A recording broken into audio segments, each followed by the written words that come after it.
I was born with a cleft palate, and that meant a lifelong struggle with dental issues. I didn't develop adult teeth to replace a lot of my baby teeth. I'm missing a lot of teeth, and it's all because of my genetic syndrome called ectrodactyly ectodermal cleft dysplasia syndrome.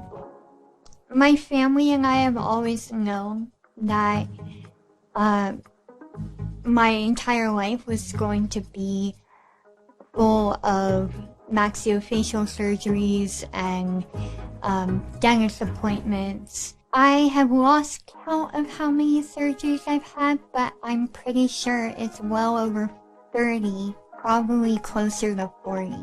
It's a barrier when it comes to trying to move up in my career. I just know that I have so much to offer to this world, and I haven't really felt like the right people have given me the chance. And I'm pretty sure it's because of the way I look. Her teeth were not just decayed, but also developed abnormally, and they were different size, they were in different locations, upper and lower. Her bite was not any in any normal or any kind of a functional bite. This doesn't come around every day or every time. I have done tons of smile. I've been in this profession for 30 years and I've seen it all, but this case certainly is a very unique case. Dentures would be really difficult for someone like Jackie to wear, just because dentures by definition are sort of made in a way that they work on a normal jaw. Jackie was not born with a normal jaw. The costs of all these surgeries and corrective work has been an extreme burden on my family and me. She knew that she needed implants. She just didn't know how to get them. I just knew I had to do something. She deserved at least a chance to live a normal life. And then Dr. Denitsa called me and he said, "You've been selected for the Let Them Shine program." My whole life flashed before my eyes. I felt the greatest joy I've ever felt. Finally, I'm gonna live a normal life. This is the minimum a human being can deserve or wish. In combination between the Let Them Shine program and our Saving Face Foundation, we were able to provide this care at the highest level that dental implants can provide. When I got home after getting my first set of temporary teeth, I would catch myself looking at the mirror more often. I was just like, "Hey, who's that?" That's me. Like, my feelings are like, I want to do everything. But I think the main thing is I'm looking forward to growing my career. And now that I have these brand new pearly whites, I feel like I can take on the world. I was in a call with a friend after not talking to her for several months. And she said, "Wow, I can understand you. You're coming in so clear." And I was just so blown away by the fact that she had actually noticed without even seeing the teeth. And just knowing that it's made a difference in that way has really boosted my confidence. To the people at the Let Them Shine program, you've changed many lives, including mine. The work that you do is invaluable.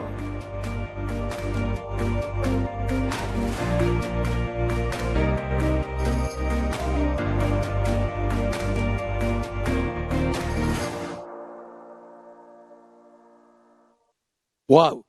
Good morning and a very warm welcome to all of you to Straumann Group Capital Markets Day 2025.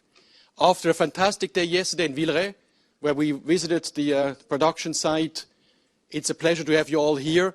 4 years ago, the last Capital Markets Day, we were all on our own up here. So thank you very much for coming from very far away and to be with us for the whole day. Some housekeeping take note of the disclaimer. We will record this session, and we'll make it available on the website, obviously, once all is done. We have a fantastic agenda for you that you have seen. It's all about perform and transform. And I don't want to steal the thunder, so I leave all more details to my colleagues speaking afterwards. During the break, you will see outside, we have some booths, some small kiosks where you can see the products and the solutions that we have. These people will also be available at the end of the session after the Q&A during the flying lunch. So these people will be there to show you hands-on also what we will talk about. But with no further ado, I will now hand over to Guillaume Danielot, our CEO. I think he's even more excited to talk to you than I am. Thank you, Marcel, and good morning from my side as well. Good to see everyone here. Thanks for being with us physically as well, at everyone which is also then online. We are really excited to have the opportunity to share with you, of course, our perspective, our vision, and our ambitions for the next strategic period, 2026-2030.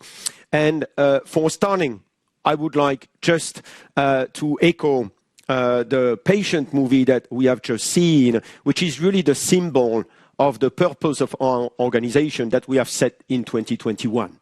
Unlocking the potential of people's lives. This is really what we do every day in partnership with dental professionals.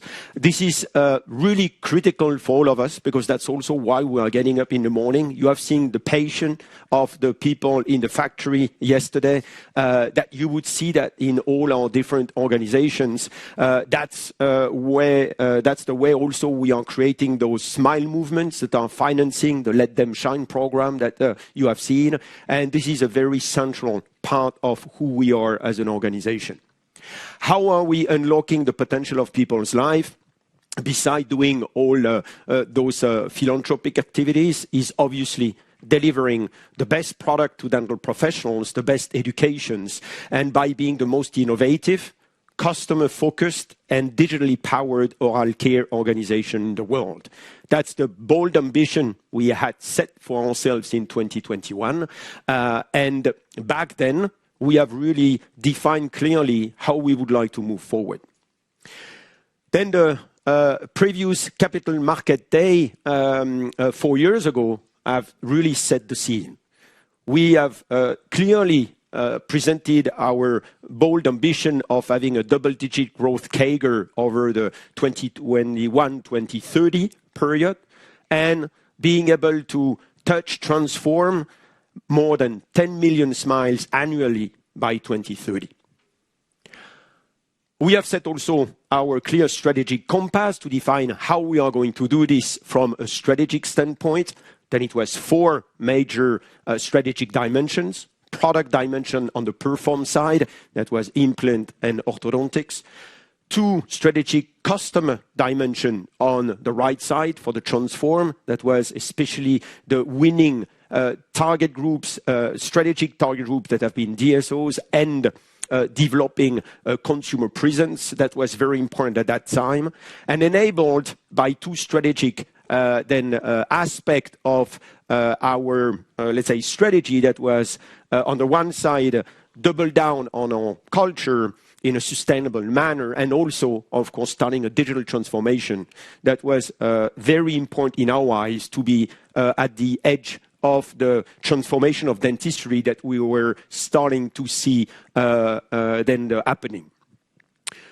We have also doubled down and reconfirmed our core belief. You know that our high-performance culture of player-learner is central to what we do. This is what is about the customer focus that we have been talking before. Everything we do is really related to customer needs, developing that intimacy with customers to make sure we are doing meaningful innovation, being able to anticipate the trends. And that's why we have our culture about entrepreneurship, being able to take calculated risk and delivering on expectations, but doing that as a team, which is the we dimension, and of course, supporting every individual in our organization to grow, because better people in our organization are making better teams that are making better results. Then this was the scene that we have done. And when we arrived in 2025, we said it's the right moment, midpoint, in between 2021 and 2030 to assess how we have done and if we are on the right path and how we are going to continue to develop. Then that's what we have done during 2025, and that's what we are going to present you today. If we look at the pure financial performance, then we are very pleased to what we have achieved. 16.2% CAGR between 2021 and 2024 in net revenue. That translates in 9% CAGR in Swiss francs. And we see already some significant impact in the Swiss francs at the FX rate. And from an EBIT standpoint, 18.5% CAGR from 591 million to 983 billion, which is I think 32.4 at then the fixed FX rate from 2021. The 30.6% is coming from the Dr. Smile restated P&L. You know that we have then divested Dr. Smile in 2024. Then this is the restated EBIT then profitability that we have done in 2021. This translates in 3.2% CAGR from EBIT margin progress, really demonstrating once again here the very strong FX impact that we're having when we are then translating everything in Swiss francs, which is one of the aspects that we are obviously working on to be able to mitigate a part of this moving forward.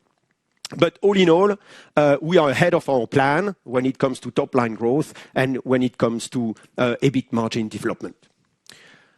Now, when we look at how we have done from a strategic dimension standpoint, which is the how have we delivered those results, then we have really defined a very clear strategy for us, which has been very, very important that it cascaded very well in all the different sites and subsidiaries to have consistency in delivering on those strategic dimensions. The first one is on the cultural side, and while we have been growing significantly in terms of team members for reaching around 12,000 team members in 2025, our engagement score kept improving. We were 77 in 2021. We even moved up to 82 engagement score, which is placing our organization among the top organization in terms of corporate culture engagement, and which is very, very important in our eyes because this is supporting our capability to execute in a very fast manner, but especially our capability to be agile with regard to a very volatile environment. We have been able to deliver 6.7 million smiles already. Then we are ahead of plan as well, especially by a strong volume of implants sold that have been also very much ahead of what we have been planning. When it comes to the top left quadrant, which is the implant side, very strong performance.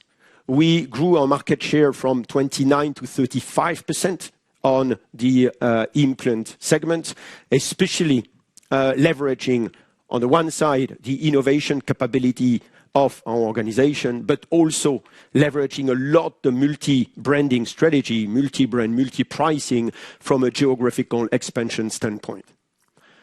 Looking at winning the strategic target group, you know that we have done a lot on the DSO side. We developed specific DSO team worldwide. We develop a specific way to address them, specific customized value proposition to be really a business partner, much more than an implant provider. And we have also here delivered double-digit CAGR over the period on the DSO segment, which is one of the significant growth driver also for us as an organization. Finally, one of the aspects that has also been very strong in 2021, 2025 almost, is this digital transformation. We have invested significantly in digital transformation because we believe that the digital aspect of dentistry is going to lead a significant way to select product, to use product in the future. And then we have significantly increased our intraoral scanner base with more than 50,000 scanners at the moment, still growing significantly. And especially we have been able to develop and now make available to the market our Straumann cloud-based access platform, which is going to orchestrate the entire Straumann ecosystem that we are going to see later. Then one of the aspects that we have been behind our plan has been the clear aligner development, where we have still having a 5% or a bit less than the 5% market share, especially because we have been investing and believing in 2021 into a direct-to-consumer business model, where we have invested in Dr. Smile in May 2020. Working very well until then the big period of significant inflation after the Ukraine invasion by Russia, making it then very challenging for a lot of consumer to, well, I would say acquire or buy those kind of aesthetic treatments. And we have seen that very quickly past 2022 that this business model is not going to be sustainable from a profitable standpoint, and that it needs to be in different hands that are having a clinical network and physical network to be able to perform. That's one of the reasons that we decided then to divest Dr. Smile to the Impress Group that we have done mid-2024.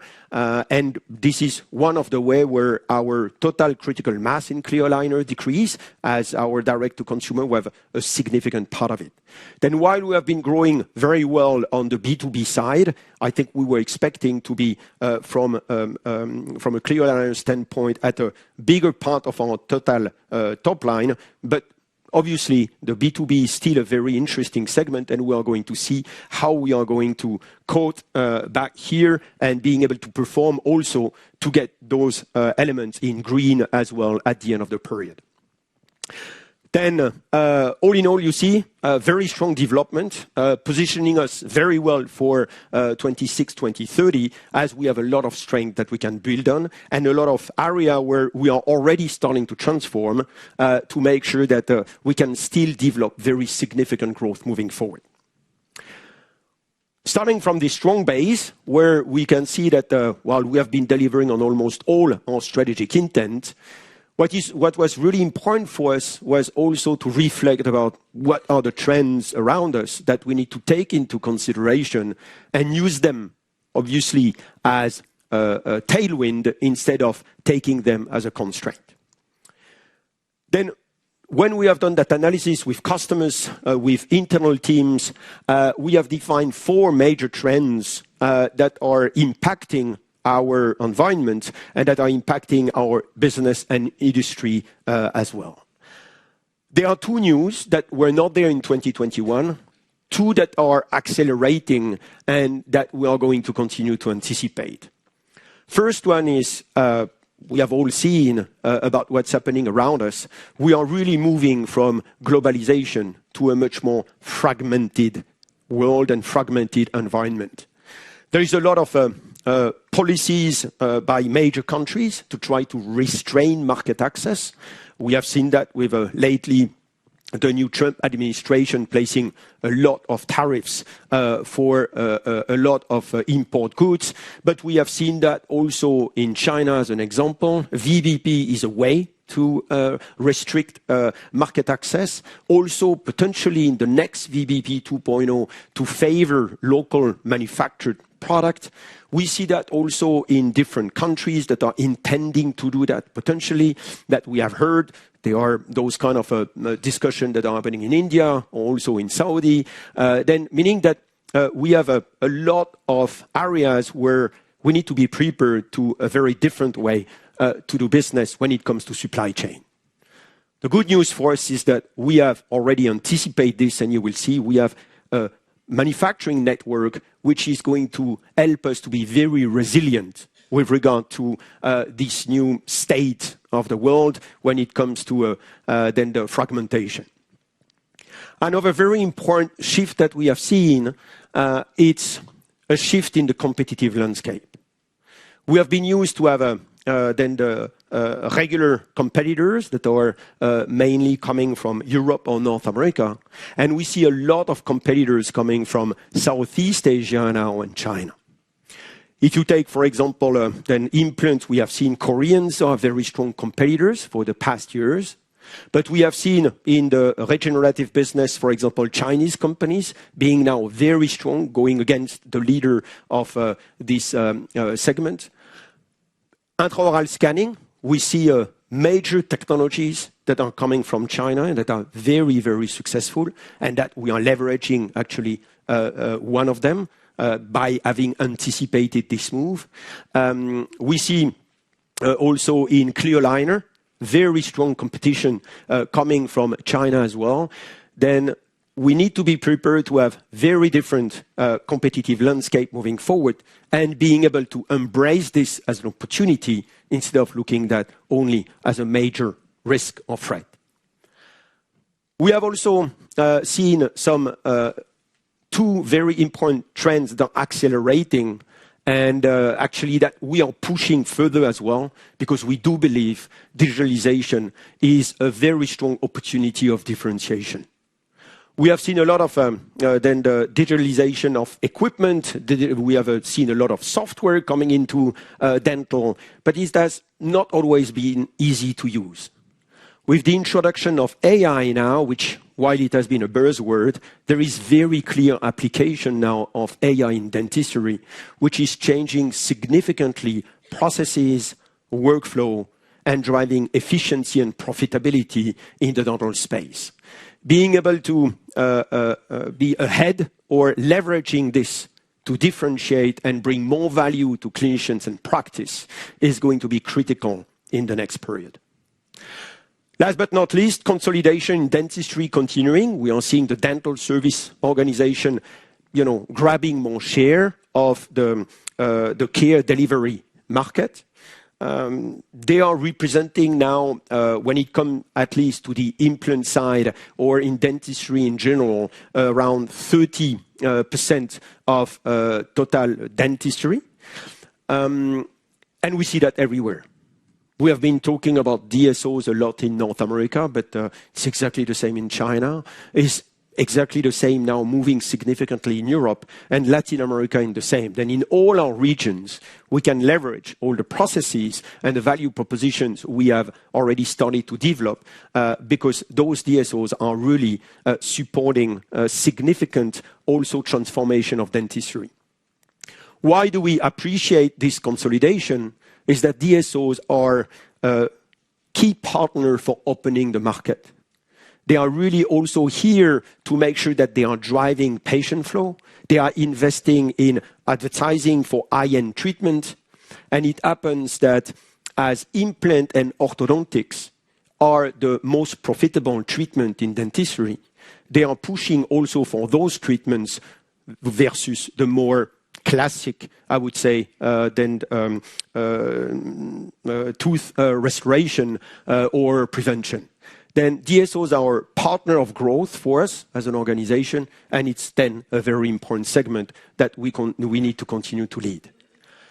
And beside the trend in DSO consolidation, we also see dental laboratories consolidation as a response to this DSO consolidation, as those large network of clinic are looking for consolidating their prosthetic work, and we see a lot of labs now getting together, and we'll see also the same trends in the lab space. Those are the very important trends that we are taking into consideration for setting up our 2026-2030 strategy. And we have also additional trends, but that are very specific then to dentistry, that are going to be on this one, very significant tailwind. We know them. They are the trends that are very traditional to our market, but are really fundamentals, that are the ones that are pushing our market to grow. That's why we know that in the next strategic period, we are going to continue to benefit from the aging of the population. We see that everywhere. I think it's pretty explained and talk everywhere about the aging population of China, aging population of Japan. Same a lot into then Europe, actually Germany, Switzerland, very significantly trend of population aging with people wanting to get a really good quality of life, and then having placing tooth replacement as one of their priorities in terms of spending discretionary income. Something which is also important that we have heard a couple of times is that, yeah, but with hygiene improving, then maybe as decay will go down, then indication for tooth replacement will decrease. Actually, we see more and more implant indication coming from other incidence disease like diabetics. Diabetics is leading to periodontal disease, which is leading afterwards to tooth loss. And that's why we are seeing significantly that tooth loss incidence is not going down significantly, but because of also different reasons. There is higher awareness, I think, through all the information and, of course, internet and so on. Patients are seeking for what are the alternatives for treatment. It's pretty known that implant is gold standard, and also that orthodontics could be done differently than brace and brackets. Then patients are also asking for those high-end treatment, which is also supporting then the segment in which we are. Rising affordability is also a trend we have seen. That's why emerging markets are really growing faster. We have more dentists being trained, but we have also more patients capable of affording dental treatment, especially because not only middle class have been expanding, but we have seen also the price of implant has been also decreasing in many geographies. And finally, patients are asking for faster time to treatment, more aesthetic because of that social pressure. Won't mention all the social media and so on, but the image is still something very important, more and more important in all the different then cultures and part of the world, which is also driving significantly opportunity for us moving forward. Then you see, we are in a really interesting industry as when we look at the fundamentals, it will remain for quite the long period moving forward. And then this is where we are going also to base our capability to continue to grow. The second aspect behind those fundamentals are also the fact that we are in very under-penetrated market segments. We said that many times, but we have been talking about implant for quite some time. But implants, when you look at the market, whatever the geographies, there is 220 million patients per year who can afford an implant treatment and that have missing teeth. And it happens that only 17 million are doing a treatment on a yearly basis. Then there is a very important reservoir moving forward about patients that will have the possibility to pay a treatment and will be able to undergoing this implant or orthodontic treatment as well. We will see it's the same. There are more than 600 million, for example, of patients with then the crowded teeth in the GP segment. And when we look at the total ortho starts per year, which is 20 million, then only 5 million are done with clear aligners. Then not only there is a lot of under-penetrated treatment on the orthodontics cases, there is also a lot of them that are still done with braces and brackets, at least on the adult side, that could be switched to clear aligner. Then here, the market potential is also very significant. And the third segment in which we are, which is digital dentistry, you have seen certainly that there are 2 million dentists out there, more or less, and everyone is going to work with intraoral scanners in the future and digital workflow. We assess that the market penetration is between, 35%, or at least anywhere between 30 to 40% of intraoral scanner have been purchased by one practice. But tomorrow, with the technology and the price level, we are going to see 1 iOS per chair. Then the potential of intraoral scanner in the next 5 years is massive. Meaning that, again, here we can really benefit not only from the secular trends that we have seen in dentistry, but by really very significantly under-penetrated segment in which we are having a very strong value proposition to propose. Then all in all, if we would like to look at numbers from an addressable market, we have somewhere between a 20 billion addressable market across all segments. And I would say on this side, this is all our core segment in which we have been acting in. The implant segment, you see here, 6 billion from a total value standpoint, 35% market share as of today. And we plan a mid-single-digit growth for the market between 26 and 2030. And regenerative, which is really connected to surgery of natal implants, 700 million with 15% market share and same middle single-digit growth. This is where we have our core strength. This is where we are bringing a lot of our innovation capability, where we differentiate very significantly, where we have a lot of very strong connections with all clinicians, with very strong brands. Straumann on one side, Neodent on the challenger side, completed by Anthogyr and Medentika. Then very strong capability to keep growing this business on our side in still a very under-penetrated market. On the right side, we have 3 segments in which we are in for quite some time where we have limited market penetration. The clear aligner side, with a little bit less than 5 billion market, we have around 3% market share here. And we believe still that it will be a low double digit in 26, 2030, when macro will be a little bit better.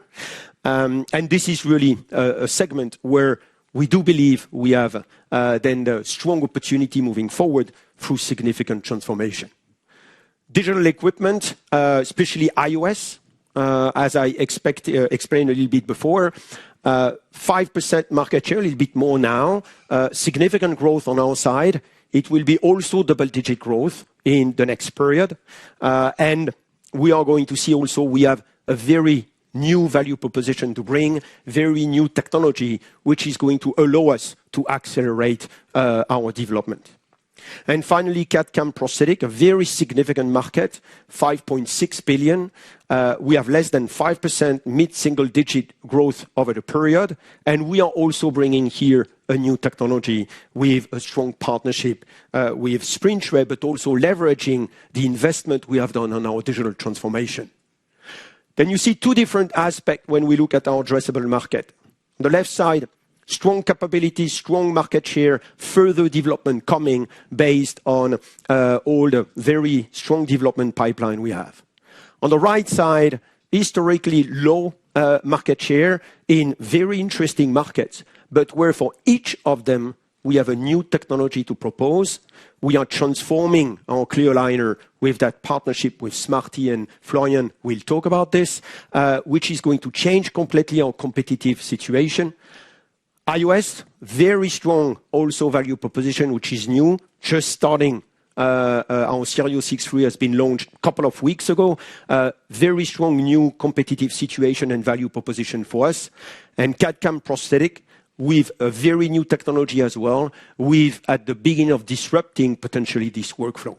Then you see that a lot of movement will come also from the right side, which has been historically one space where we have been small progress. We are going to do then a very strong acceleration on those ones that will complement our core competencies. Now we are 2 additional strong assets that we are going to build on moving forward. First, a well-balanced revenue across all regions. Now, a very strong, of course, historical presence in EMEA with 40% of our total top line.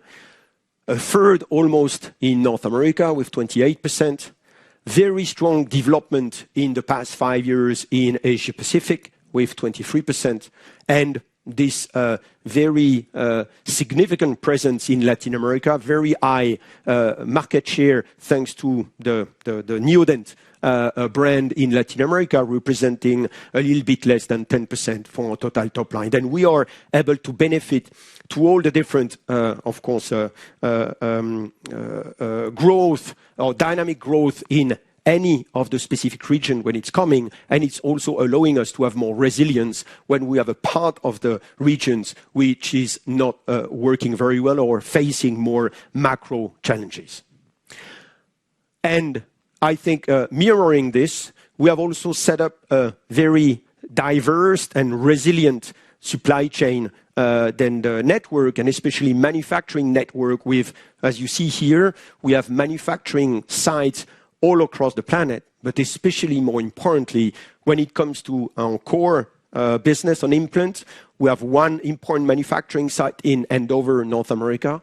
Obviously, one central, very important site in Villeray that you have visited yesterday in Switzerland. And we have just opened our Shanghai manufacturing site in then China that will also manufacture then Straumann Green and Ontogea, one of our challenging brand.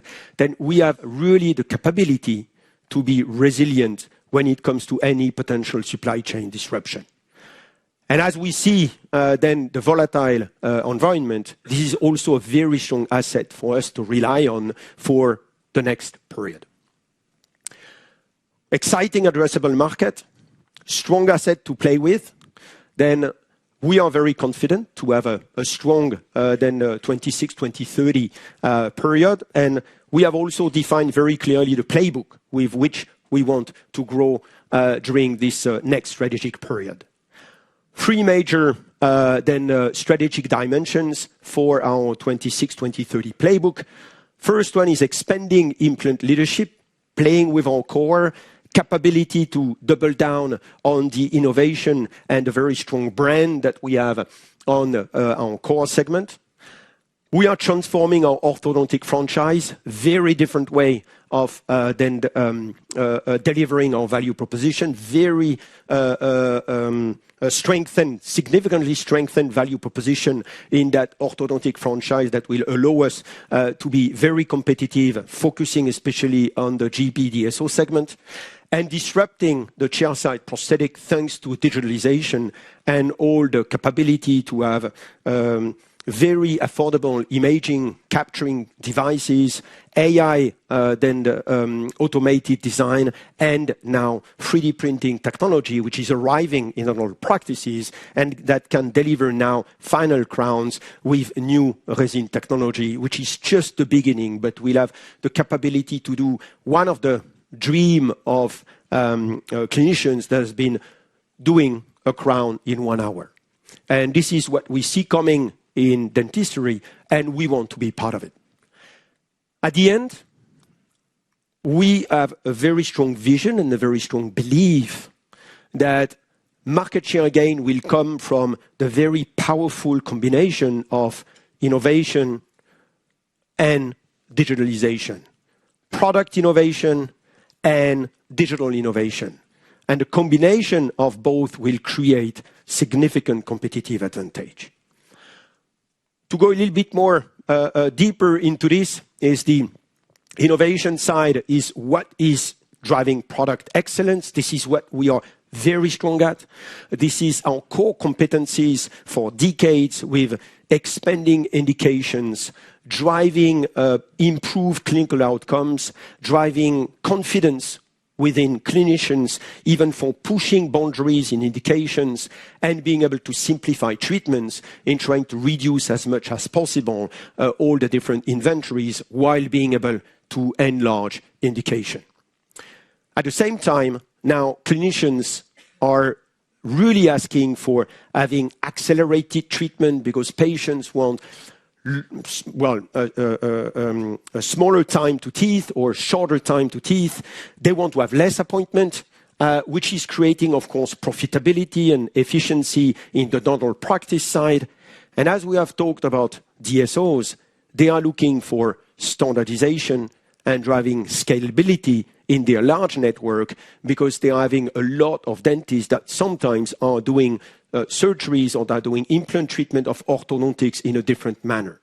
Then being able to standardize and drive scale thanks to digital technology is also one of the very important requests in the market moving forward, on which we have invested. How do we translate this? I think we will see product innovation, which is something which is very important, but we have invested very significantly on the digital the transformation side, as we expressed, I think 4 years ago, in order to digitalize the end-to-end treatment journey of a patient. That's what we call then the platform technology, being able to link together all the different aspects of dentistry. And this is the Straumann Access platform that Thomas will present you more detail afterwards, and why cloud-based platform is critical in the period to come.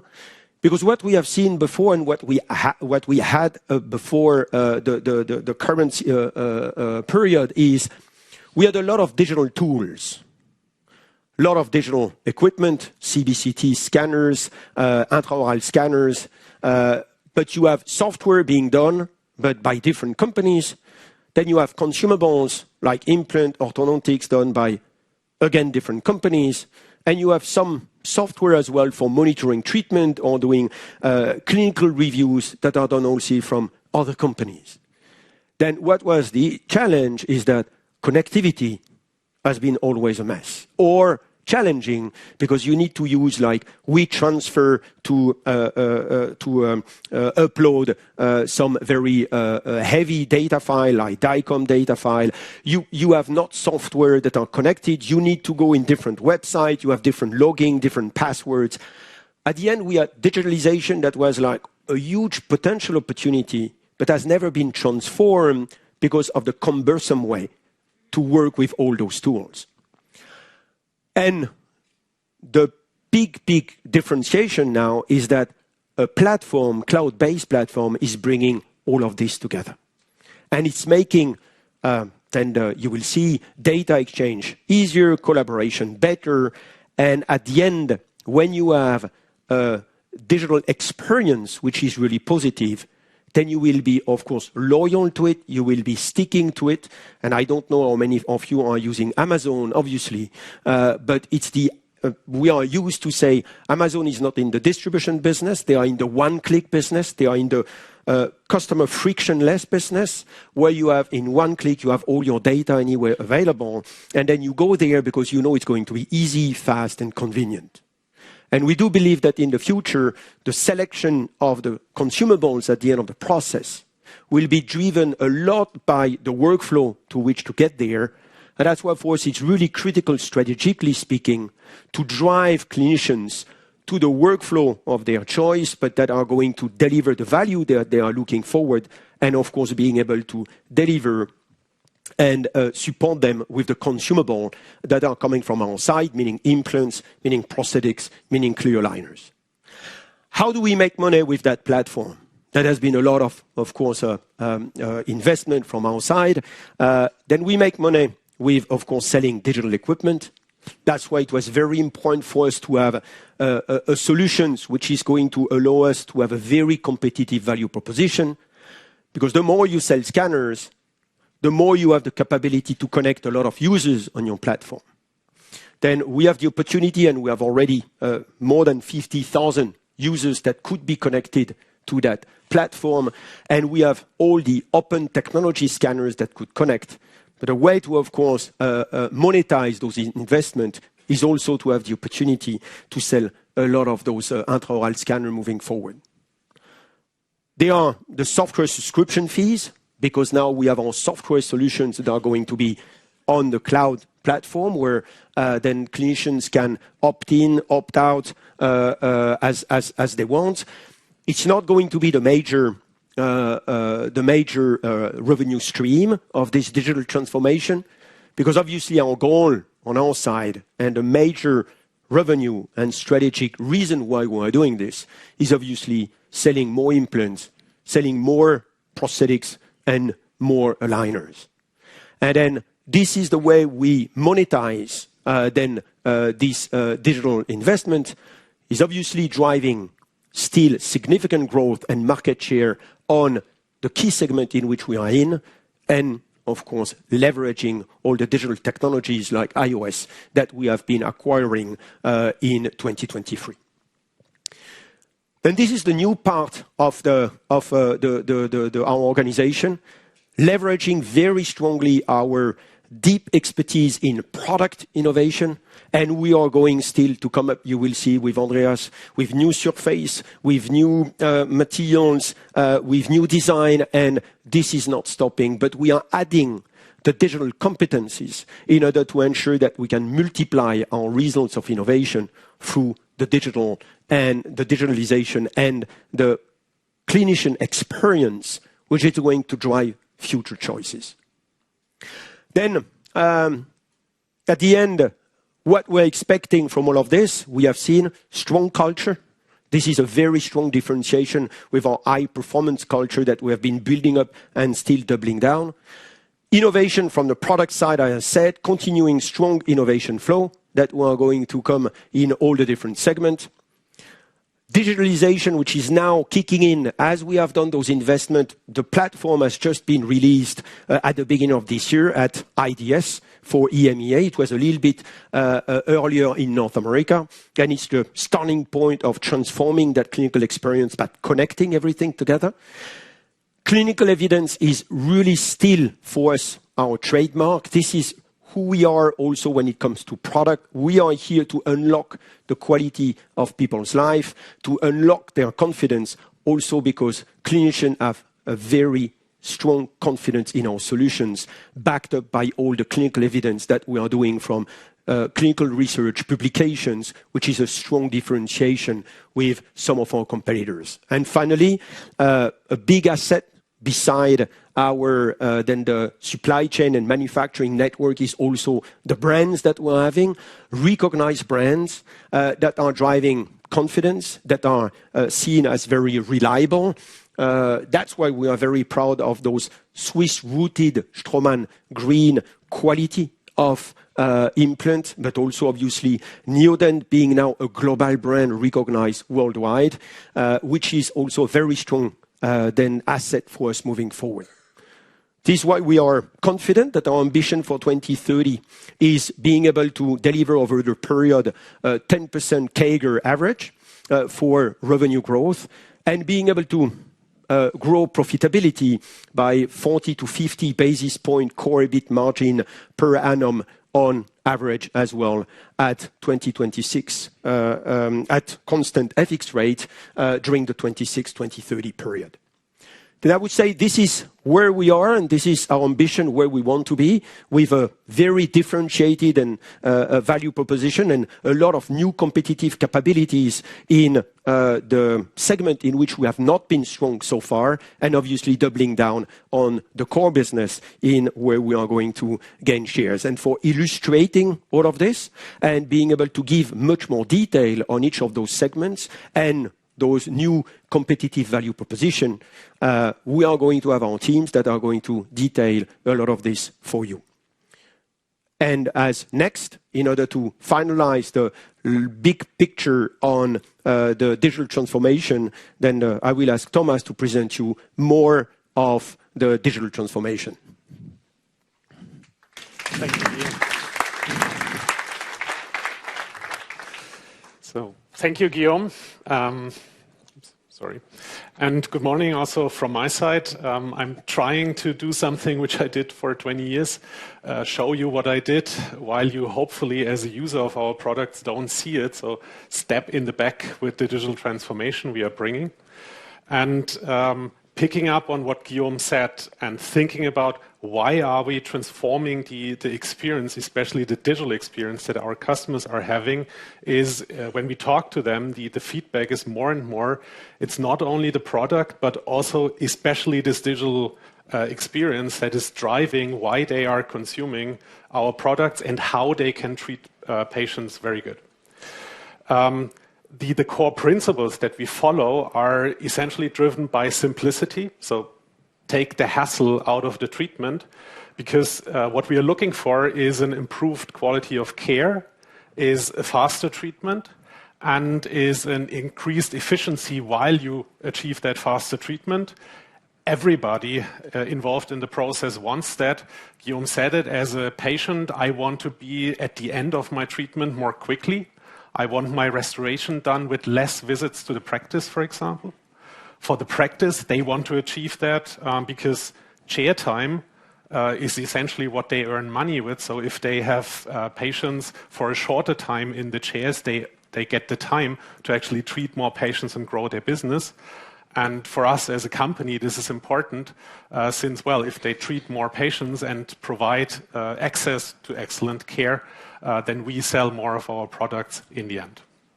So this is what we are after, and this has been driving the principles under which we have been developing the cloud-based Straumann Access platform so far to make treatment, especially digital treatment, simple. We have co-created this with customers, so we even apply AI in that context. We have hundreds of hours of customer interviews that we analyze for what are the problems that people actually have. And if you talk to them, then they will often say, take the hassle out of it. I don't want to fiddle and fidget with stuff during the treatment. It needs to step out and solve all the complexity that I, as a dental professional, don't really care about dealing with. So when you want to turn digital treatment, dental treatment digital, first of all, remember the workflow that the patient journey that Guillaume showed you. So from the acquisition of the data that tells you the situation of the patient, through diagnosis and engagement, getting their decision to actually go for the treatment, through developing a plan how you are going to deliver the outcome, to actually performing the surgery, and then in the end, looking at a larger scale at what you did. So this question of how do you even measure whether clinical outcome is good or up to standard, this entire journey needs digitization. There is a lot of data that is generated in that context, and it's growing like in every other area of life. But that data somehow needs to come to the people who actually deal with it. So connectivity, storage, data handling is a topic. Security and compliance to regulation is a very strong concern. We talk to the information security offices of organizations that get questions from regulators. Hey, you actually deploy a lot of scanners. How do you make sure that the data that is stored on these devices stays safe, that it doesn't leak to the outside, that it's getting deleted when it's not needed anymore? We invested a lot of effort into building traits into the platform to make that management very easy for the adopters of the technology. We see an extremely strong impact of AI into the automation of the treatment steps. I will have some examples in that context. Data in its raw form often is not even usable. You need to make sense of the data in that context. And we see AI, we have also invested very early into the development.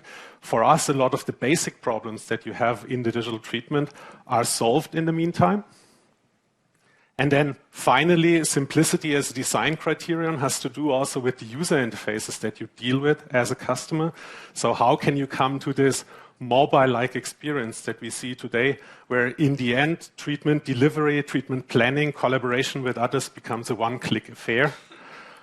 And then I think one of the things that is very dear to our hearts is openness in the platform. You see a lot of closed ecosystems out there. And then if you keep an ecosystem closed, you don't actually manage to collaborate with others, to bring partners, to invite them, to allow customers to do whatever they choose to do in their practice, to automate and digitize this entire treatment workflow.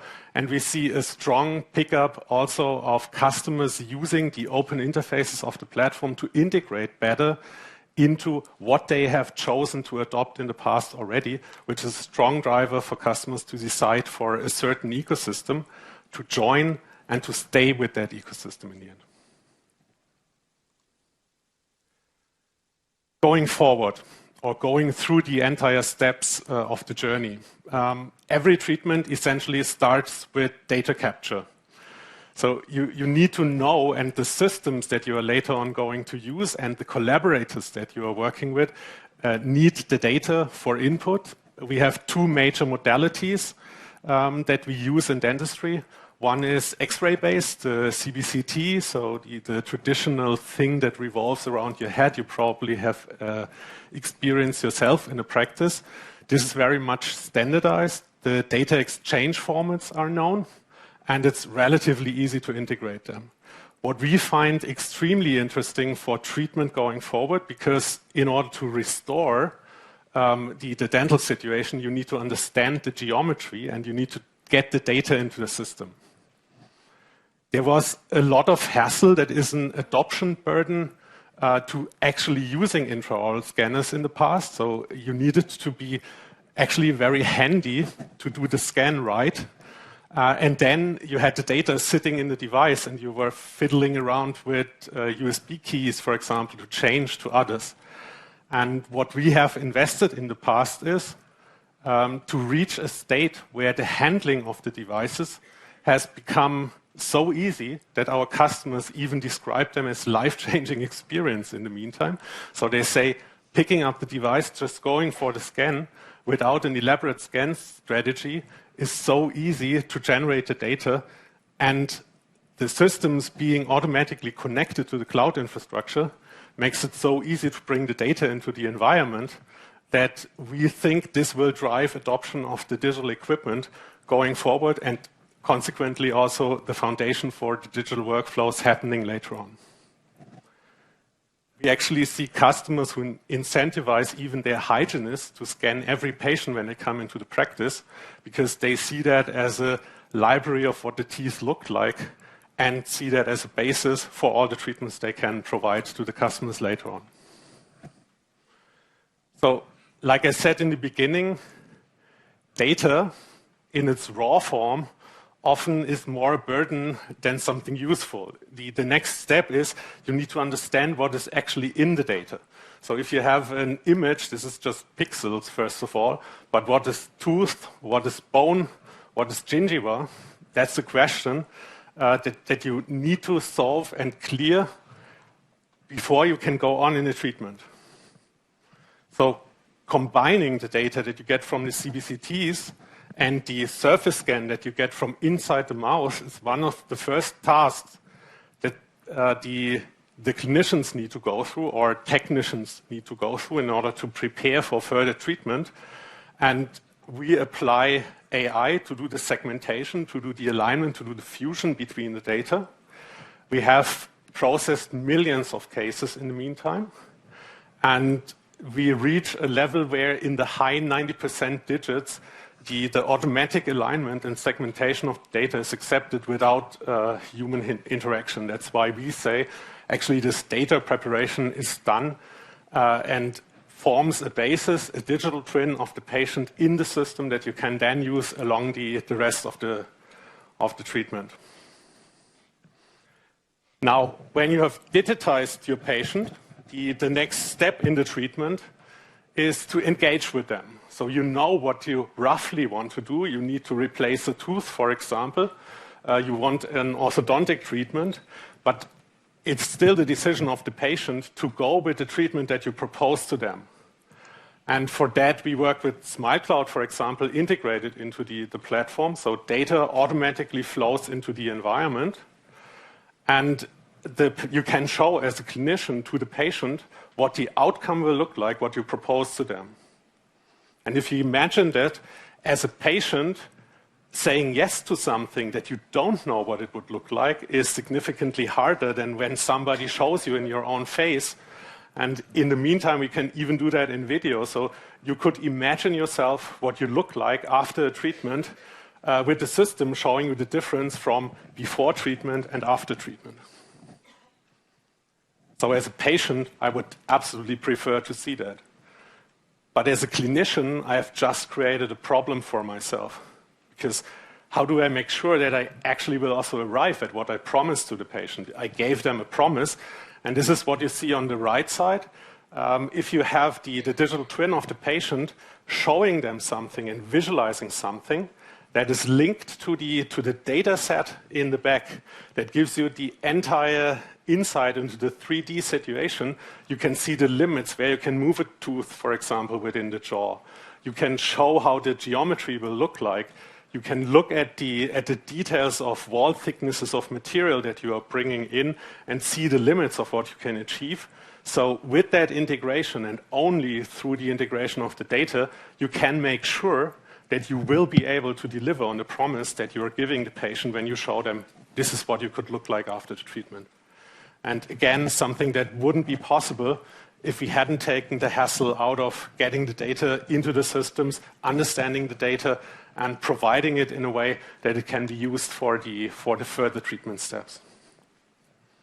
Now, logically, the next thing you need to do is you need to come to the plan, to the actual treatment plan. And there are some treatments that are rather simple, but the more complex the treatment goes, so if you replace a full arch of teeth, for example, then you need to understand very well how you will do the surgery in the end in order to come out with the right outcome.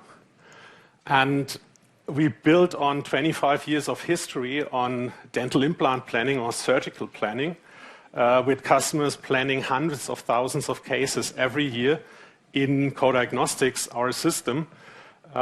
For surgical planning, you see the digital twin of the patient being integrated into the system, and functionality that is used thousands of times every week in the meantime. The system understands the data and it has become hassle-free to project what the actual procedure will look like. So customers can virtually extract the teeth, see what the socket will look like, and already have an understanding for how will the implant sit in that socket during the procedure, taking away the surprises that they might encounter in that context.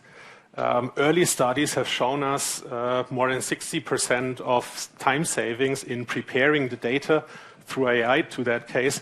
And like I said in the beginning, also in this case, understanding the dental structures is accepted by the human users in a high 90% times of cases, as well as the integration into the platform now allows customers to collaborate with AI agents and human experts who are planning.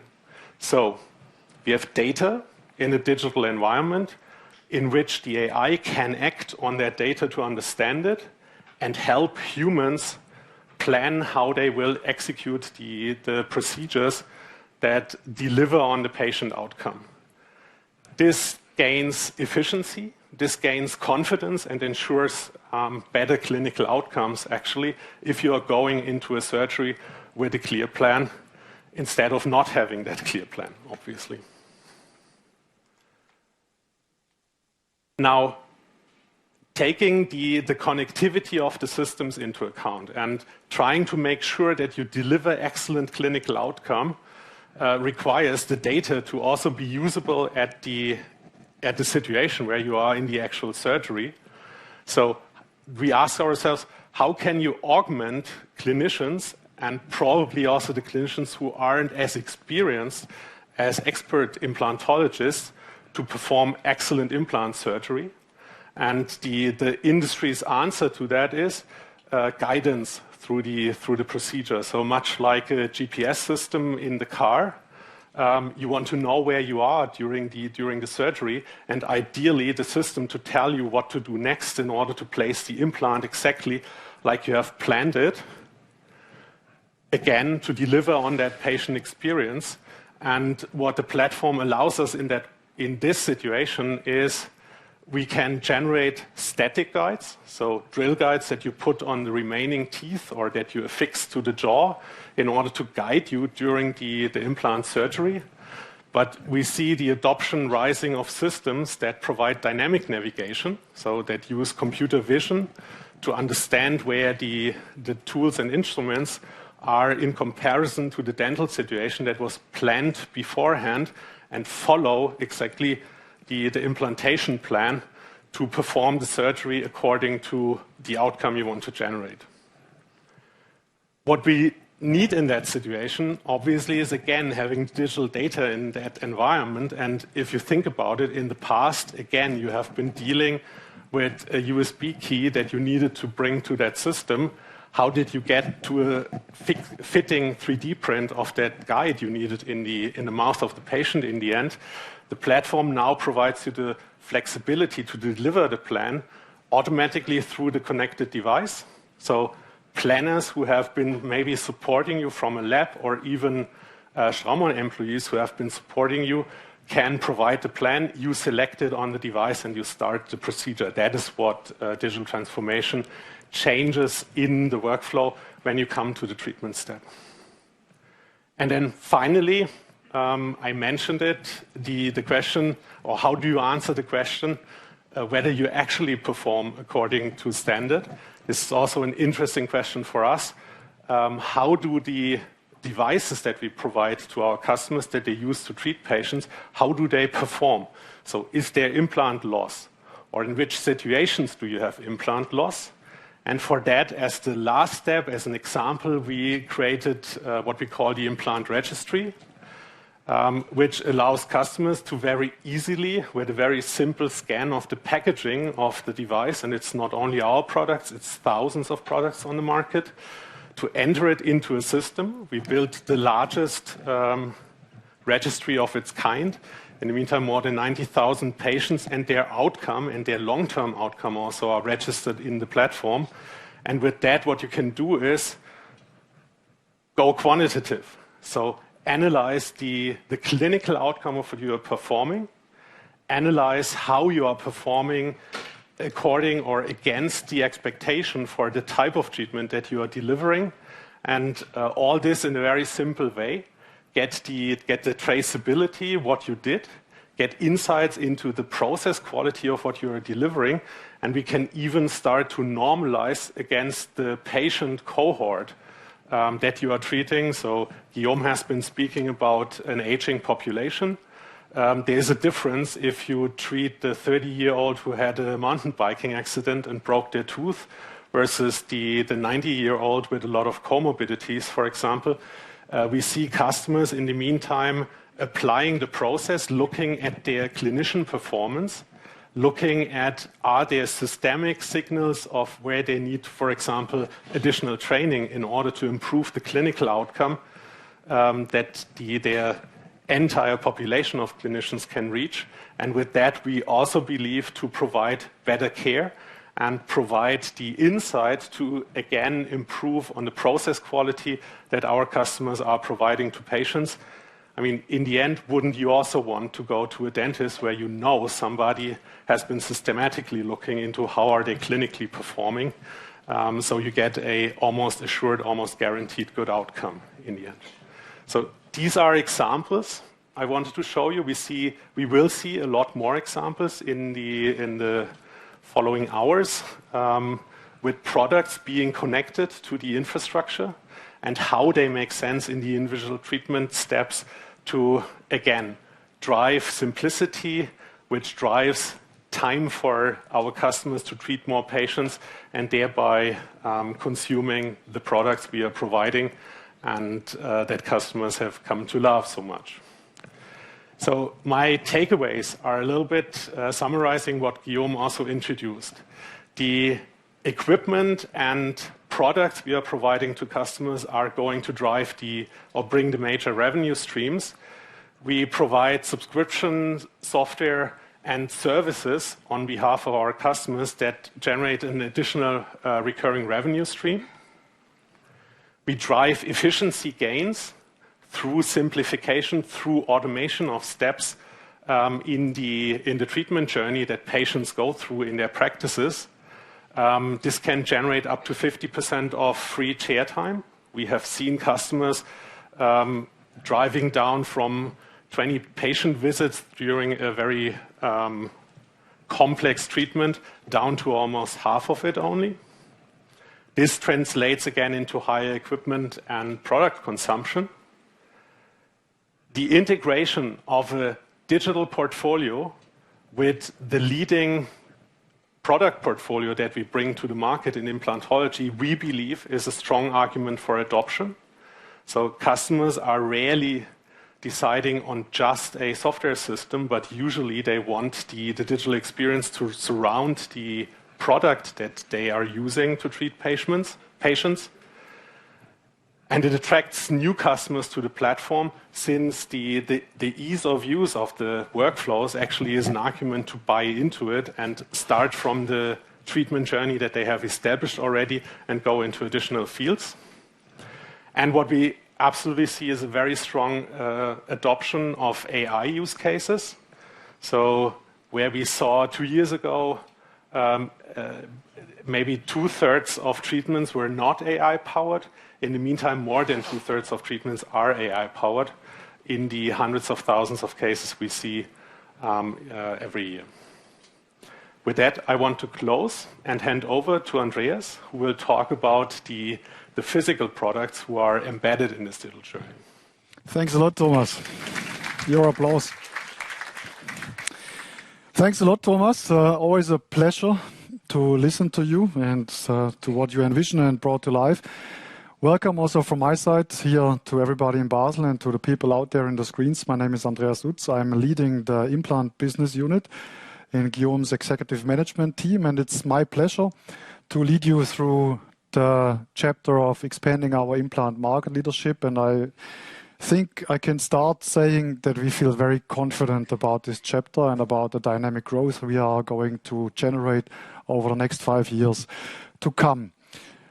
So if we speak about implant dentistry, I really would like to start with you in the very beginning. And this is what Guillaume already teased a little bit, is it's about the penetration and the potential that this market is still owning to everybody, not only to the Straumann Group, but to everybody in this industry. We know from data that we have 220 million patients actually every year. This is incidence, not prevalence. This is incidence.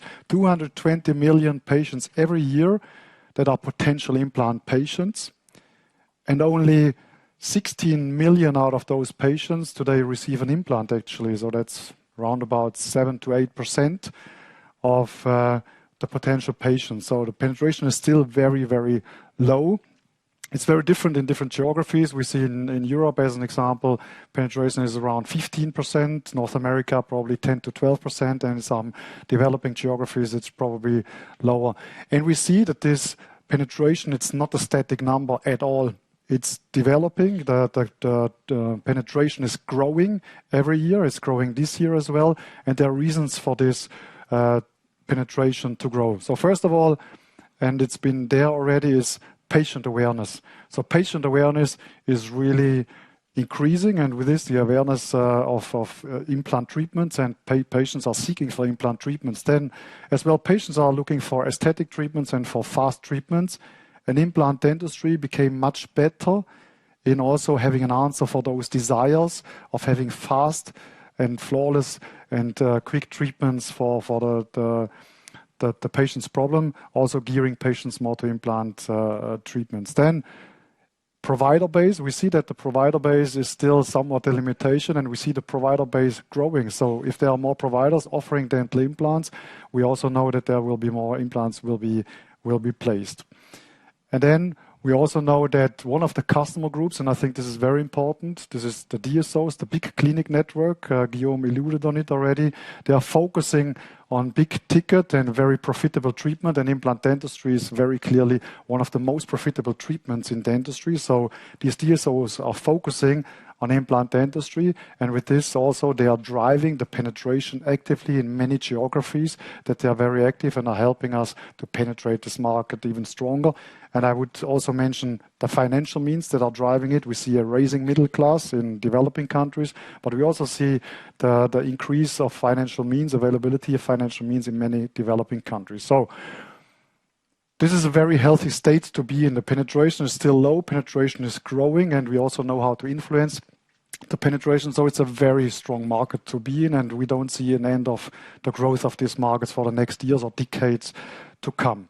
Now let's look a little bit into our position and how we developed over the last recent years in implant dentistry in a bit more detail. So what you can see on the left-hand side is that we actually outgrew the competition by the factor 2 over the last 4 years. So we gained significant market share. You see that our market share was growing from 29% in 2021 to 35% in 2024. And the development is still continuing. So we saw a very strong trajectory of all our implant brands. We were outgrowing the market big time by the premium brand, but also our value brands were growing above average in the market. And still there is a lot of room for us to grow. There's a massive opportunity still for us to continue to gain share in this market, as you can see. On the right-hand side, what you see is that this is the sub-segments, I would say, of implant dentistry in the premium segment. Today, we own around about 53 to 55% market share. When 2021, this was round about, I'd say, 47%. And in the value business, we made strong progress, especially based on geographic expansion and the strong portfolio of brands we're having. Today, we look at 18 to 20% that we are owning of this market, where this was in 2021, it was only 13%. So a very strong trend line that we see in this and continuing to grow. Now, looking ahead, we also know what it takes to continue growing, and we know the playbook, what it needs to continue to grow. And I would like to structure my presentation the next 25 minutes in 4 chapters that are, let's say, talking to this playbook. So first of all, growing market share and growing above competition and the market growth. We know that innovation is really the name of the game. And innovation is 2 things. It's product innovation, and I come to this, and it's digitization, and it's also about how to connect both. Because this is, I think, this is where the magic and the acceleration happens if we connect both of this. Then we know education is a very, very strong lever to success. And this is why we are investing very intentionally in education, and I will also tell you why we do this and how we do this in this chapter. And then geographic expansion. Geographic expansion has been a key driver of our growth and our success for all of our brands. Most importantly, I would say for our value brands, where we saw very strong geographic expansion over the last 5 and 10 years, I'd say. So let's start with the topic of product innovation. And I think we can say with confidence that we developed ourselves to be the innovation leader in this industry. Very clearly, we brought a very strong track record of innovations to the market over the last 20 years, over the last 10 years, but also over the last 5 years. And we are not innovating for the sake of innovation and for the sake of bringing new products to the market. We are innovating for impact. And by impact, I mean delivering better clinical outcomes, pushing clinical boundaries, and by that innovating to expand the market, but also innovating to increase, let's say, user friendliness as an example, and create efficiency for the clinicians. And we know SLActive has been probably one of our star innovations that is still unparalleled today. It has changed actually the way we look at implant dentistry today and what is possible today. I come to this.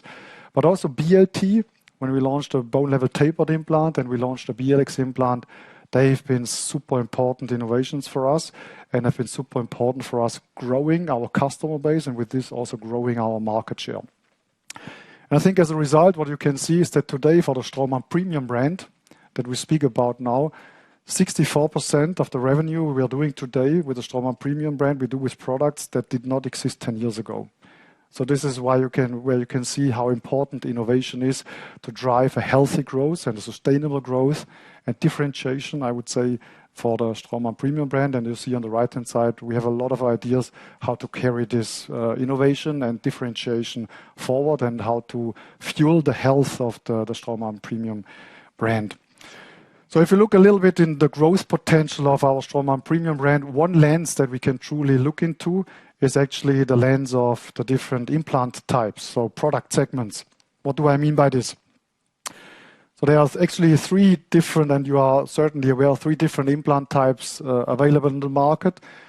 If we look on the parallel walled implants, this is really the market we are owning. This is our heritage as a Straumann premium brand, and we have a very strong position there, and there's no one that challenges us in this position. Then the apically tapered segment is actually the biggest segment, and with the introduction of the bone level tapered implant around about 2014, 2015. We were starting capturing market share, and you can see that we have built a very significant market share in that segment. And then the fully tapered segment, I would say this is the fastest growing segment here on the chart. This is where with the BLX has been such a key to unlock the potential for us in this segment. And we built this, I would say, a solid presence there, but we still see a lot of room to grow. So if we combine those two segments, the fully tapered and the epically tapered segment, we would have around about 40% of market share in the premium segment. And we feel very confident to grow this significantly, this market share with the BLX, with the IXL system that I speak later to. This will be key to unlock this. And imagine we add another 10% of market share, which is absolutely realistic. This would add another 200 million of revenue to us every year. But what has been driving really the key driver of, let's say, premium differentiation, fueling our customer base with this, the growth and also the market share gains, has been, I would say, 3 premium technologies that are still driving the growth of the Straumann premium brand today. All of those innovations, I think it's very important to mention, all of those innovations, they are proprietary, they are unique, and they are all backed by a significant body of scientific evidence. From our perspective, there's no point in launching new surfaces, materials, and implant designs when you cannot prove the performance of those technologies. We really want to prove the performance of those technologies, and we did so especially with Roxolid and SLActive, but also with IXL. So Roxolid. Roxolid is a high-strength implant material. If you have a high-strength implant material, you can design smaller diameter implants, shorter implants that have a much better performance or the same performance than bigger implants of another system. And if you have smaller and shorter implants with such a performance, you can use those for patients that have let's say, a certain indication, and you can spare this patient, as an example, an augmentation procedure. Now, an augmentation procedure for our patient, it's painful, it's complex, it's costly, and it takes a lot of time. So it's nothing that a patient is really looking forward to have.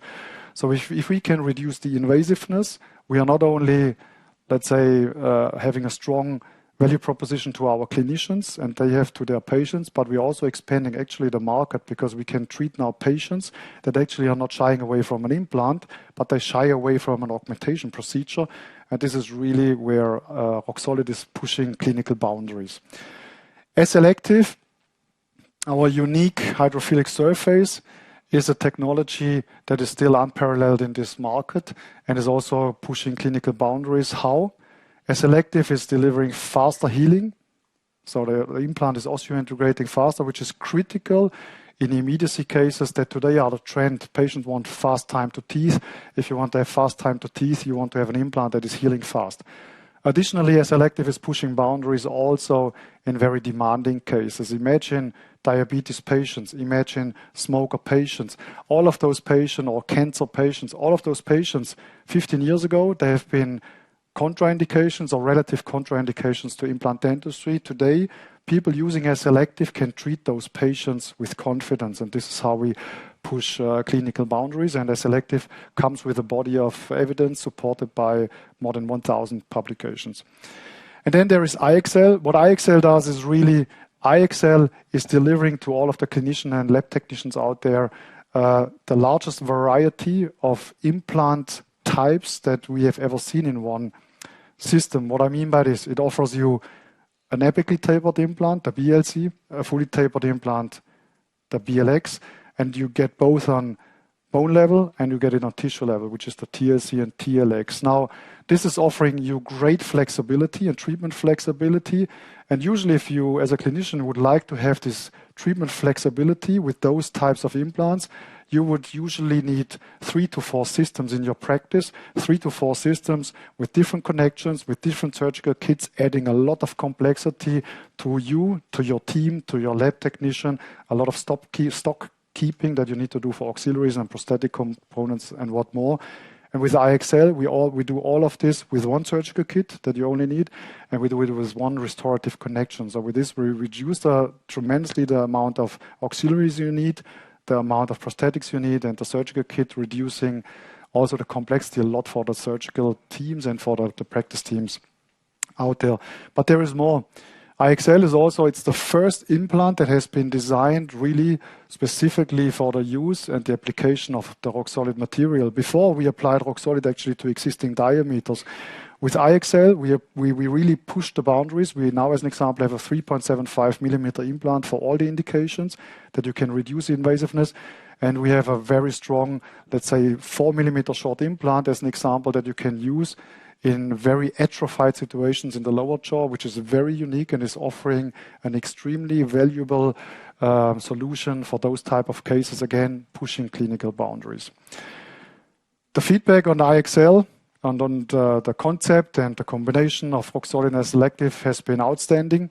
We see extremely strong growth of IXL in our customer base, but also outside our customer base. Only this year, we have already sold more than 1 million IXL implants. The customer feedback has been amazing. And I think what we are very proud of, and it's very important also to drive our growth and market share gains, 20% of IXL users that we see today are actually users that we have converted from competition to the Straumann premium brand. But enough of me. Let's listen to one of our customers or two of our customers that Grant, our Executive Vice President for North America, has interviewed on the success of the IXL system.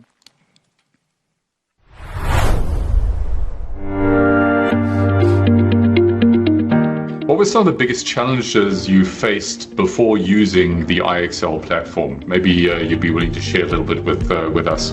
Before, the IXL, the biggest limitation was the complexity and the inconsistency, across the different systems, different connections, different components.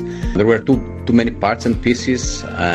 This sometimes increases the risk of confusion, especially, when it comes to the matching of the correct components, about scanning, final impressions, and depending on the implant type that was being used.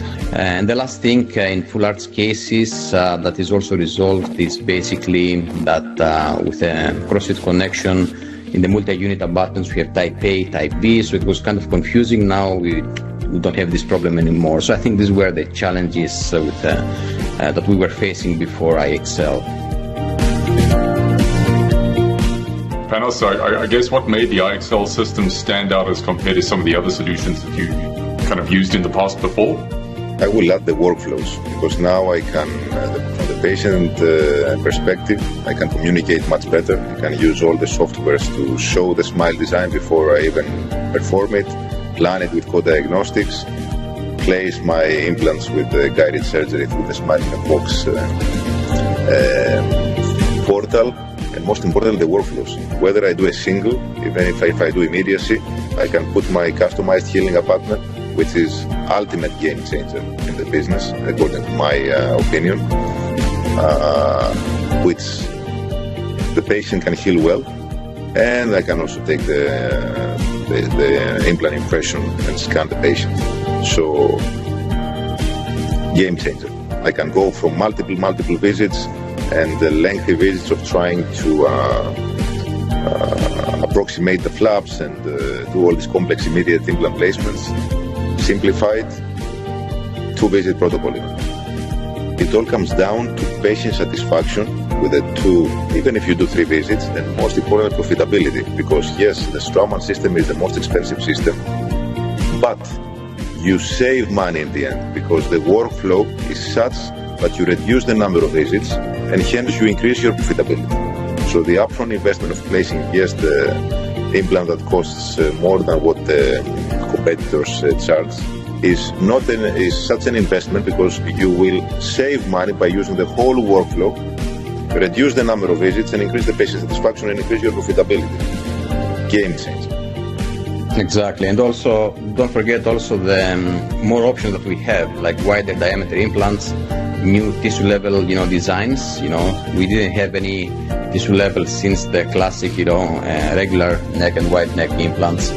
Anatomic healing abutments, offer, the flexibility, the 2-visit protocol as well, especially for posterior restorations, new value-based designs. We have more options now. We can design, we can select the height so we can customize it.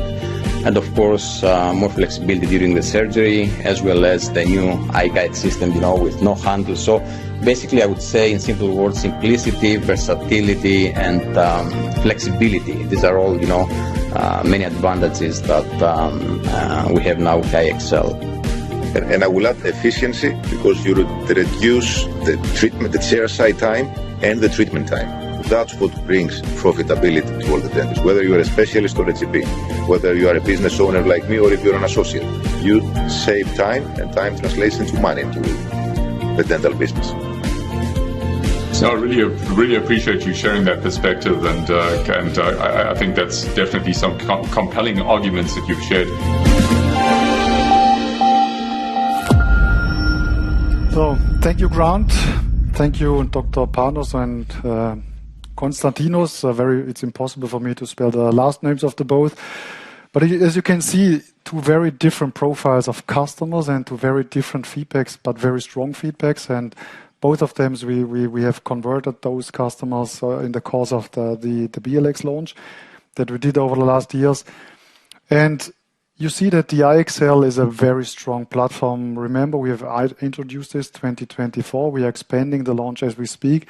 And it's a very strong platform for growth for us for the next 3 to 4 years to come. And we have a full pipeline of innovation that strengthens and further differentiates the system over the next 2 to 3 years.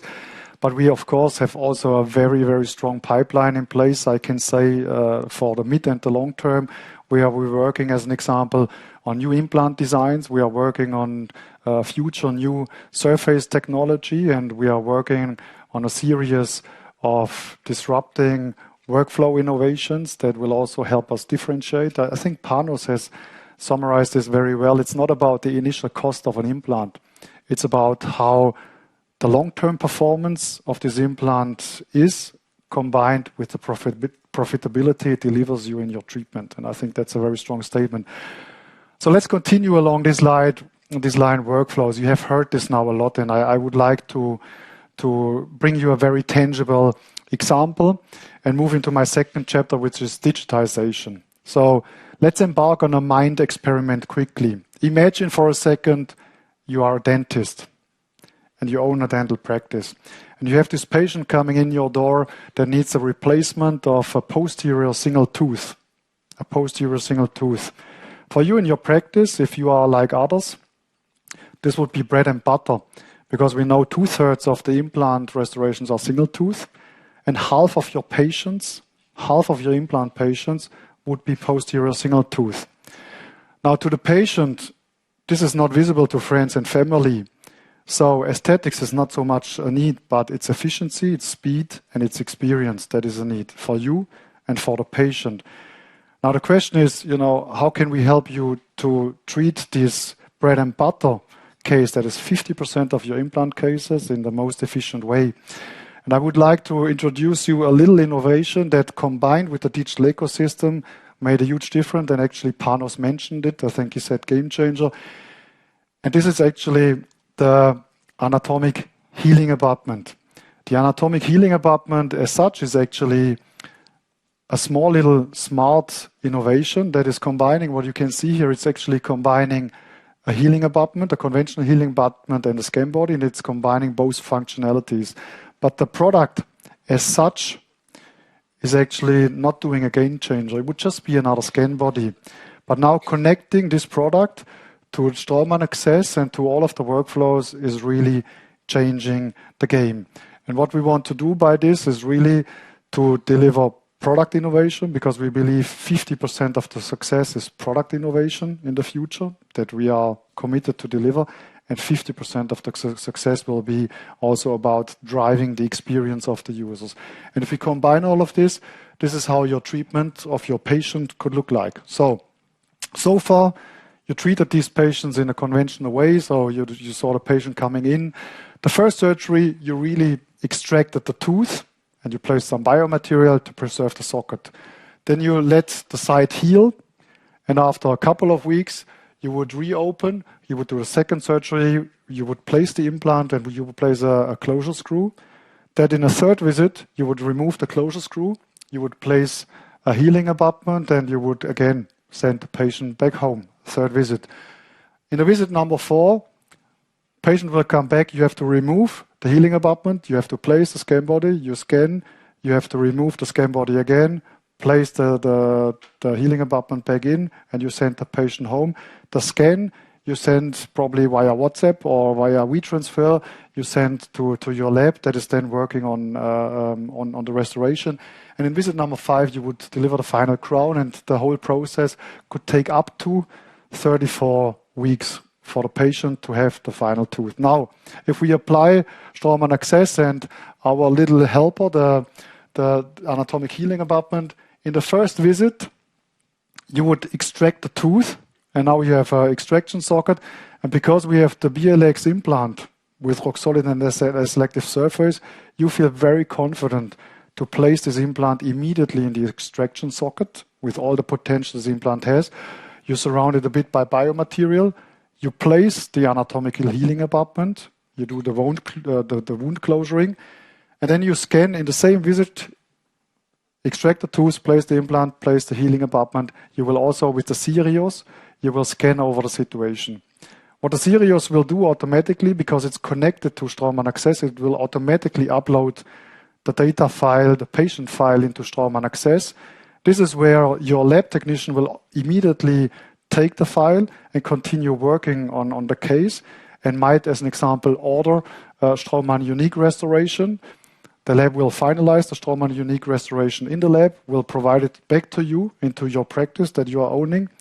And then in the second visit, only 8 weeks after, you are able to put the final restoration back in again. And this is, how much of a disruption such a little innovation, smart innovation, combined with our digital ecosystem is. What we did now to you and your practice, we saved ultimately, first and foremost, I think the patient, we saved him 26 weeks. And that's a lot of time. Imagine the patient comes in late October and wants to have, the restoration done before Christmas. It makes all the difference. Then we saved you 50% of chair time that you can use treating other patients, creating incremental revenue. And we have trimmed down the number of appointments from 5 down to 2 appointments. And then this is a very powerful example how much of a game changer workflow innovation can be. Now, this was a very straightforward case, bread and butter for you, 50% of your implant patients. But the same applies also to more complex treatments. There is a second, indication that is very critical to our business, which is full arch indication. 20% of the cases are full arch indications.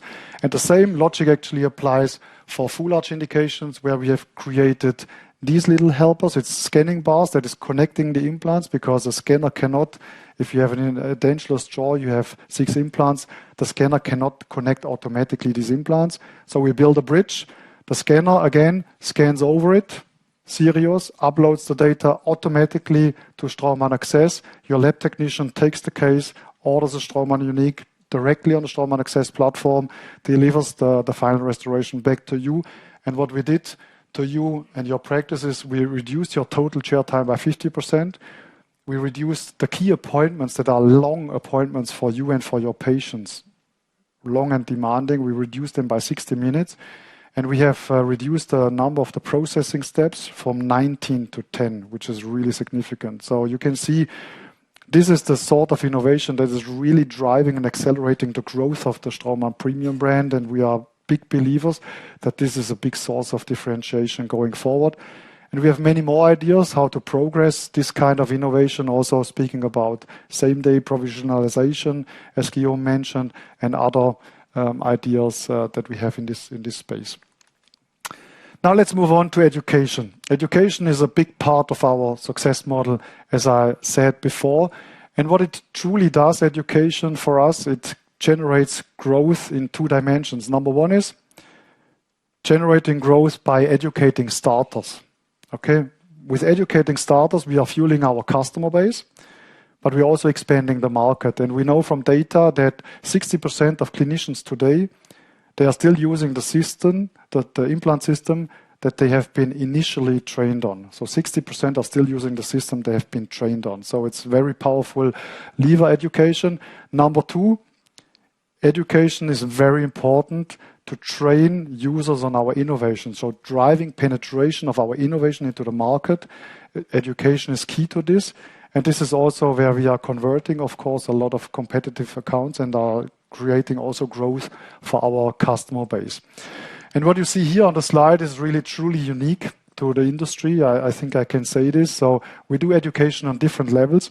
We do large events like our flagship event, the ITI World Symposium or the Aesthetic Days or the Neodent Symposiums we are doing. But we're also doing small physical courses, classic courses. We do remote courses, hybrid courses. We have adapted education to the needs of modern dentistry and the users and the new generations and the new workforce that we see out there. And what you see on the left-hand side is the very strong impact that Straumann and the ITI are creating together. Every year we are training more than 300,000 clinicians globally, the ITI and Straumann together. We do this in 7,000 activities, from big events to courses. And I think one thing that I want to mention is the ITI still is very, very unique in this industry. It's the largest network of clinical users in implant dentistry globally, with 25,000 members, active members that are actively educated in the ITI every year. And the flagship is actually the study clubs. We have 1,000 study clubs around the globe that is really bringing education to the doorsteps of all the clinicians. And the same we also see for Neodent. Neodent is very strong in education, very active as well. 34,000 doctors trained every year in 1,500 courses. And I think the true flagship of Neodent is the LAPEO. The LAPEO is an education site attached to an active clinic, so we can have a very interactive training there that people can experience in Brazil. It's a true success model that we now bring international. We speak about opening LAPEOs as an example in India and Malaysia and other countries to really fuel the growth of Neodent by education. Now let's shift gears a bit. Geographic expansion, when so far you learned also mainly about the playbook of the Straumann premium brand, how we drive the Straumann premium brand by innovation, combine it with digitization and education. Now, geographic expansion is really important for the value brands, and the value brands have been a big part of our success of the company to drive our growth over the past 5 to 10 years. And geographic expansion was truly one of the big levers for this success, and it will continue to be so. So let's start to look into our value brands. We are very happy and very proud to have a very strong portfolio of brands if it comes to the value brands. With Neodent, we have one of the few truly global value players that has its heritage actually in Brazil. This is where we also own the strongest market share. But since Neodent joined the Straumann Group, we were driving internationalization strongly. And today, Neodent is truly an international success story.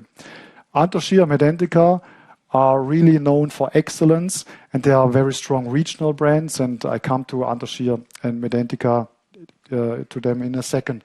What you see on the right-hand side is actually our status in the value segment broken down to regions. And what you can see is that we have a tremendous potential to grow with these value brands, especially in EMEA, but still also in North America and Asia Pacific, where I think we have a very solid and strong and dominating position already in Latin America, but very, very strong growth potential, especially in EMEA and Asia Pacific. Now, what has been the success of Neodent in the past? You saw already one secret to success. This was education. Education has always been at the heart of Neodent, but there is one more lever. Also, Neodent is very strong in innovation. And I would say Neodent is excellent and very strong also in responsiveness to customer needs. They have proven to be very quick in turning around needs of customers into products. This is why Neodent has built a very strong position in the GP segment based on its simplicity. It's built a very strong reputation in the specialist segment, delivering specialty implants like zygomatic implants for very atrophied and very challenging cases. But it's also built a very strong position and profile for DSOs, being a very comprehensive portfolio very easy to use, and a great product to help DSOs scaling successfully an implant business. So this is really what Neodent has built a very strong position based on responsiveness and innovation, I'd say. Then back to geographic expansion. So geographic expansion, I brought you this picture, and what you see on the picture is that all the markets where we have around about 20% or plus market share is gray, and the purple markets are either we are not present yet or we have a market share below 20%. So you see we can still continue growing in North America and most of the gray markets, but there is a lot of growth potential in existing markets already that we are existing, but we still have a low percentage of market share, and this is all about commercial execution and education. But then again, there is also the potential of opening new markets. This is often a regulatory hurdle. We need to register the system and get regulatory approval, like we just did for Czech Republic as an example, for Kazakhstan and Georgia. But the main thing is we are very much looking forward to have Neodent and the approval in China in 2027. And we are strongly convinced that Neodent is in an excellent position to gain very strong traction in China, which is one, as you know, one of the largest implant markets in the world. So a lot of growth potential for Neodent. So to close, I would quickly come also to Medentika and Anthogyr. Those two brands have really turned into significant sized implant brands, both Medentika and Anthogyr. And I would like to start actually with Anthogyr. Anthogyr is a brand that has its heritage in France and is having in its home market a leading position today and is very strong, has a strong presence in Western Europe, Eastern Europe, but also in Turkey.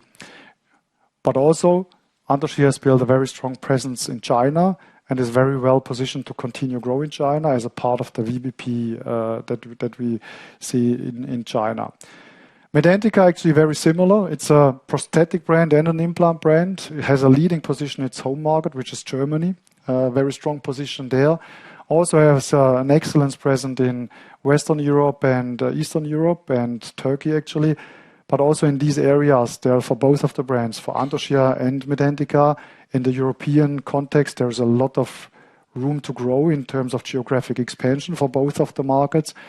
And one of the strongest potential for Medentika clearly is North America, and we are just about to prepare market introduction of Medentika MPS in North America, which we are looking into 2026, which will be a big growth driver for Medentika.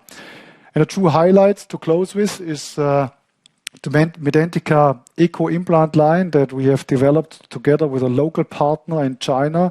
And this brand, we are just about launching this brand.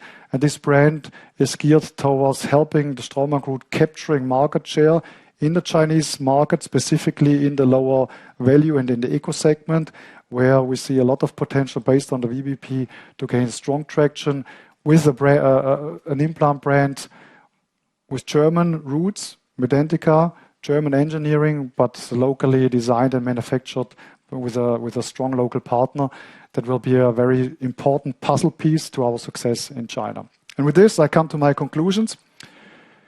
So first of all, I hope you have seen this. We have a massive opportunity in both premium and the value segment. And I think we still have to keep in mind that this market for implant dentistry will continue to grow dynamically for many, many years to come.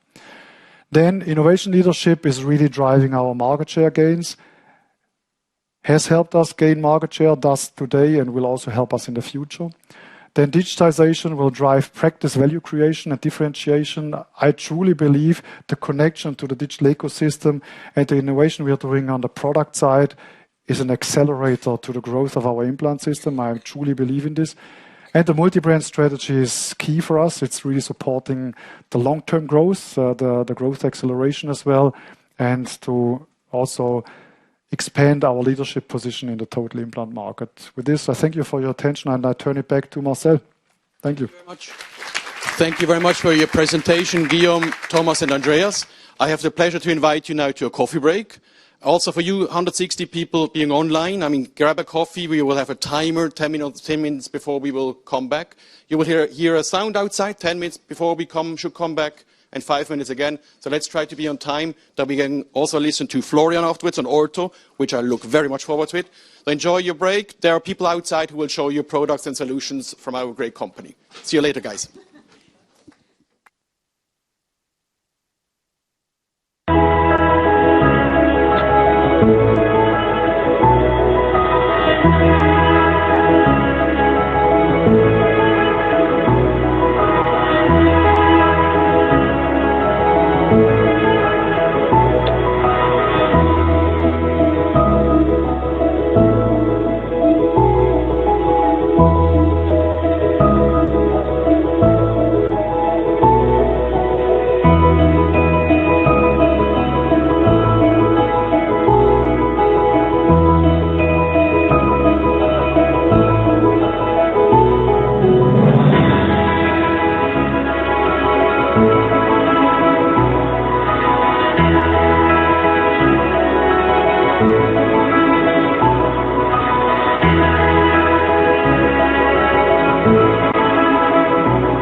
3 minutes.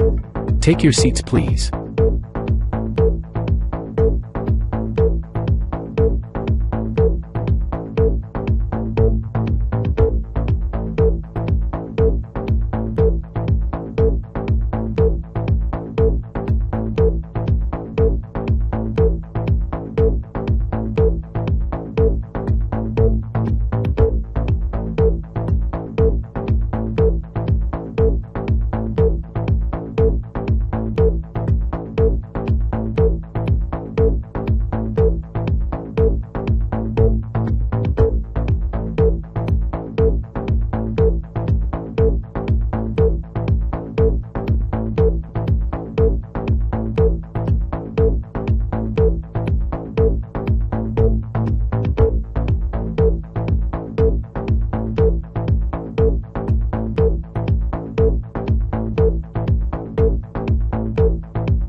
Starting in 1 minute.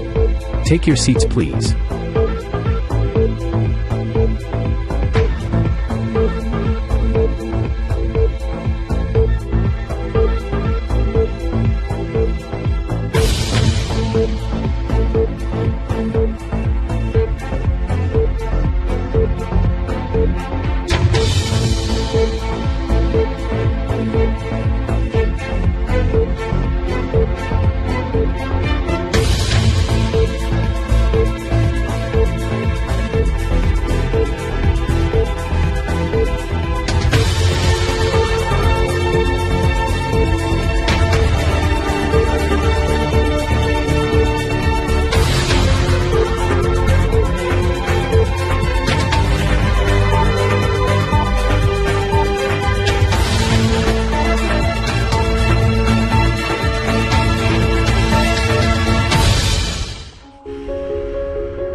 I was born with a cleft palate, and that meant a lifelong struggle with dental issues.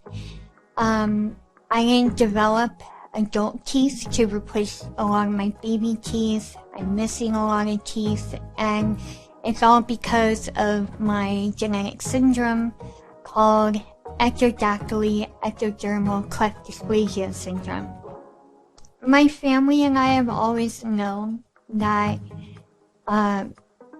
my entire life was going to be full of maxillofacial surgeries and dentist appointments. I have lost count of how many surgeries I've had, but I'm pretty sure it's well over 30, probably closer to 40. It's a barrier when it comes to trying to move up in my career. I just know that I have so much to offer to this world, and I haven't really felt like the right people have given me the chance.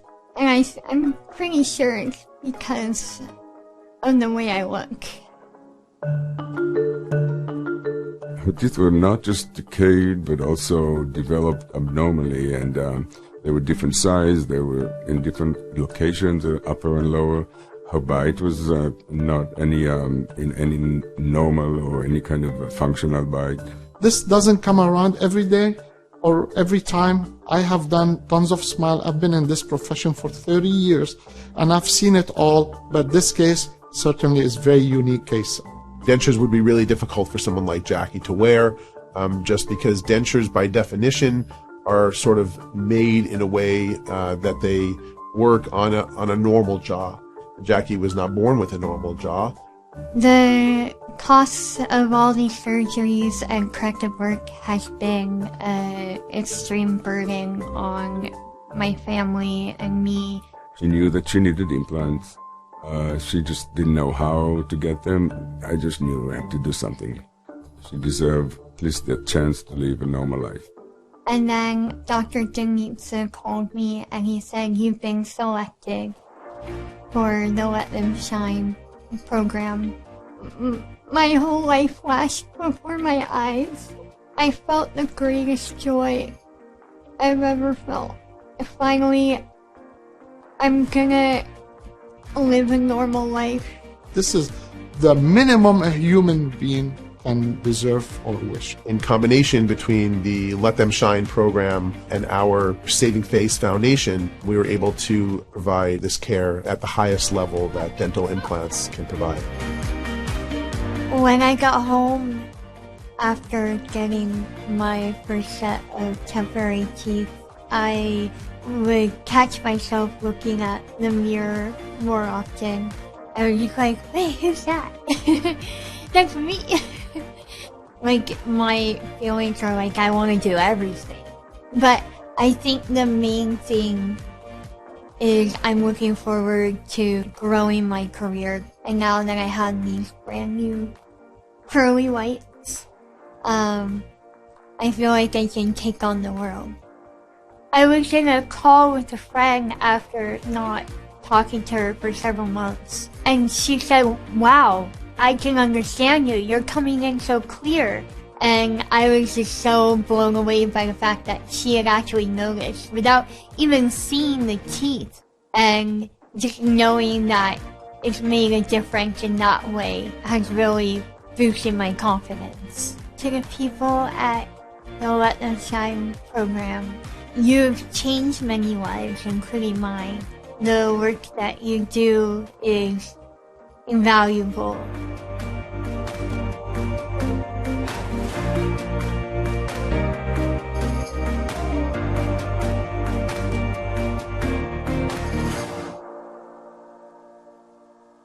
Welcome back, everybody here in the room and also online.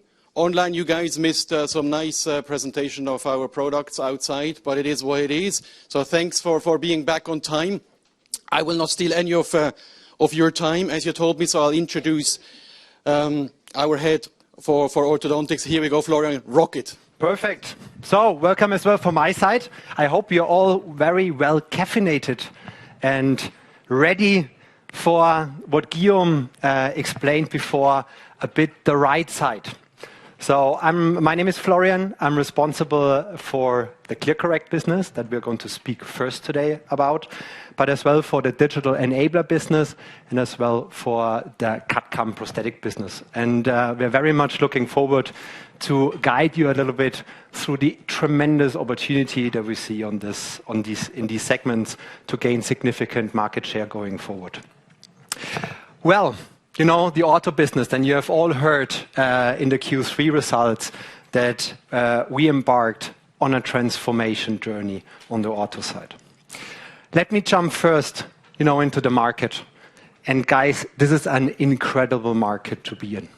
An incredible market. I mean, you see 4.7, 4.8 billion Swiss franc market. It's a market that it's almost already at the size, if you remember well, the 6 billion implant market.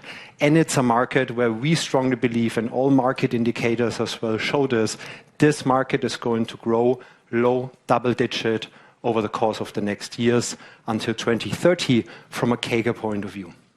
And when you look at this market growth and this market potential that Guillaume already mentioned in his presentation, it became really obvious for us, and we did a lot of market research in the last 1.5 years, is the main drivers for this growth. It's going to be GPs and orthos. GPs and orthos.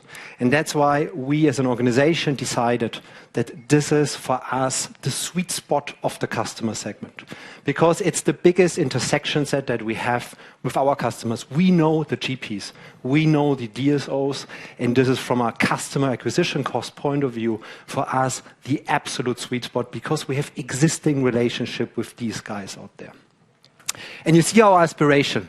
You know, we strongly believe that with everything that we are going to show you today over the course of the next 20 minutes or 19 minutes that I still have to explain you this very exciting opportunity, is we really are convinced that we are going to grow significantly faster than this market, that we're going to gain significant market share in the aligner business, and very importantly, we will have the capability and the ability to translate this significant growth on the top line into respective P&L profitability.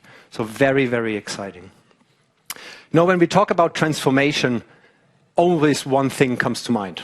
So what is going to change? Or how, as an organization, Straumann, are we going to multiply the growth we already have in this business? So what are really the core things that matter? And for us, this change will come in 3 dimensions. And it's a lot about progress, it's about scale, it's about speed, and it's about focus. The first part, it's the change in value proposition. And the change or the upgraded value proposition. And you will learn a lot more about this over the course of my presentation later on. Then the second dimension, it's going to be the manufacturing side. And you heard a lot in the Q3 results already about our partnership with Smarty, and we're going to get into this.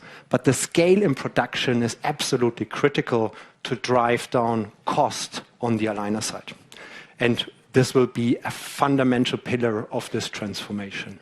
And thirdly, this is what we call the high-performance go-to-market engine. And this is really split into 2 things, and it's around focus and it's around speed. First, focus from a geographical point of view. We have done our homework and we've really looked at all the markets in the world. And what we see is that there is a certain set of markets out there that really truly matter in the aligner business. And we're looking at these markets from a top-line potential point of view, but as well from a bottom-line point of view. And we've decided to truly focus and double down on these markets and not or exit from markets where actually we did not have the critical mass, or we believe it's not the right place for us to be to truly create value and impact in these strategic markets. And secondly, it's about organization. We really want to be a lot faster, a lot more agile to really capture the value of the market potential out there. And this is something where we really looked at our organization, we streamlined our organization, we harmonized our organization to truly be able to move in an agile and very fast way to as well when we look at our competitors that are a lot of pure players to match the speed or even be faster on this side. So you heard a lot about Smarty. And there have been actually a lot of questions coming after the Q3 results about Smarty. So let me introduce this company to you again. So it's a company from China. It's one of the leading aligner companies. It's the last company at this scale that it's still founder-led.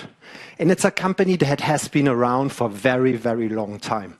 For more than 20 years, this company has learned their onions from the bottom up. They have done all the mistakes that you do in the aligner business, and they have now developed into a company, a very serious player that is driving innovation to the market. We have seen this over the last 3 to 4 years. They have brought significant market innovation, like their GS line, for instance, and they are really a company that has the scale already that is really exciting for us. And when you look about Smarty, and we've received a lot of questions from you guys, so what does this partnership really mean? Or it's a strategic partnership or whatever. So let me put this into the right context. So when we look at Smarty and the partnership that we have with them, it's a technology partnership. and a technology partnership in mainly two dimensions. On the very one hand side, you have the technology partnership on the manufacturing side. This is really, really important because we want to reduce our COGS. We have decided that we are going to outsource our EMEA production, our Asia Pacific production to Smarty, and they are as well supporting us in upgrading the rest of our production sites. Secondly, and it's the second big pillar of this partnership, technology on the workflow side and on the clinical indication side. And this is really important, and there were quite some questions after the Q3 results that came from you guys. Said, what does this mean, technology? Are you going to distribute the Smarty now around the world? I said, no. The technology partnership means that we are taking very specific elements of Smarty and we are natively integrating this into ClearCorrect.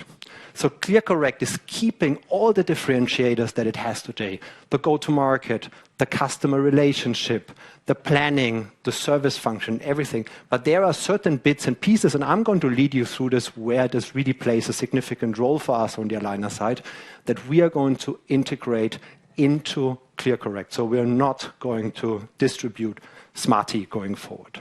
And that's a very powerful partnership. But let's jump right in. And we call it the Straumann Ortho Digital Ecosystem. And when you look at this, one thing comes to mind, I believe, immediately. Wow, it's exactly the same step. It's exactly the same workflow that you saw on the implant side, that is on the prosthetic side, that you saw in Thomas's presentation, because that's what it really is. That's what digital dentistry is. You're starting from the capture, you have a diagnose phase, and you're always ending on the monitoring side. And this shows the incredible potential we have from a synergy point of view between our access and everything what we are investing and our aligner business. And you see here down there, that's the ClearCorrect Doctor Portal. It's the front end where you're landing when you want to do aligners with us. But in the back end, it's deeply connected as well with our access platform to create a customer experience that is really unique. So we're really combining these worlds between access and Doctor Portal. And at every step of this journey on the workflow, you start with capture. And I want to really emphasize that ClearCorrect and Straumann Group in general, we're an open platform. We really truly believe in the openness of digital dentistry. So from a ClearCorrect point of view, we're connecting to all of the scanners out there. We have integrations with Medit and 3Shape and Shining 3D and all of them to really, truly give access to as many doctors as possible. But then on the very left-hand side, and this is what Guillaume mentioned before, you see our Sirius family. So this is the Sirius family, and I will speak a little bit about this later on, has evolved through our acquisition of AlliedStar back in 2023, and with the Sirius X3 that you as well see out there, and hopefully some of you could get a little bit the feeling for it. It's the first exclusive Straumann scanner. And what changes here, or what is important for us, particularly in combination with the aligners, is that we have end-to-end control. So we can actually have our own iOS scanners deeply integrate via access into our aligner world. And this is a huge differentiator, because when we talk about GPs and we talk about DSOs, they want options. They want to have different ways of doing different treatments. And when they start with the capture phase and with the IO, they as well would like to do, yes, they want to do an amazing aligner treatment, but as well they want to do implant treatment, they want to do prosthetic treatment. And these options that we can give to GPs and to DSOs out there, it's fantastic. It's maybe not as relevant on the specialist side, but in the GP world, this full end-to-end experience in an open way plays a significant role. And now we go in a little bit, so how do we progress on the value proposition side, and how do our partners that we have announced come into this game? We go to diagnose. On the diagnose part, imagine now you are a patient and you walk into a practice. We have developed something that we call the case complexity evaluator. And we have done that in collaboration with our partner, Dental Monitoring. What does it do? it actually uses the images of the patient and it gives you already an indication for traffic light system. Is this an easy case? Is this a case that I can treat immediately as a GP? Or is this maybe a case that is a little bit more complex, where you want automatically to have a discussion with a clinical advisor or a case success partner? Or is it a very complex case where as a GP you might end up in a situation that is not favorable, where maybe this is beyond the skills you have today, that you rather would like to refer to an absolute specialist? And this drives confidence on the side, because you know what you're doing and you know that you have the highest likelihood of success when you treat your patient. So really, really great, and will significantly help us on the GP side. Then we go to Engage. And on the Engage side, at the end, it's a lot about the yes of the patient. You know, and we've developed something what we call the clinical outcome simulator. So you can have a lot of outcome simulation. You can render a nice smile. What is the problem with this? That you're promising something to your patient that maybe is not achievable. And now here, in combination or in collaboration with Smarty, we have a clinical relevant outcome simulator. So this software or this AI gives you a treatment, 80% version of a treatment plan in about 10 minutes. So when you're a patient and you're sitting in the chair, you basically, the doctor, the clinician, can have a conversation with the patient already and can significantly drive conversion. And on the back end, it's going to help us, because this treatment plan that was generated is so clinically relevant that our treatment planners afterwards are going to use it to finalize the full treatment plan. So a great way to drive conversion, and of course then the selling experience, what is really fantastic for our core customer segment. Then we jump over to plan. And on the plan side, you know, we've received a lot of feedback from customers that really want, like the other very advanced players in the market, they want to have a CBCT integration. What does this mean? It's like you will see the roots of the teeth when you move teeth. And this is something that, as well with our partner Smarty, we are now natively integrating into ClearCorrect in a very fast way to help the clinicians to plan the cases better and understand much better the root movements and the teeth movements in combination. And then you are in your planning phase, you have actually two options. You're receiving a treatment plan from us. You can say, you know, I would like to, in my do-it-myself mode, I would like to make a few minor adjustments to this case, but I don't want to speak to a treatment planning center again. So basically, I have an editor, I edit a few things, and I send it to production, and you're done. Efficiency. But then as well, in some more complex cases, you want to have a more personalized service with our case success partners. These are people who are working with the treatment planning center, who are trained on treatment planning, where you can have an on-demand video call. They are discussing the case with you. They're giving input according to the protocols. They help you get there. And then when you finish the call, it's automatically sent to production. So highly personalized to overcome as well the hurdle of when you have a certain level of uncertainty about the case, and then really efficient, because you don't have to do 2 or 3 rounds with your treatment planning center. And then we go into treat. On the treat side, value proposition, we're building on this super strong foundation ClearCorrect already has. It's our proprietary material, Clear Quartz. And it's really a material that has been accepted by the market in a fantastic way. It stains significantly less, and it's a high-performance, highly efficient material, particularly in combination with our high and low trimline options. So what does this mean? It's actually moving the teeth a lot faster than comparable aligner systems, what for the patient translates to, I don't have to have 30 or 40 weeks, maybe I can do this in 25 weeks already. But as well here we have listened to customers, and we're complementing the offering now, because in some indications, or according to patient preference, you would like to have a scallop trimline. So the scallop trimline is when the aligner follows the gingiva line. And this is an option for our trimline that as well now with our partner Smarty, we're natively integrating into ClearCorrect. So from now on, you're going to have all the trimline options available. And interestingly, now working with our customers and clients out there, there's a lot of ways to combine them. So you might want to start with a low trimline and finish up with a scallop trimline. So we give all the options, and the options are complete now. And thirdly, and this is a very important one, what is the mandibular repositioning. So when you talk on the GP side or DSO, it's about teens. Teens are very, very a very exciting segment that is growing, that will drive a lot of growth going forward. But there's a certain clinical or orthopedic aspect as well to the aligner business, where you want to reposition the mandibular. And there's two major devices.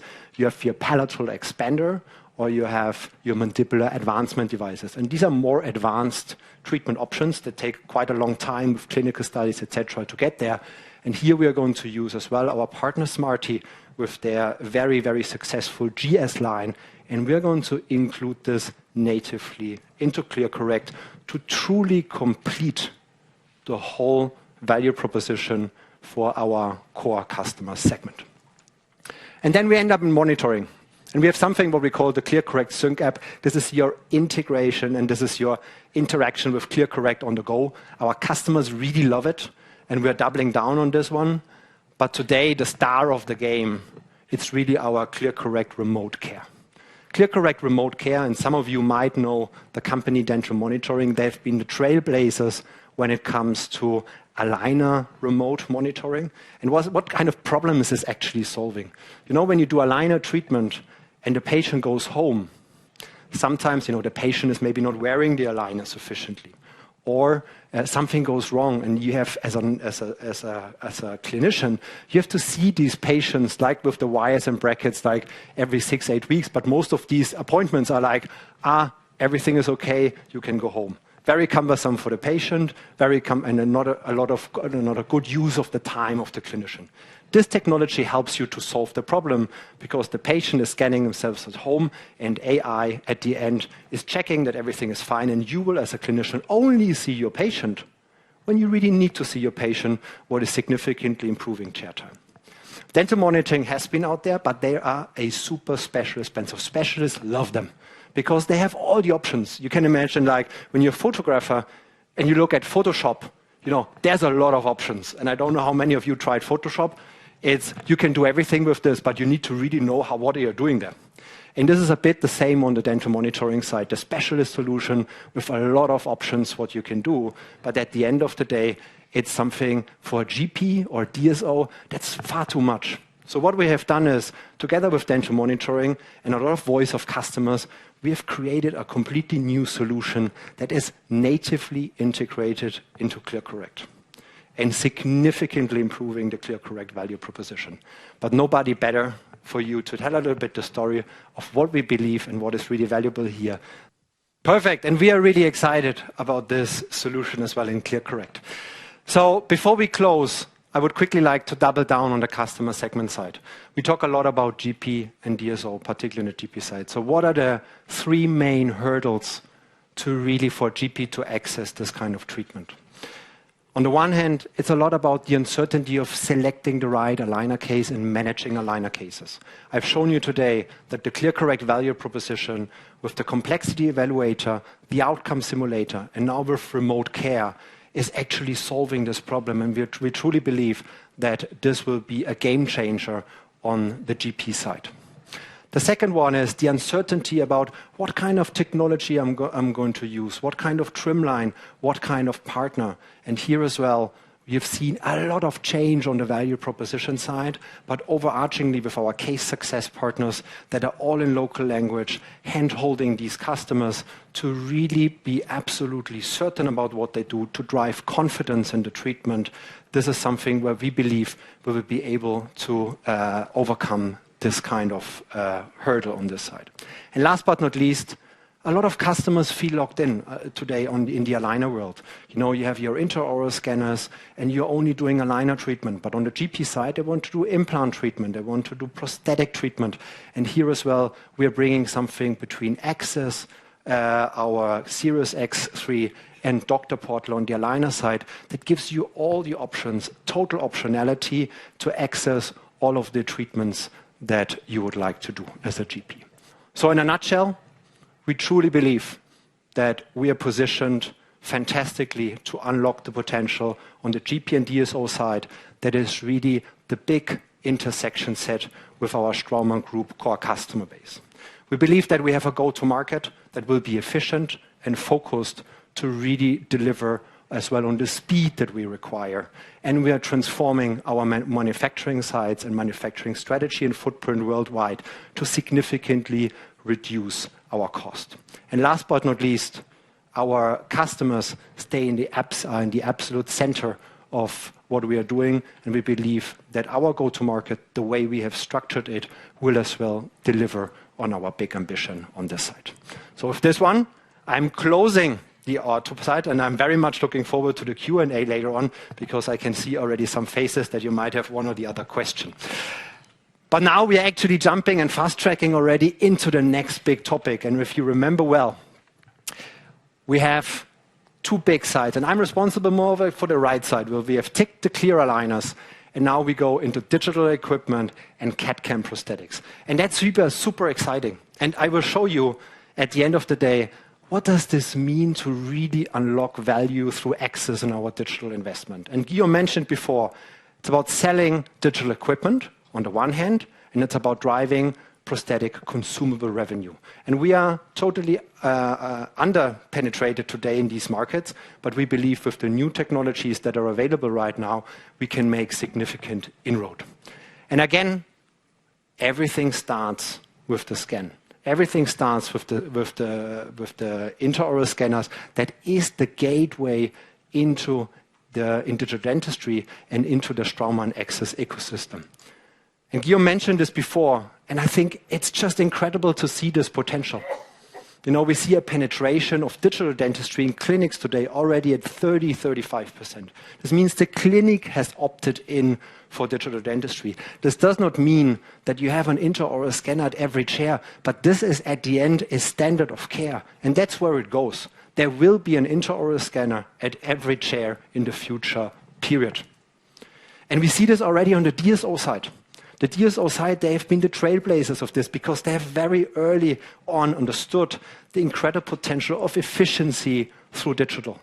And if you go to DSOs today, you will see armies and armadas of intraoral scanners everywhere because they really see it happening in there afterwards and affecting their P&L significantly. And we believe we're in the middle of this S-curve right now. This will significantly accelerate. And with more than 2 million clinicians out there, we believe that the market potential is gigantic.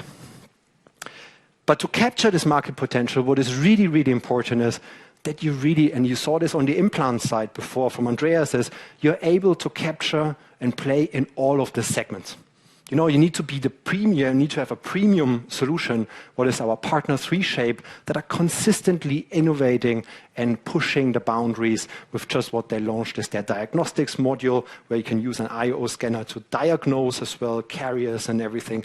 So this is really a deep innovation driver, and it's our premium segment. But as well, 3Shape saw the need, because Straumann Access is becoming so powerful, to deeply integrate with Straumann Access directly, because it's important for the customer experience at the end of the day. And there they saw as well the need to further drive this. And then we have our mid and our segment, our entry-level segment. And this is the Sirius family. This comes from the AlliedStar acquisition, where we have worked with AlliedStar together to create, and this is the Straumann X3, an exclusive scanner solution only sold through Straumann. That is actually an Access scanner. It's like Access is Access and the X3. It's becoming one deeply intertwined. And from your scanner interface, you already can access everything. You go to your aligner treatment, to your implant treatment, to your prosthetic treatment, and it's positioned perfectly from a price value point of view. And it truly delivers on the things that really matter for this segment. It's super fast, it's super accurate, it's lightweight, it has industry benchmark battery life, because when you have intraoral scanners that are wireless and they're kind of out after 30, 40 minutes of battery, that's quite annoying in a clinical environment. And here we have made a lot of effort to deliver really industry benchmark.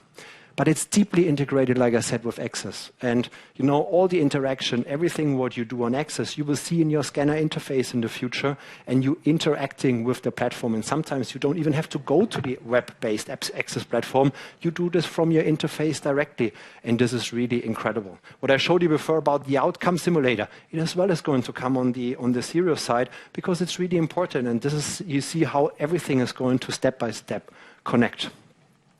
And remember well, maybe from Andreas's presentation, it's actually nicely linking Thomas's presentation, customer feedback, our X3 together with the exact solution. Andreas mentioned the incredible potential of our full arch business. That is really, really important for us to drive implant revenue. And now you've already seen the customers talking of how much they love Exact and Sirius. And next year, we're going to push it even further. We have developed, in collaboration with the deep optical experience and expertise of AlliedStar, together with our implant franchise, a completely new solution that will even make it faster and easier and more accurate going forward to offer workflow that will be guided through the Straumann X3, where you step by step do something. The artificial intelligence that is proprietary on the side will help you to really deliver this in record speed, and that's innovation that's already going to come next year. So, and now we have I/O. How do we turn this into consumables? And now I want to really speak about the chair side. You know that the CAD/CAM prosthetic side has two elements. You have the lab sides, where you already have heard from Andreas. Our Straumann unique access solution is on our CAD/CAM sites around the world are delivering incredible value for labs. But now let's talk about chair side. And Guillaume mentioned this before. There's always been a dream to have a full contour crown in 1 hour. And this has been a dream for a very, very long time. And this dream is coming to reality through platform, through AI, and a combination of this. You can see that over in the coffee area, the Sprint Ray Midas. And the Sprint Ray Midas is an incredible technology because it's clean. When you do chair side, usually it is kind of a dirty process. Now it's crystal clean. And for some of you that have not seen this, that's the crown. It's complete. You place it on your printer, and it's there in 10 minutes. You can do 3 of them: inlays, onlays, crown, implant-borne, or tooth-borne. And this is going to revolutionize the chairside business. But what is even more important is, at the end of the day, it's the combination of this with our platform. Because what we have done in the partnership with Sprint Ray is we've brought everything together. All of the workflows that we're using are natively done on Access, on the strong foundation that we have been building over time. In record time of only 9 to 10 months, we were able to create a complete chairside workflow on our technology, on our AI, to deliver something that has been unheard of before. And this is why we strongly believe that we will be able, with the solutions that we bring to market on the iOS side, on the Midas side, drive significant revenue going forward as well on the capsule side, but as well on stock prosthetics. And you've seen from Andreas before, super exciting, our AHA innovation. Now you can combine this with this in the future, and it's just going to be an incredibly fast and efficient workflows that will really change the industry for quite some time. So as I'm already 1 minute over time, 3 takeaway message. So we have the clear ambition to be a significant market player in the intraoral scanner market. We believe in intraoral scanners. We have a full portfolio with our partner 3Shape and our own produced scanners that are deeply integrated into our Access solution. And as well, we believe that chairside is ready for disruption, and we believe that we have everything necessary to deliver on this going forward. And we talked about the monetization of all the digital investment that we've done. Significant consumable revenue, both on the stock component side, if you look at your AHA, or the capsules that you can see over there on the 3D printer side. This is going to have a significant impact on our top line and our profitability going forward. And with this, nothing would be possible without the right culture and right collaboration to get these kind of cross-functional things to life. And over to you, Arno, for the culture. Thank you, Lauren. It's always a great pleasure to speak after a high-energy speaker like Florian, so I try to keep the curve high here. Warm welcome from my side, ladies and gentlemen. My name is Arnoud. I'm heading up the people department in Guillaume's team. You've heard where we want to take the company and what great potential we have ahead of us. What I'm going to do today with you is to guide you through how we ensure execution through our people and culture, which we believe is a unique asset which we have. A unique asset in the sense that our high-performance culture is a true driver of success. It has helped us to navigate in the past through more challenging times that we have behind us in the last couple of years. COVID, the tariffs now, with VBP 1 coming into play. And it will scale with us in the future. And it will help us to drive and succeed in the strategy that we just about to explain to you. Now I'm going to zoom in on 3 topics, quickly explain the framework that we have built. And I can mention already now, it's not a framework that is just on paper, it's just a concept. It's something which is manageable, it's traceable, it's trackable, and that's the second point I'm going to share with you. What are the specific initiatives and the key KPIs we track to see where we create impact on the actions we are taking? Let me start with the environment. You heard in the introduction from Guillaume, we are living in a fast-paced, volatile, complex environment, which is also disruptive, mainly driven by AI. This has all effects on our organization, on our culture. Now, how we react to this and what we believe is important, and what are the institutional answers that we are going to give? Speed and agility. We want to build an organization which is decisive, agile, flexible to react to this outside world and to these outside challenges. Collaboration is a key muscle we are strengthening and we are focusing on. Why? Because the complexity and the confusion in the world around us is bringing us problems that we have to solve, which no one can solve on their own. It needs collaboration, it needs collective intelligence to find the right solution and to drive innovation. The third important organizational competency that we are looking into is the readiness. When disruptive things like AI happen, it creates also a skill shift. And we want to make our people in our organization ready to perform not only today, but to also be able to perform tomorrow. So let me kind of introduce to you our cultural framework that you see on the left hand.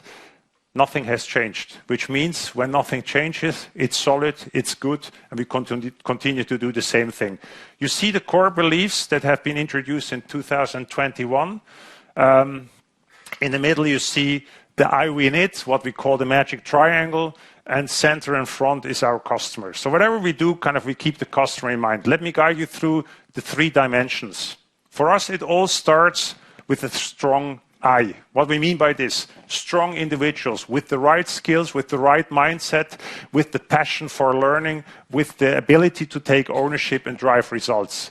That's key for us. But it's not enough, because if you have strong individuals, if they don't work together and if they do not form a strong collective, nothing is going to happen. And this is where the we dimension comes into play and where leadership excellence plays an important role. Leaders are expected and trained and kind of hold accountable to really bring these strong individuals together, to form a strong we, to create an environment where these people can collaborate, where they can speak up, where there's psychological safety, where all of the kind of the collective intelligence can happen. Once you have this in place, you can drive a strong result, strong value to the customer, strong customer experience. This is what our cultural framework is all about. Now I'm going to dive into each and every dimension to quickly show you what type of initiatives we focus on and what we drive and how we measure it. On the I dimension, it's about talent.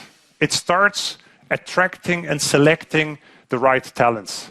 We focus a lot when we speak to talents and when we recruit talents, we pay a lot of attention to the cultural fit. This is key to us. We want to have people that have a good cultural fit, that have a learning mindset, that have a willingness to grow with us as a growing company, that have the ability to take ownership.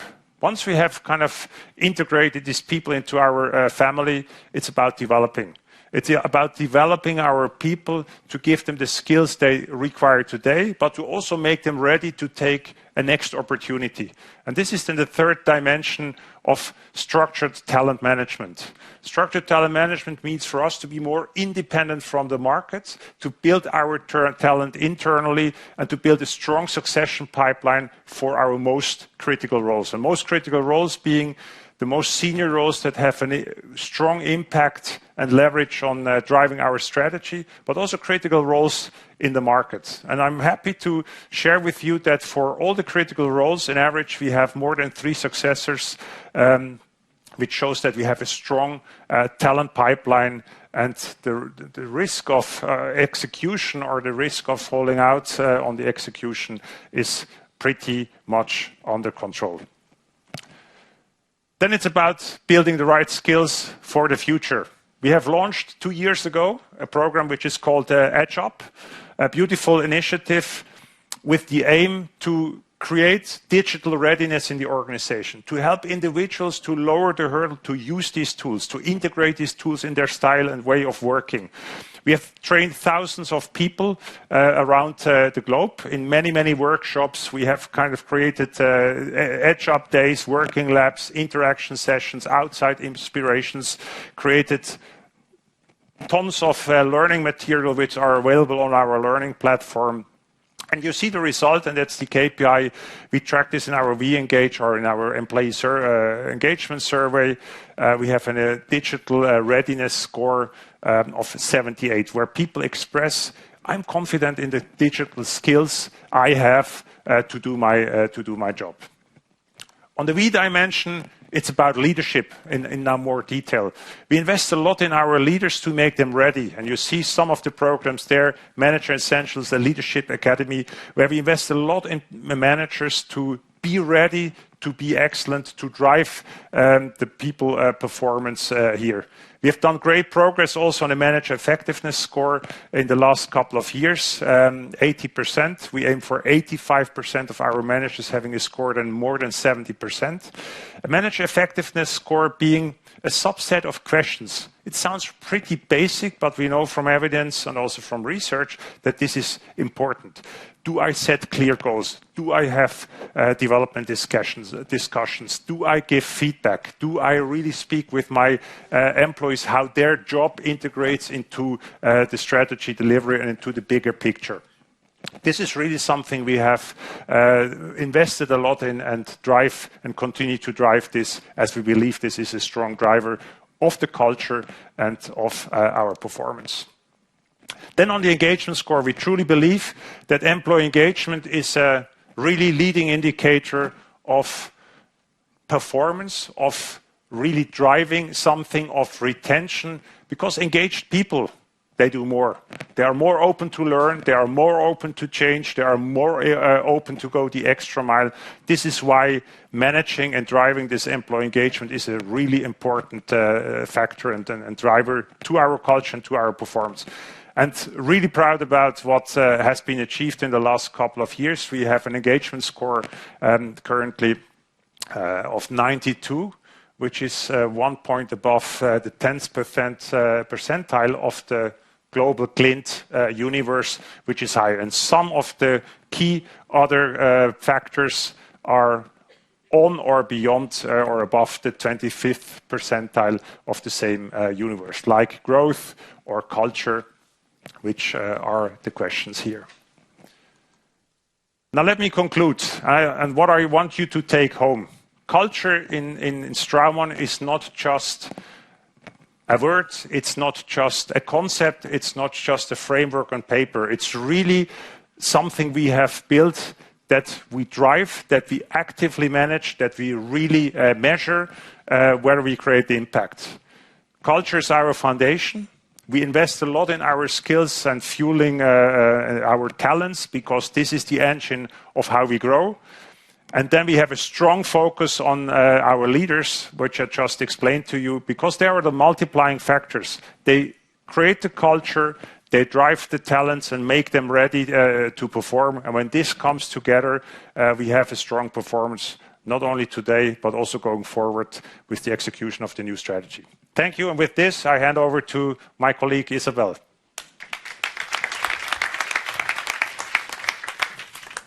Thanks, Arnaud. And I think, wow, I mean, what a lineup we have seen, right? We have all the right products in place, the right strategy, all the right people to execute. So this is why we said, let's save the best for last, which is Guillaume. But before I hand back to him, I want to take you on the journey. So what we've seen, we've done our homework, and I think we are well positioned to unlock the growth and drive the growth of the company further. What we've achieved in the last couple of years was remarkable, because if you look at how we actually stand here today compared to 2021, what we can see amongst everything, we are stronger and we are more diversified. And I think this is a very important remark, more profitable when we look at our organizational development. So looking at the major drivers we have seen throughout the presentations of the last couple of hours. In terms of product mix, we are more balanced. What you can see there in the lower corner, we have outgrown massively in our non-premium in the challenger segment, Andreas has shown earlier, with Neodent, but not only with Anthogy and Medentika as well, which really means we're making huge progress in gaining market share and increasing the penetration. When we look at the geographical mix, we have grown massively in Latin America and in APAC, when you look at those two curves, which is something we really like to see, because it shows we have done our homework in making sure we have the right portfolio and the right competency offering, not only in the very developed and mature markets, but in all of the other markets as well. And then last but not least, the customer mix. We made significant inroads through the dedicated team to gain market share in the DSO segment. Why is this so important? I think we've seen that throughout the other presentations.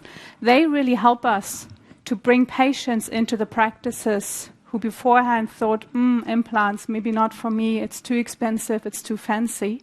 But since they really go to market very aggressively, a lot of marketing, a lot of communication, they help us to increase our addressable market. And last but not least, are usually a very early adopter when it comes to the digital workflows. And all of this taken together made sure we exceeded our growth targets and we exceeded our profitability ambition. And this is for me a very important message, because I very often, when I talk to you, when I talk to our investors out there, get the question, well, why is your profitability going down? Is it the bigger share of DSO? Is it because your mix of products is not that good anymore? Is it because you have lower profitability in the emerging markets? And the clear answer, when you look at that, is no, it's not. We're growing in a very profitable way. And the only thing, or the only factor that actually brought us down a little bit, and as reported, was the Swiss franc when we did the conversion. What we're planning to do about that, I will talk about in the next couple of minutes. But for me, this is the one very important message. If we keep on executing like we did, and with all of those exciting new innovations, with a new setup in auto in the pipeline, with a digital platform, the digital enablers, we are very well set up to make sure we can keep on growing as we did in the past. And we can do so in a very profitable way. But of course, looking into how do we want to do this, and are there things that can be improved? I mean, given I'm with the company for roughly half a year now, I get this question quite a bit. It's a fantastic company. Can we still improve? Always. When we look at our player-learner mindset, I think we really want to understand what are the levers we can somehow pull, and how can we make sure we do not only grow with around 10%, but we do that in a profitable way, and we do that in a cash accretive way to unlock the full potential of the group and make sure we can invest into our future. So what I did in the first couple of months, together with a fantastic team, we somehow assembled our finance strategy and my CFO agenda of what I want to focus on in the years to come. And this agenda has the nice title of Unlocking Value. I really said, let's look at the company in a different way, and let's think about what can we do to make sure in each of those lines of the P&L we increase the conversion as much as we can, to make sure we can take the strategic decisions we want to take and invest into our future growth. So looking at our top line development, in constant currency, an amazing development over the last 4 years with a CAGR of 16%. We outgrew our markets massively. So what I always said when we prepared for the presentation, you saw the market somehow grew 15% since we started. We did this every year. Yeah? And I think this really helped us to gain market share as much as we did. And I think to continue to do this, and Guillaume already showed our ambition level for 2030, we want to continue to grow around 10% in the next 5 years. And to do this, the most important thing is to keep the focus on innovation, the multi-brands we do have in the market, to make sure we have the right value proposition for everybody, and to keep on increasing our market share, especially with the DSOs. What we will do in addition to that, we will further strengthen our revenue management. What does that mean? That we look in how we convert gross revenue into net revenue in a much more diligent way than we did in the past. And that we harmonize that much more than we did in terms of how do we handle rebates? How do we handle free of charge products? How do we bill for shipping? How do we want to handle this? Because we believe there's a very strong avenue for growth for us in that as well. And we always do this little exercise in our sales meetings and say, hey, if we can only reduce the rebates we have to give by 1% for the entire group, this is equal to buying 150 CNC machines, or this is equal to the OPEX of Italy and Spain combined for 1 year. And this, I think, is really that gives you an idea of the dimension we're talking about if we really manage to get this program forward. And we saw some very nice and promising things we've seen across. And then, last but not least, the fantastic things Florian showed us with those new potentials we unlocked in Ortho. And the digital platform access we saw from Thomas earlier, that we say, hey, we can bring more customers on and we can really accelerate how we sell our core products by using that platform. But obviously our P&L or our cash flow statement does not stop there. I think what is important for us as well, we want to do this in a very profitable way. So let's look at gross profit first. I think the development you saw here is very similar to what you saw in terms of sales, which I think is good news, that we were able, despite all of the headwinds we were looking at, to maintain a very high margin. But you can see here, we got a lot of headwind from the Swiss franc as well. So I think what is very important for us in the next couple of years to keep on executing on our local for local production strategy.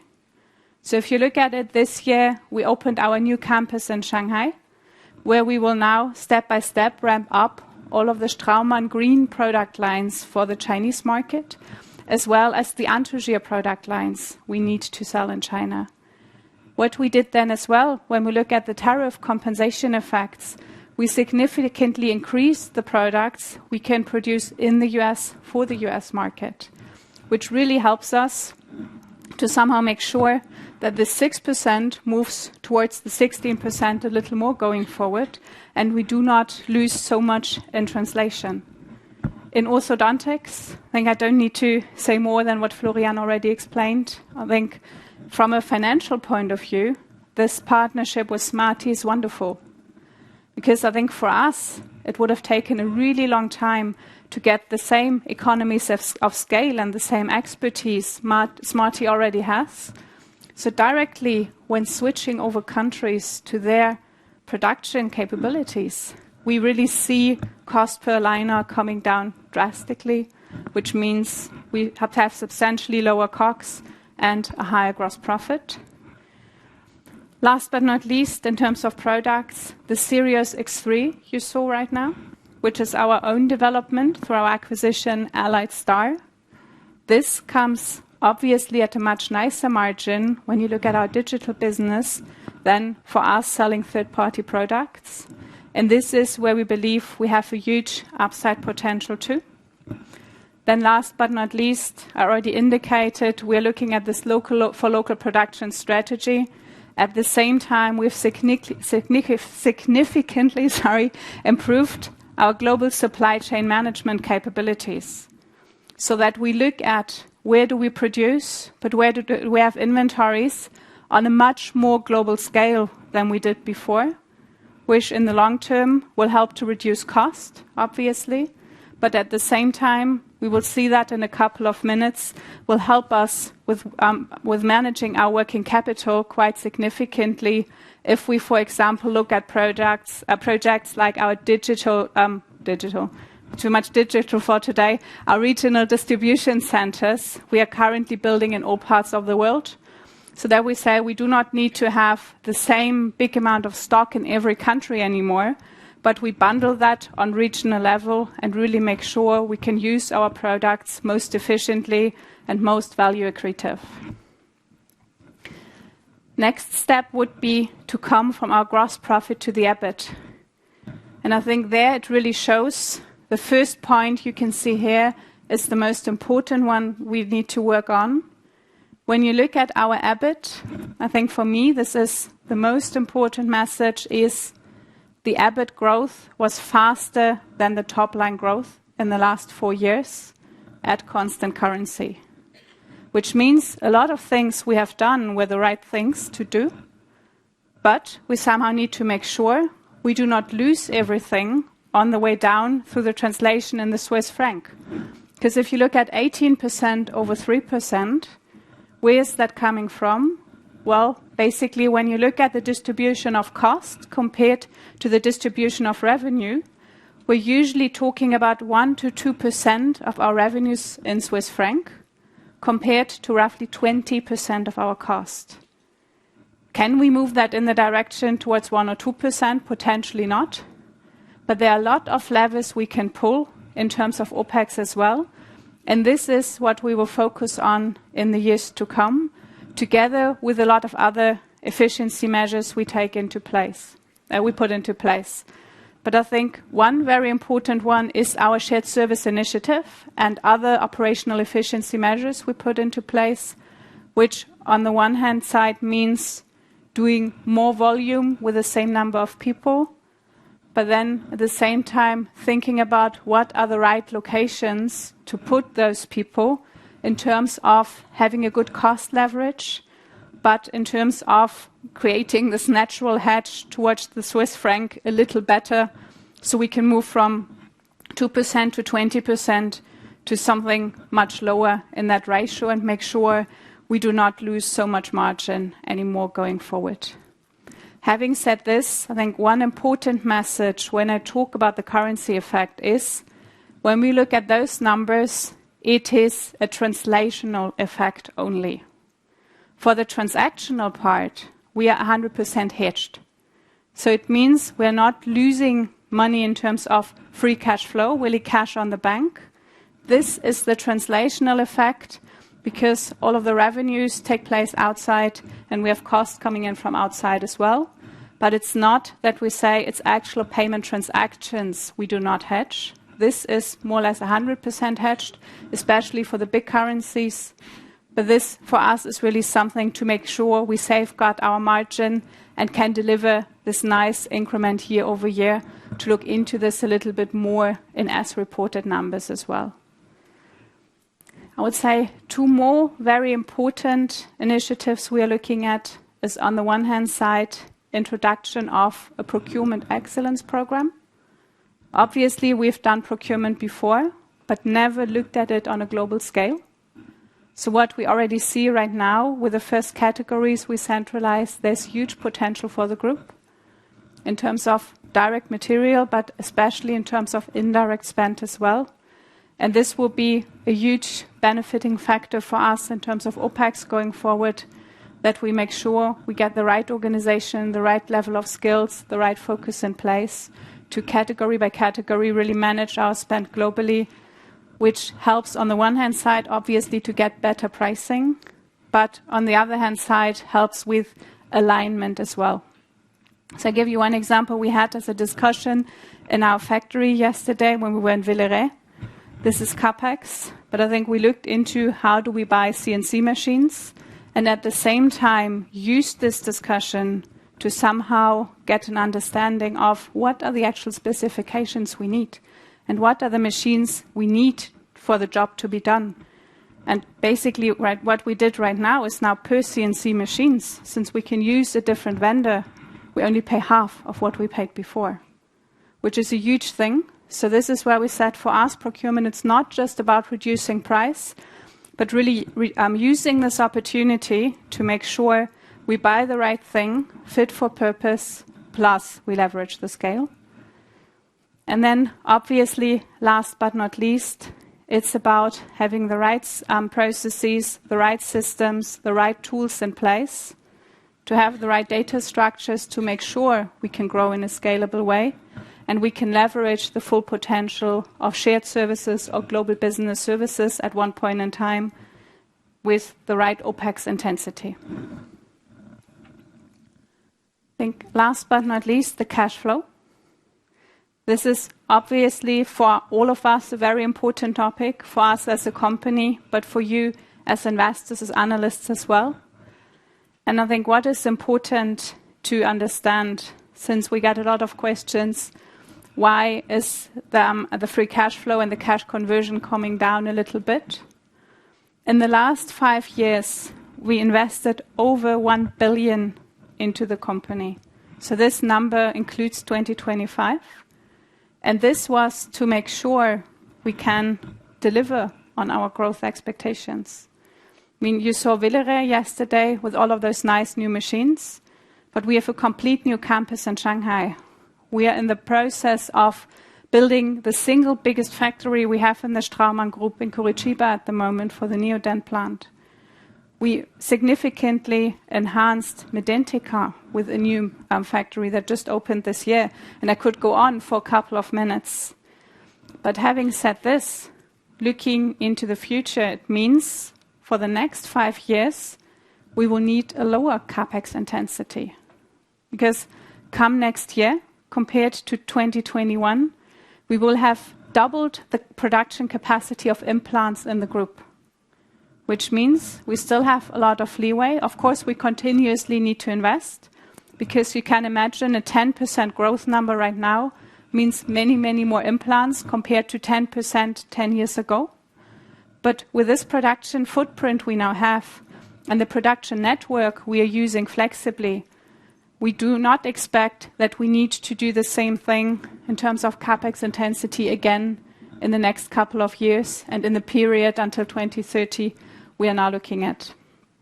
Second big cornerstone, obviously speaking, the net working capital.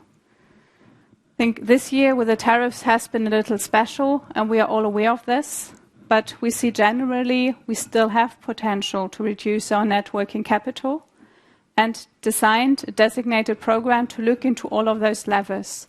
One I already talked about with the supply chain management, we continuously enhance, looking at regional distribution centers, for example, looking at what is needed where.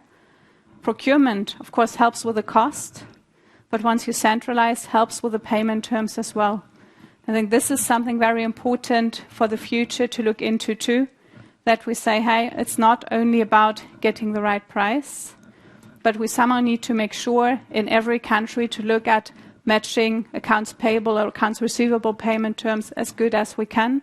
Because I think we need to be mindful in terms of day sales outstanding. This is very different in a lot of countries. And especially when you look at the DSOs, they have a very high purchasing power. And this is why we very diligently look at countermeasures to be defined to make sure we maintain the strong cash conversion focus in every business and constantly increase our free cash flow conversion going forward. Having said this, in terms of capital allocation, I think, as before we said, we invest into where we believe we see the biggest return. Given our high profitability we already have and we expect to maintain in the next 5 years, for us, priority number one is to make sure we can reinvest into the business and finance the sustainable growth in a profitable manner. Of course, we also want to maintain the strong balance sheet we have to accelerate implementing the strategic priorities and pursue M&A in case the right targets come up. And then last but not least, of course, maintain and increase our returns to the shareholders and increase the dividends with our earning potential. So having said this, I have 4 key takeaways. I think revenue, we feel very confident. We have a well-balanced portfolio across products, across geographies, across customer segments to keep on executing this very high growth we have seen in the past. This is why we earlier already said we plan to grow around 10% CAGR in the next 5 years as well, knowing this is a rather difficult, challenging environment, but we believe we have done our homework and we can execute on this growth. And we can not only grow, but we can grow in a profitable and value-accretive way through all of those measures I've just talked through, which will lead to an increase of our EBIT margin of an average of 40 to 50 basis points year over year at constant currency. So it means, obviously speaking, we hope we do not see the same currency effects again, but then having done our homework, we can mitigate a little bit more of that. Based on this higher EBIT generation, we expect to see a higher free cash flow conversion year over year as well. So to continuously improve this number due to the lower CapEx intensity and the lower net working capital levels. And with all of this, we believe we are very well positioned to convert the growth into sustainable value creation for the company. Yeah, and thanks for listening. And to give you a very good picture of what we talked about and what to take home for you as well, I will hand back to Guillaume for some closing remarks. Thank you, Isabel. Thank you, Isabel. Thank you, everyone, for the presentation. Then, yeah, I have the pleasure to put everything together in the next 5 minutes or so. Then I think if there is the first message that I want you guys to take back home is that we are in a very exciting under-penetrated market of 20 billion, okay? And we are looking at this under-penetrated market in 2 sides. The left side, where we have very strong core competencies, where we have proven we can grow twice as fast as the market.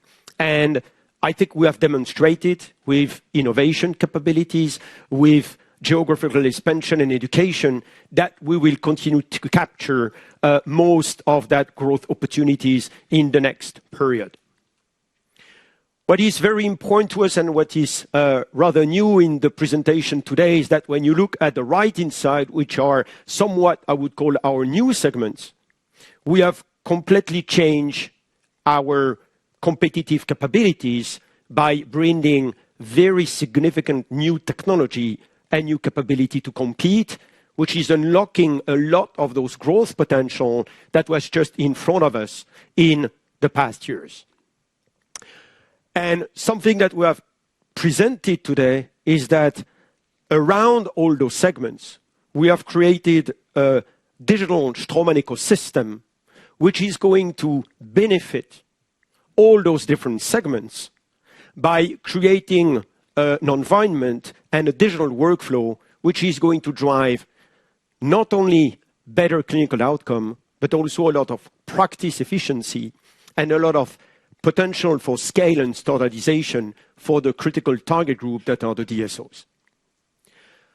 If we look quickly one by one on our core side, I think we really demonstrated that we are keep the investment on the product innovation very high. Then we have really big expectations, and we see IXL already winning market share, but we have also a very strong pipeline moving forward, be it material, be it surface, be it design, to keep the amazing history of meaningful innovation on the Straumann side.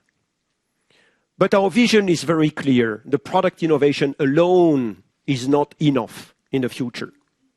And it has to be upgraded by the clinician experience, which is delivered by our digitalization. And you have seen the example of the fast molar, where we can move from 5 appointments to 2 appointments, which is going to be the new standard of care when it comes to fast molar replacement. And this is thanks to that very strong combination in between product, specifically designed to leverage the digital platform that has been created. And this, it's a huge differentiation for the future. And it's going to be challenging for smaller organizations to replicate. And I think this is very important to capture as an element, because we have seen in the past a lot of small companies being able to copy or replicate some of implant design, but it will not be enough tomorrow. Because all those kind of investment in cloud-based platform into those workflows that are leveraging the digital capabilities are very costly from an investment standpoint. That's why we have been very clear in 2021 that we are going to start an investment cycle. And we have been very excited today to share with you the outcome of this investment cycle on the digital side.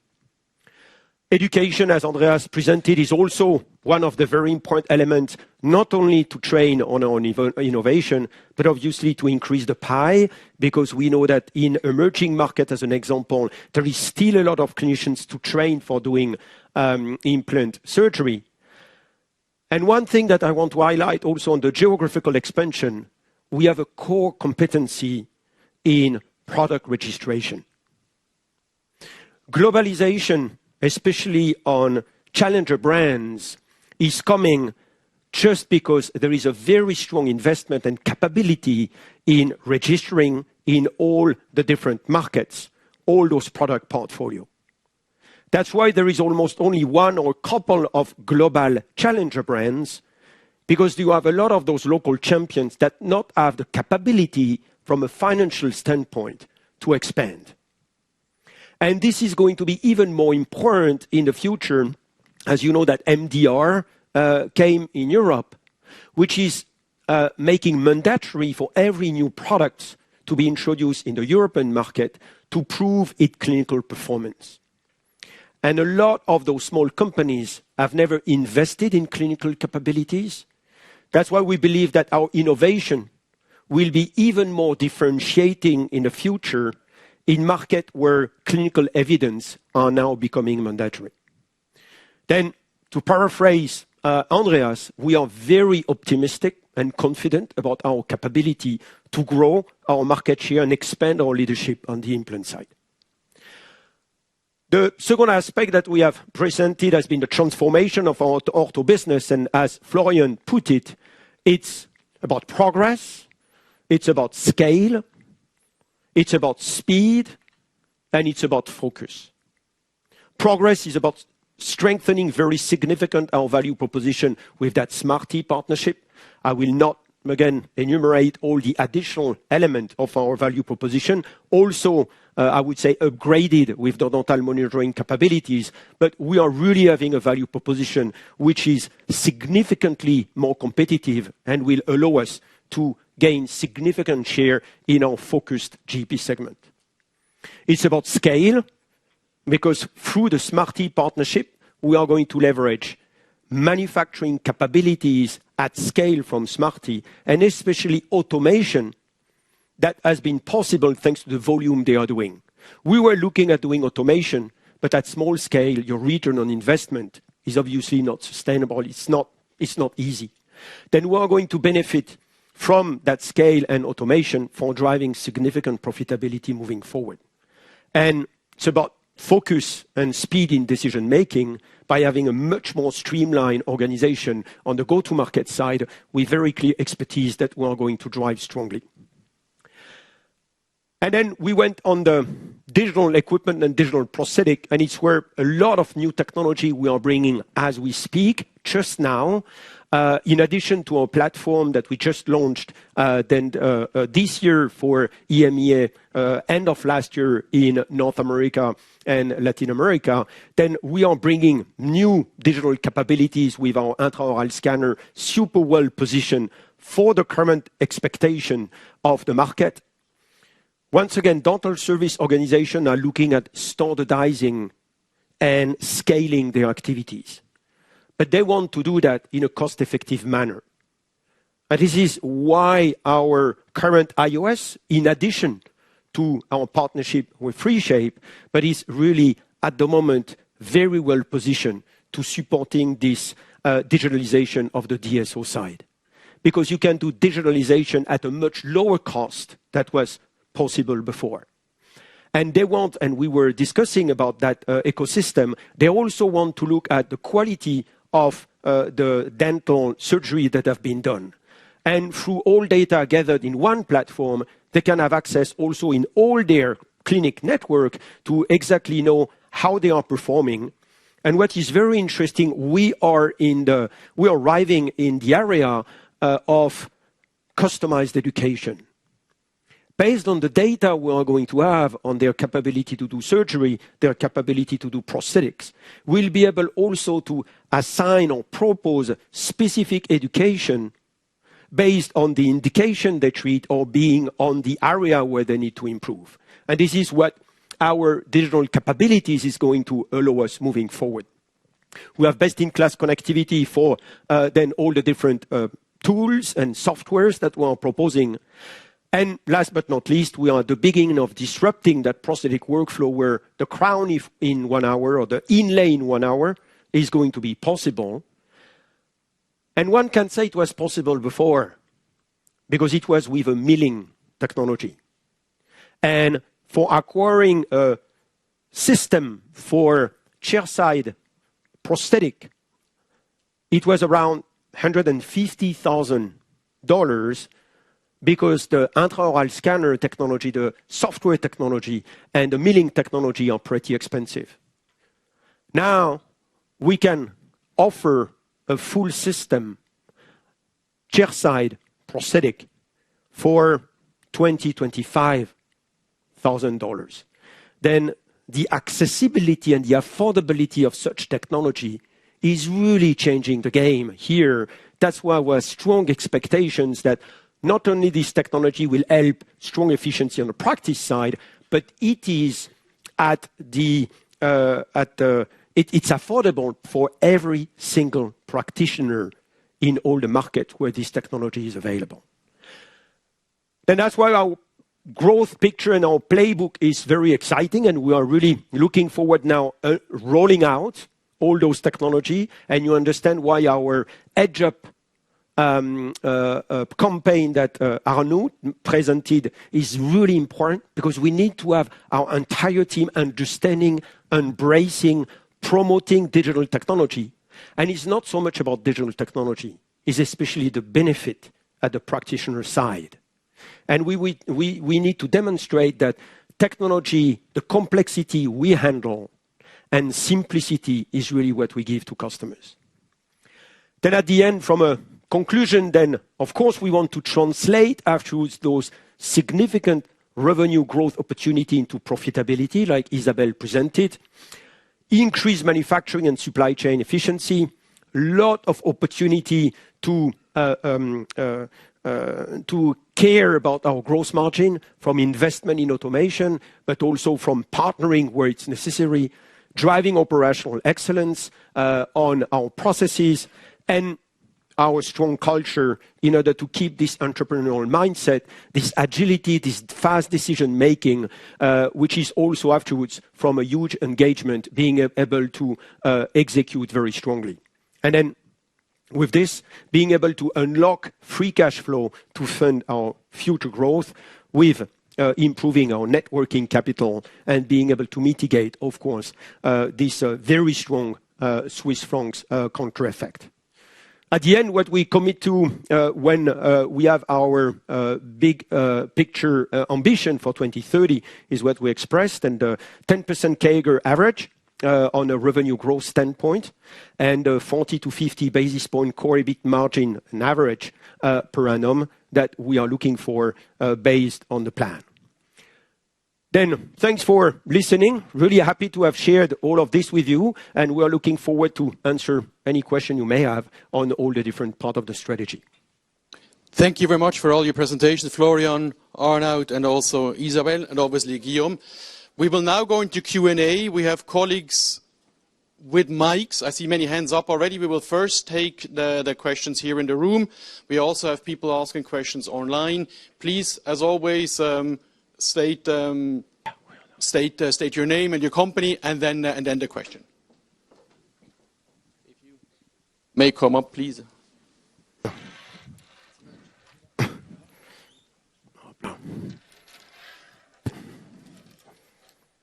Ladies first. Thank you very much, Marcel. And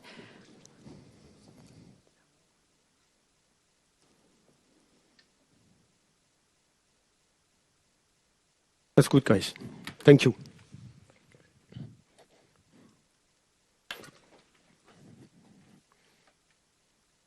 Okay. Excellent. Thank you so much. And thank you for a great morning of content. Really appreciate it. It's Veronica Dubeva from Citi. I'll keep it to 2 questions. And maybe just a quick clarification, if I can, on the guidance, first and foremost, and then my 2 questions. The guidance is from 2025 as a starting base or from 2026 as a starting base, Isabel? 2026. Okay, got it. That's very clear. Thank you. So then my 2 questions. The first one is really for Florian and Guillaume. Obviously, lots of exciting opportunities. I'm wondering if you're willing to quantify your market share ambitions for the 3 businesses on the right. And sort of as we look at that current position that you have, what do you think is realistic by the time we get to 2030? If you are willing to put some numbers on that, that would be great. And then my second question is for Isabel on the margin guidance. Obviously, the ortho business is driving a pretty substantial margin improvement within the time frame as you've committed to bringing it to break even by 2027. Just trying to understand, is that getting reinvested into the business? If I kind of look at the cumulative margin improvement, ortho should explain 2/3 of that, and that suggests that there is not a ton of margin upside elsewhere, or are you being cautious and conservative? Thank you. Yeah, I will maybe try to unpack the ambition on the clear aligner side.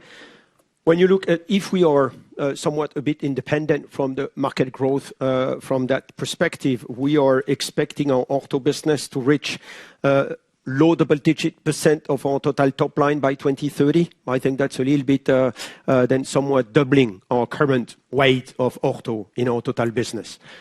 And if you want to translate on from a market standpoint, I would say it would be reaching double-digit market share in the GP segment.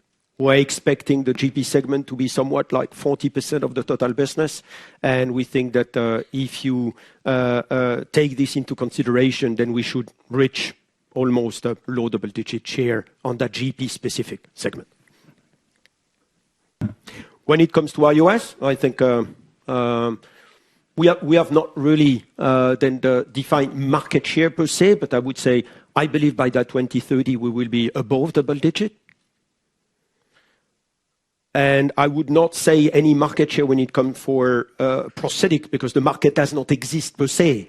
Then it's a really here game of making sure that we are making this technology penetrating the market, being seen as a very good solutions moving forward. And then based on this, I believe there will be new mover potentially in this space, and then we can talk about market share. But at the moment, together with our partner, Sprintray, is really opening up a very new segment into chairside prosthetic. And towards your margin question, Veronica, I think, there are a lot of different elements, obviously, you have to take into consideration when modeling a 5-year margin, right? You're correct, only looking at basically next year or the year after, that we expect a huge tailwind from Ortho with a Smarty partnership. But this is not something, of course, that will be replicated every year going until 2030. And you can imagine, just looking at Ortho, we need to reinvest into the business at one point in time as well to make sure we can absorb the growth Florian was talking about. Because if you're going from 3% market share, we said we want to significantly increase market share, you need to hire new people in sales and train them, wait until they're efficient. So all of that is modeled in there as well. And if you then think about what Andreas presented, this will come at a fantastic additional margin too. I think what is important to understand, we're starting from a very high margin already, right? So point one, we really need to make sure we have everything into place to defend this very high margin. And obviously, there are a lot of headwinds we are confronted with as well. So look, on the one hand side, the increasing share of the DSO, we like that, obviously, because they help us increase penetration and digital penetration. But you can imagine that those huge organizations have a very different purchasing power. So this is why we continuously have to look into things like reducing our COGS, for example, to make sure we can maintain the same margin level to begin with, and then add on top of that with all of the innovation we bring to the market. And same, I think what we cannot forget is the VBP in China. Yeah, we expect to see something like that every 3 years from now on. And obviously, given the size China has, this puts pressure on the margin too. We need to absorb elsewhere. And this is why we're confident with all of those initiatives we put into place, from Smarty over the operational excellence, over our operational footprint we now have with different locations. We did our homework in a way that from the very high base we are growing from, we can deliver this 40 to 50 basis points per year on average.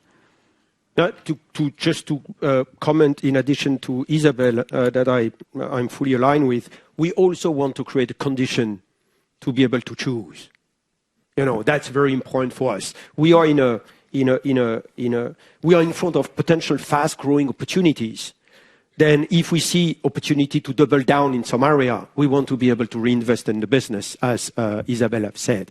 Then, if everything is unfolding as planned, I think we will have that option to choose to potentially give it even more on the EBIT side or doubling down for multiplying top line.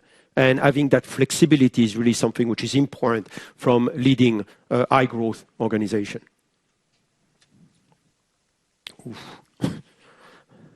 Hi, good morning. Gunther Zechmann from Dreyfus. I've got one for Isabel and one for Florian, please. Isabel, you say that the transactional FX is 100% hedged. Will that roll off at some point? You've committed to 2030 ambitions today.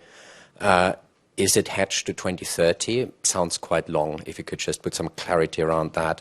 And following on from that, if all FX impact is purely translational, does that mean, therefore, that 100% of the EBIT becomes free cash flow with full conversion rate? And then for Florian, on the clear liners, Align Tech are 56% of the market, and they grow low single digit. And you say market growth to 2030 is low double digit, the way you see it. So what am I missing here in terms of market growth, given that they're such a substantial part of the market? Thank you. So let's start with the hedging. I think for the transactional part, obviously we don't have visibility on our transactions till 2030, but we have a very clear guideline on how we handle this, which is basically that we anticipate our exposure for the next 6 months and then make sure we are 100% hedged. But majority of what we're looking at is, on the one, it's usually only intercompany transactions, given we have very empowered organizations in the countries. So we're either talking about intercompany loans or intercompany transactions. And there we're very diligent to make sure we do not lose actual money. Around the translational impact, can this be brought down to zero? For sure not. because we still have a headquarter in Switzerland and we have a huge factory in Villeret you saw yesterday. We are not planning to change that, but we are obviously questioning for every investment we need to do, every position we need to hire, does it make sense to have that person or that kind of investment here in Switzerland, or is there a better location in the group? So what this should do is, when you look at the EBIT bridge I showed, to basically bring the 3% closer to the 18%, to somehow close that gap, because it will be a little more in line with our revenue ambition. A direct impact on free cash flow you would not see in terms of having something in the free cash flow lines, but obviously just because you have a higher EBIT or EBITDA to start from in the as reported numbers. But when you look at the categories that actually determine the cash conversion you have in there, it's the capex and the net working capital. So in terms of hedging, this will not be one of the biggest influencing factors. Okay, and like always, I mean, we are not commenting on our competitors directly, but you know, from a Straumann point of view, we believe we are very well positioned with the value proposition we have right now. And focusing on these two customer segments, on the GP and DSO side, where we believe significant growth is coming from, we believe we are perfectly positioned right now in this area. And obviously, as well on our strategy side, there's a certain switcher strategy involved. I mean, you know that the market has, I think that's it's very obvious that the market has become significantly more competitive with a lot of market entries, Angel Align, Spark, etc. You see Smilers in this market. And, you know, in a competitive environment, it's about the value proposition that you bring. It's about the customer relations that you have. And we believe that in our core customer segment, the potential is significantly there to outgrow this market. And based on the market research that we have done, we believe that with lower interest rates, as well in North America and in the whole world, you know, there's more, susceptible treatment to the interest rate level will become, so the whole macro will help. But we believe that this segment is going to return to double-digit growth, and we believe we are very well positioned from a value proposition point of view. Yeah, I think when we have our growth on the segment, and I said that for everything, we are not talking about the growth right now. We have been always saying it's the growth on 26 to 2030. Then we do believe that, and it's the case also from our competitors on the field, believing that this, over the period, will grow low double digit also, because of a better macro moving forward. It's Oliver Metzger from ODDO BHF. Hello? Okay, one question.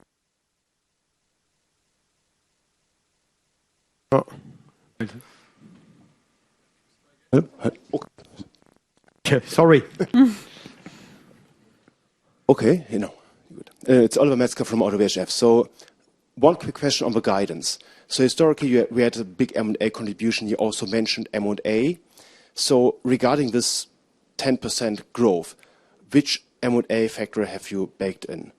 Second, about the overall competitive landscape as well as the market segmentation. So we know in emerging markets, it's primarily about discounts, so very cheap implants. And you also mentioned in this context, okay, you see strong competition from China rising. Given the stronger competition which comes in, do you expect that the emerging markets move up sales or move more towards the value implants over time, or do you expect they remain discount? And having said this, excluding Europe because MDR is something special, but do you see that, for example, the very aggressive competitors will gain in traction, will make a more fierce environment for you also in this, let's say, growing markets? I will take the one on first on guidance or ambition. There is no M&A included into this one. M&A would then come on top. There is all about organic growth for achieving this guidance. That's very clear on this side. When it comes to implant, I think, Andreas, do you want to take a first shot at this one? We'll be happy to complete. Sure. So, does it work? have to switch it on. Yeah. Okay. Actually didn't switch it on. Okay. So fierce competition, I think, if it comes to, let's say, the developing markets where you asked the question, is there fierce competition coming in that will make our life more difficult? I think that the truth is, that all the competitors are trying at the moment. I think that the competitors that we are seeing globally present, they are trying hard to be successful in Europe and North America, and we don't see this trend, becoming more aggressive and more pronounced. And we are very confident that with what we have in place, the pipeline, the commercial execution, that is also key, the education that we spoke about, we can handle this, and we are very well positioned to defend this and to build further market share there. I think if it comes to emerging markets, I think your observation is correct. Many of those emerging markets are today a lot of value plays, but also there we see that a premium segment is developing. We see this very strongly in China, where there is a significant potential for all our brands, so for the Straumann brand in the building premium segment in those geographies, but also, of course, we are very well positioned then with our brands like Neodent and the other value brands that are key to success in those markets. Yeah, I will add two things on Andreas' point. We have always had those very aggressive players. I think Korean implants and Israeli players, Turkish players have been there 5-7 years ago. And I don't think it has changed significantly for more aggressive pricing. The second thing, what I would consider that we have seen now in the past, I would say 9 to 12 months, is that thanks to the clinician experience, we are gaining value implant users back to premium. And we have not seen that for quite some time. And I think it was very well captured by Dr. Panos, which was it's not about price, it's about value creation at the practice level. And he was saying that the Straumann implant could be the most expensive. If I can have 2 appointments instead of 5, then I'm better off with a Straumann implant than anything else. Then this is really our strategy when it comes to premium. It's a lot about value creation. And this is going with service, with digitalization, and with a lot of different, I would say, eco-environment that we are driving this value creation to dentists. And it was a lot required by specialists before, but we see a lot of GPs now being very interested by the value creation we deliver with our platform and the digital workflow. Then I think this kind of approach is also rebalancing the pure implant pricing when it comes to the product dimension only.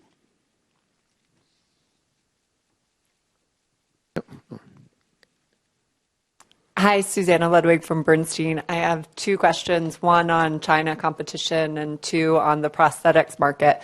So I guess first on China, you talked about specifically players in iOS and orthodontics. Are you also seeing the emergence of strong implant players in China?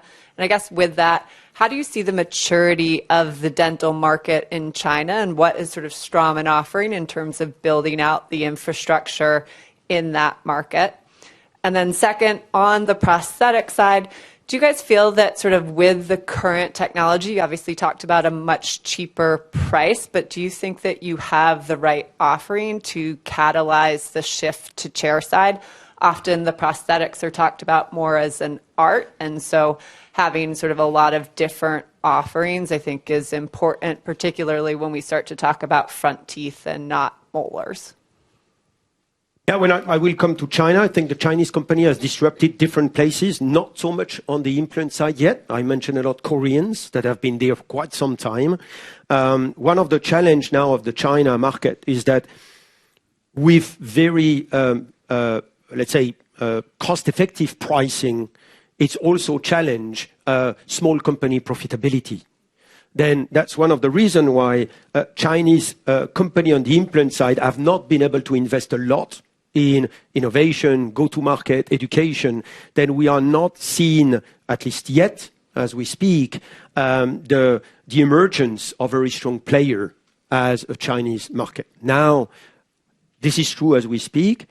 Tomorrow with the VBP 2.0, if they are also having a favoring local manufacturing and local company, this might change.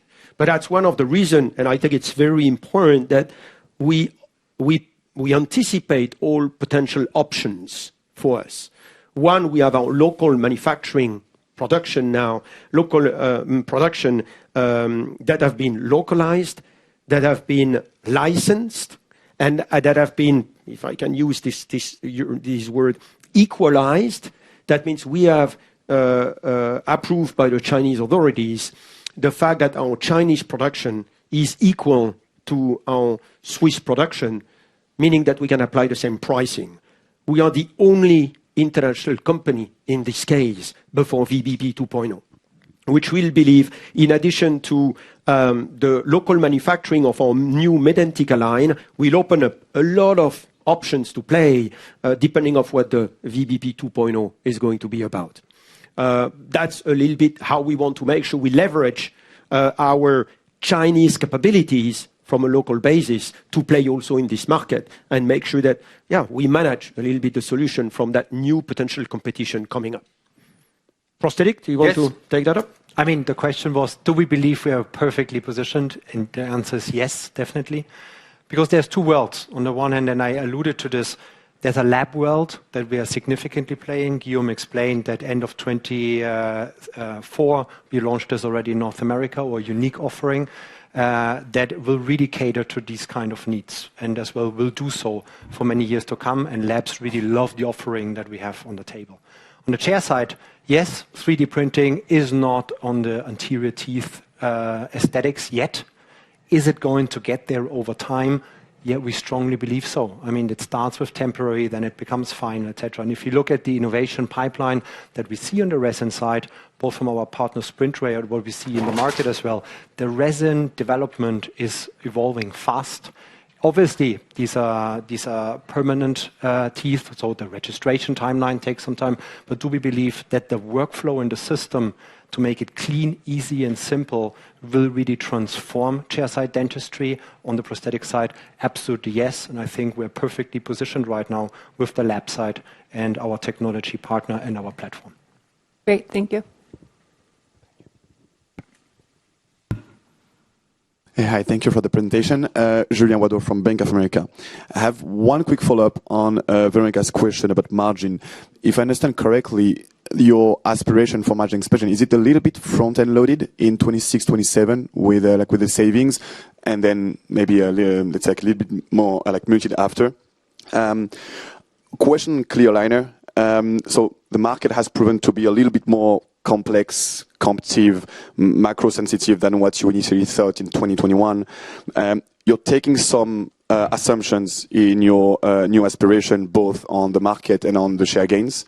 I'm just wondering, in the case clear aligner market remains muted for longer, or just, you can't really deliver on the margin, can you still commit on your 2030 aspiration for the group, 10% growth CAGR, and on margin? And last question on buyback. You mentioned better free cash flow, control working capital, less capex. You have pretty strong balance sheets. I was wondering, sorry, why would you haven't discussed any potential buyback for the next 5 years? Is it something on the table, and if not, why? Thank you. We'll take the first one, then I think you guys can follow. I think we have our ambition is we talk about 40 to 50 basis point average. Then obviously there is some moment where it might be a bit higher, some moment where it might be a bit lower, and it will depend about, of course, then some of the macro, but also our capability to execute on those sides. Are we going to say that it's front-loaded? No, I don't think that we're going to say that. But do we have the opportunity short-term to improve our EBIT capabilities? Yes, with regard to what we have presented. Now, I think we don't want to plan and already guide for the next 1 or 2 years, because this is not the goal of these sessions. But I think looking at how we are going to enter into 2026, we'll be able to deliver what is our guidance perspective for 2026 and what it would mean for the next 12 to 18 months. But obviously the partnership with Smarty will help here. Aligner, then you can take it, but Yeah, go ahead. No, good. No, and I mean, if you look at, and even if the market stayed muted, I mean, we have a market share roughly in the 3% range. The potential that is out there in the market is tremendous. And we have been growing in the higher double-digit range for quite some time. It's about, and I said this, I think, it's multiplying the growth. The potential is there. Now we have the value proposition. We have the right go-to-market with the right agility and the right focus. Plus, we have as well room for a more, let's say, competitive environment when it comes to a COGS level, because it is becoming more competitive. So we strongly believe that we can deliver on our doubling the weight ambition in the overall revenue with the offering and the setup that we have right now. Talking about ambition, I mean, I think we presented today, we do have very ambitious growth plans. And this is why we reiterated the capital allocation during today's presentation, which means we invest into what we believe brings the biggest return for our investors as well. And this is first and foremost our organic growth. And you can imagine if you want to grow double-digit, like around 10% with the company we currently are, you need to reinvest back into the business. And to execute on all of those strategic initiatives we presented, this will require allocation of cash as well. And this is why, as we speak, I can confirm we do not have any plans to do a share buyback.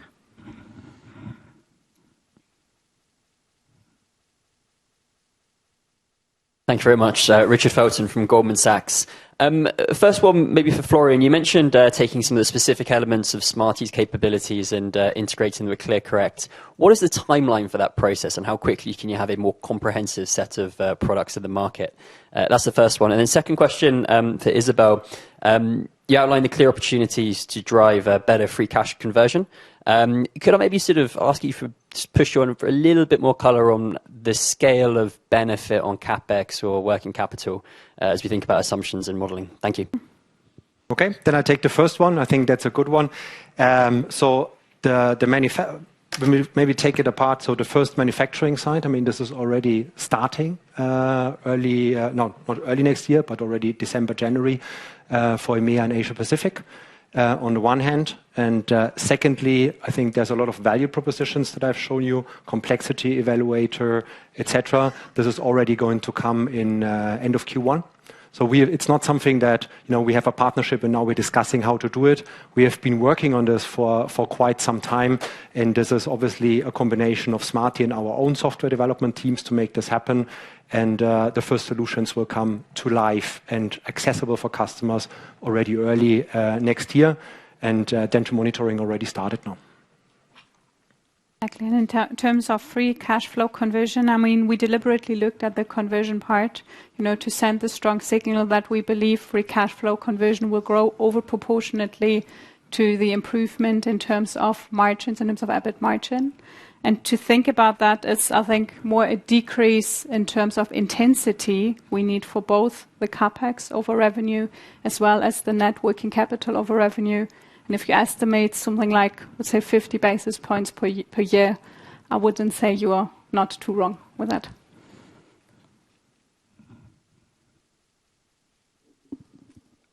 Hi, thank you for taking my questions. Hassan Al-Wakil from Barclays. Firstly, on implants, can you talk to whether you think the growth in this business will be more skewed to the value side of the business over the coming 5 years compared to what we've seen over the prior 5 years, or whether you think whether you expect to see a similar rate of premium share gain given recent innovations? And on that, the 20% of IXL users being new customers is good to see. How is this compared to other product or platform launches in the past? Secondly, over the last year, you've announced a lot on the digitization agenda, such as your partnership with SprintRay. Can you talk about pricing dynamics, whether this could get more competitive to your mind, and to what extent do you think we are at an inflection point in terms of penetration and how meaningful a contribution this could be in 2030? And then a final one on the guidance for Isabel. Can you talk about how your midterm targets bake in buffer from a softer macro environment such as the one that we are in today? Thank you. So I'd start with the implant business, and thanks for your questions. Let's start with your second question, IXL and the new customer acquisition rate we find with IXL. So it's truly comparable what we see to previous launches like BLT, BLX. In a tendency, it's higher even what we see compared to BLX. So we see a very nice traction of growing our business with IXL, and I think this is also, a part of the answer for your first question. That is, are we confident to continue to grow the premium brand same pace relative to value brands in the future? And we are confident to do so. And a part of the answer is that we really see it's what Guillaume, what you said, and I really want to underline this. We feel very confident that with the Straumann premium brand, we can also convert users today that are today using value brands, and with this also accelerate the growth and keep the growth momentum on the premium side. So I would say what you saw in the past is pretty much what we expect also to happen in the future. Okay, and then I take the digital side, and obviously, I mean, it is becoming more dynamic from a pricing point of view when you look at iOS, and that's why as well what we have shown you, it's a lot about being able to play all of the different price points and as well having your own, and Isabel alluded to this, our own iOS manufactured, where as well we have a different gross margin profile on the product to really be able to unlock the potential and really strategic element to connect as many customers to this platform as possible to really drive the adoption. And, and you mentioned the SprintRay partnership. That's exactly what, and I mentioned this before in one of the slides, is why we have hooked this up to Access, because we have the full workflow control. And it's really about what kind of value can you create in the workflow, how can you shape your own workflow, and how do you capture workflow at the end. And we did not want to have, because the SprintRay Midas is as well available through Henry Schein and other companies, but that's a generic version. We have created a specific version where as well the capsules that you get are directly linked to us. So it's like you have the Straumann Midas with the Straumann capsules in a unique workflow where the value lies in the workflow, and maybe the specific price, if this Midas is maybe $1,000 or $2,000 more expensive, actually your return on investment is very fast because the workflow delivers so much efficiency that we don't have to enter into this Me Too price war of distributor business. Maybe we can say from the question also from us, and we are still seeing this business as being a low double-digit contribution of our top line in 2030.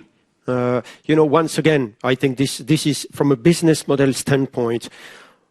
We think we have a lot to win from a top line standpoint with digital equipment in the next period, but the clear underlying business model is growing our ortho share and our implant share.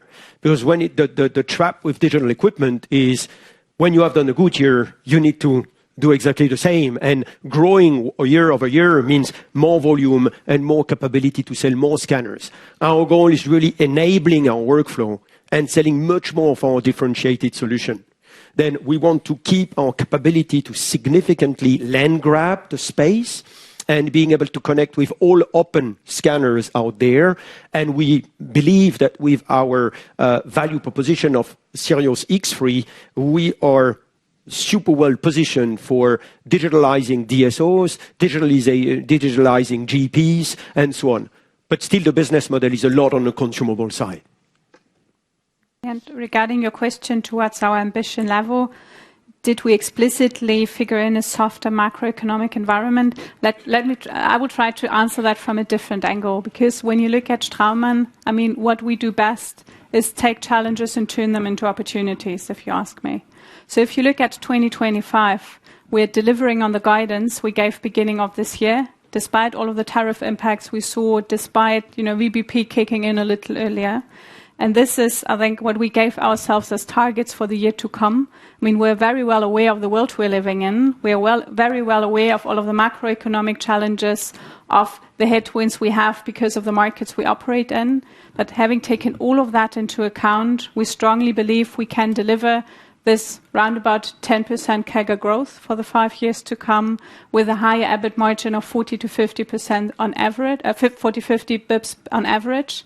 I think what is important, as Guillaume already stated, we're looking at a CAGR and we're looking at an average EBIT margin improvement. That obviously means there will be some years where, everything is playing out in our favor and we can significantly outperform. But there can be years, like for example, look at this year where you have a VBP and tariffs and a lot of unexpected things piling up, where we will potentially be slightly below. But this is why we say on average, we strongly believe that this is manageable for us.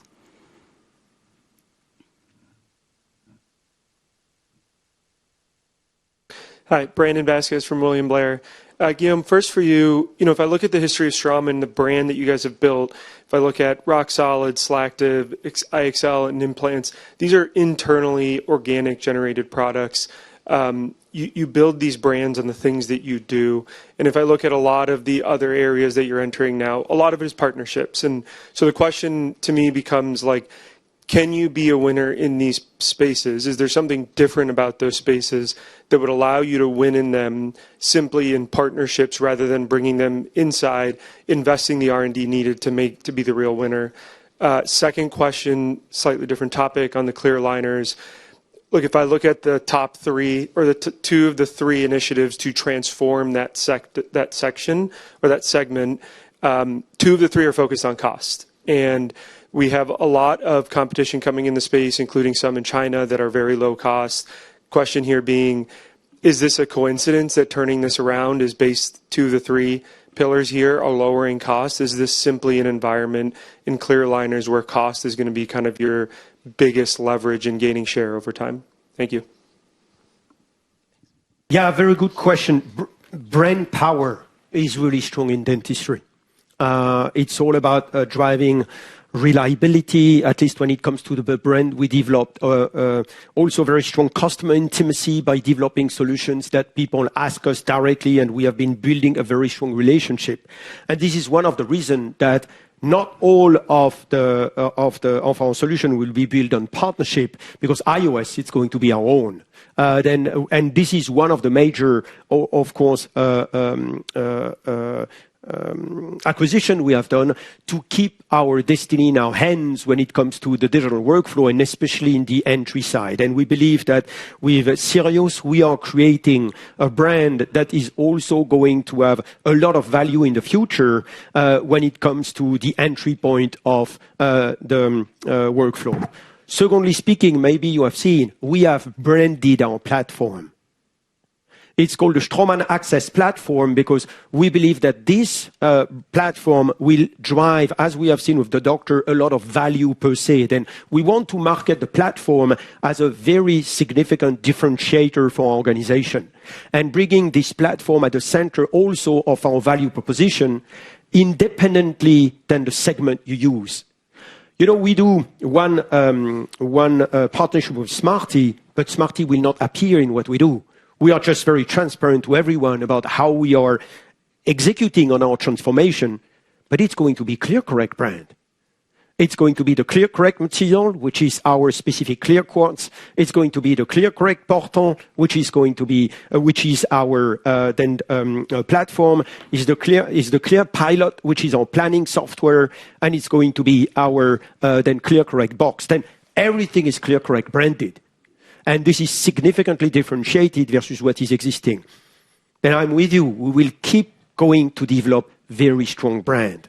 It happens that with some, we are going to do, especially what we have done with FreeShape and in SprintRay, on specific partnership that are going to deliver us technology that we don't have or would take too much time to develop. But other than this, all the brands we have been talking about, iOS, clear aligners and so on, will be our own brands, and we will keep building up strong brands.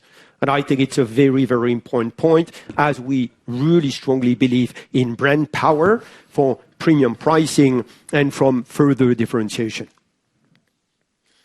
Okay, then I take the next one. I would actually object, like all three initiatives are driving cost savings, and all three initiatives are driving top line. Because if you go from the value proposition point of view, the technology that we have shown will not only complete the portfolio, but as well drive back office efficiency, what is going to reduce operating cost. On the logistics side, on the production side, you're looking at it, okay, the aligner COGS is lower, but if you're fully automated, your service experience is going to transform radically.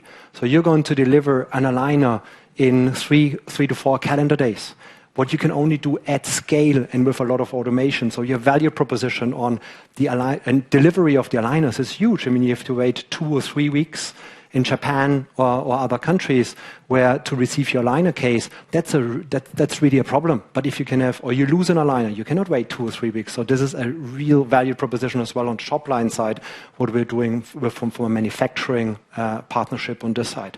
And on the go-to-market side, yes, it's focusing on a country that really matters, doubling down. Yes, that saves some costs, but as well, cost that is reinvested in the markets that really matter, creating critical mass on this side and creating an even better customer care, an even better case success partner network where we can significantly as well drive the top line through this, because it's always product, it's the service, and it's the experience that need to go hand in hand on this side. But to summarize as well, what you asked before is like, yes, the aligner market will become more competitive. And if you are out there and you have really high operating costs with all the competition that is coming in, you as an aligner company in the long term will have a problem. But we believe now with everything that we changed, we're perfectly positioned now to really attack this market in the right way and gain the market share according to the ambition that we put out. Maybe I will add one thing, Florian, which is, yes, cost in this business is very important. If you look at the business model, we are talking mass customization. Then mass customization, every product is different.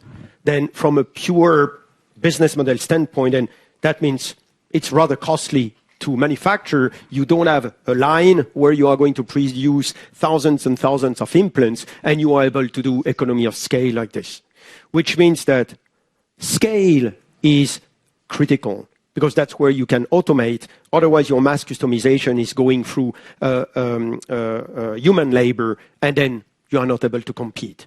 Then for us, it was very important to find scale, and scale is the proxy for cost. That's why I would turn it this way. It's really, we needed to be successful to find scale, to be able to leverage all the strength that we have, which is the synergy with our implant business on GPs, our capability to act fast and make sure that we are leveraging our digital ecosystem that we have created. But if on the back end, you don't have the profitability and the efficiency to deliver at a really lower COGS, then we would not have been able to compete. Then it's not so much COGS, it was really scale to leverage what we have done. And I think we have a really good now setup for being competitive and profitable on that space.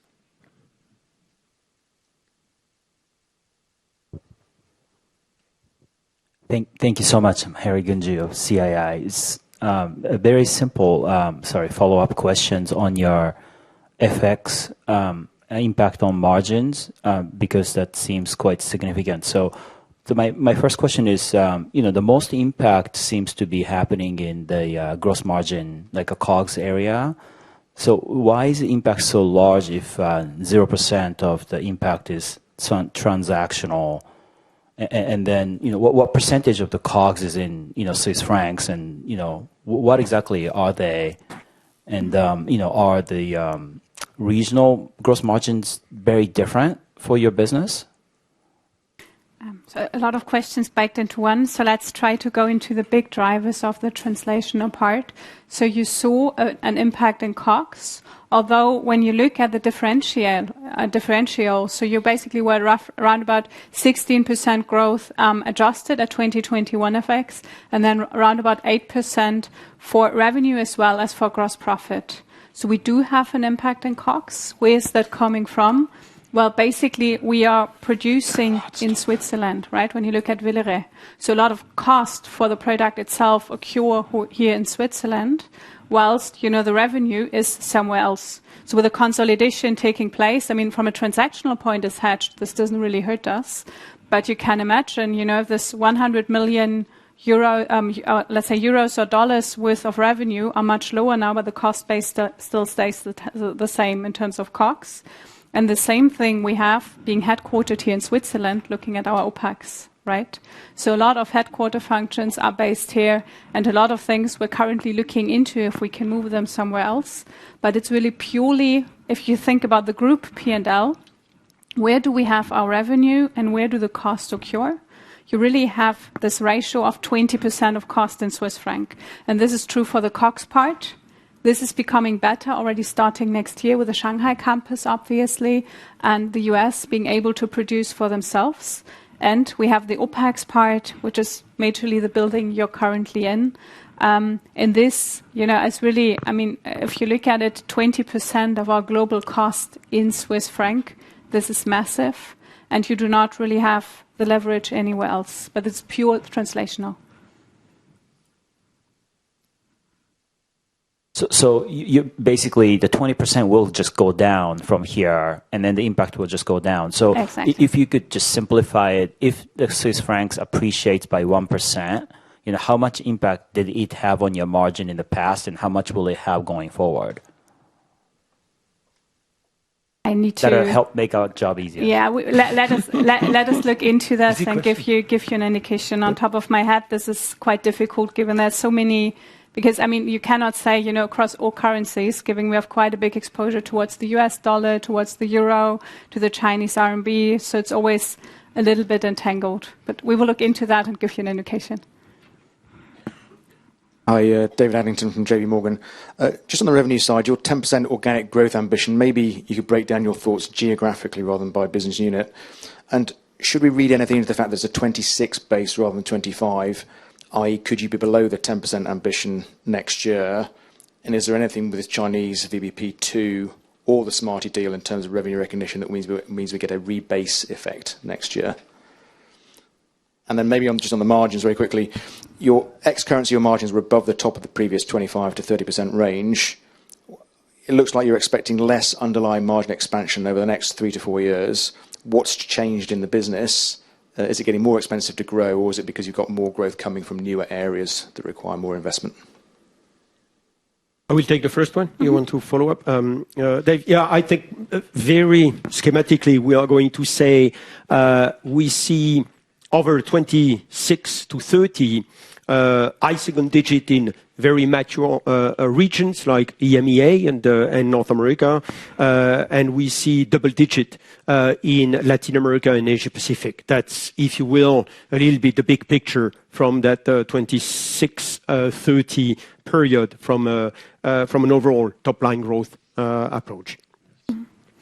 And looking at the underlying margin expansion, what we guide for is pretty much what we delivered over the last 4 years. If you look at the FX corrected numbers, we went from something a little bit above 30 corrected for Dr. Smile to 32.6. So if you do the same exercise over the next couple of years, as we say, we are quite confident we can maintain this growth momentum we have seen with all of the initiatives we put into place. So from how we look at it, it's reiterating what we've done before. Although, we've seen this at constant currency, somehow it gets lost in translation a lot of times. This is why we decided to guide on increment year over year.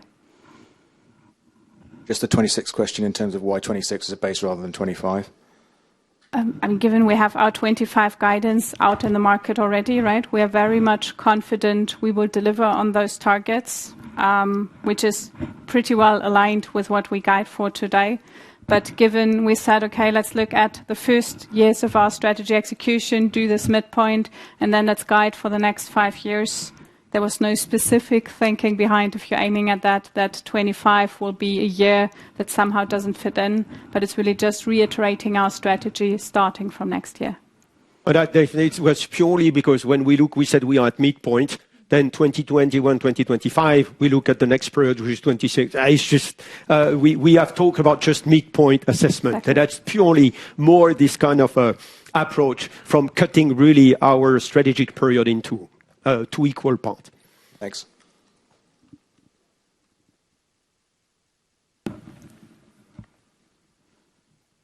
Hi, thank you. Just a... Oh. That's the bad one. Microphone. So just a quick follow-up on David's question. Is there then, putting Smarty benefits aside, any reason why 2026 should deviate materially from 2025 on margin? And then on innovation. Over a third of your revenues today are coming from product launch over 10 years ago. So what are the product categories where you have a higher share of legacy products? And is there a plan, or is it even possible to phase out legacy product? And could this help increase your price mix? And Guillaume, I think in your prepared remark, you mentioned that other countries than China could implement VBP-like policies. So I'm just curious if you could elaborate a bit on the sales exposure to those countries, give us some timeline, and to what extent is it reflected already in the guidance for the 2030? Thank you. Mm-hmm. Okay, maybe starting with the margin. So, I mean, generally, there's no massive deviation we see for next year compared to this year. I think, big unknown we are all aware of is the VBP in China, and we will hopefully know more how it will actually play out. So meaning what is the new price point we're looking at, and what are the products that are in or that are not in, hopefully somewhere in mid Q1. So this for me is still the biggest uncertainty when looking at 2026. But answering a question directly, for me, there's no other reason why there should be a deviation towards this year. When it comes to the 1/3 of our business, which is new product, old products, it's mainly on the implant side, it's mainly Straumann, and it's mainly our legacy line, which is on tissue level, where we own somewhat 80% of the overall segment. Those are customers that are very loyal to us, that are very long-term users, and that are also then looking at being developed from our teams. Then we are not looking at changing this because dentistry being very conservative, if you start removing this, then you open up the opportunity for them to look around about what would be available. Then I think we have a very, very loyal customer base that we want to keep, and that I think which we are losing around 8 to 10% of this business every year from people switching to more advanced portfolio. But I think this is a very captive and very profitable segment that we are keeping. Now we are, of course, every year looking at what we called our then the slow mover, and that are now some SKUs that are not going to be used on a frequently basis. And as part of our efficiency program, we are looking at them and removing, of course, those ones from our portfolio to increase manufacturing efficiency. When it comes to be VBP-like, I would say there is not so much country that are implementing VBP, so to say, but that are starting to I would say, recommend local manufacturing for market access. There is nothing which is set in stone yet, but we have seen some of those discussions in India, some of those discussions in Saudi, as an example, in order to favor local investment from a manufacturing standpoint. And that's the two only countries that we have heard about. But obviously, this is something that we are strongly looking at and considering in seeing how this would develop, if this is really something which will materialize to have access to those markets, taking into consideration that those markets are very interesting for a future growth standpoint. Closer to VBP, I would say, but a bit more interesting than VBP. Sweden is, for example, the next country in Europe which is going through implant reimbursement.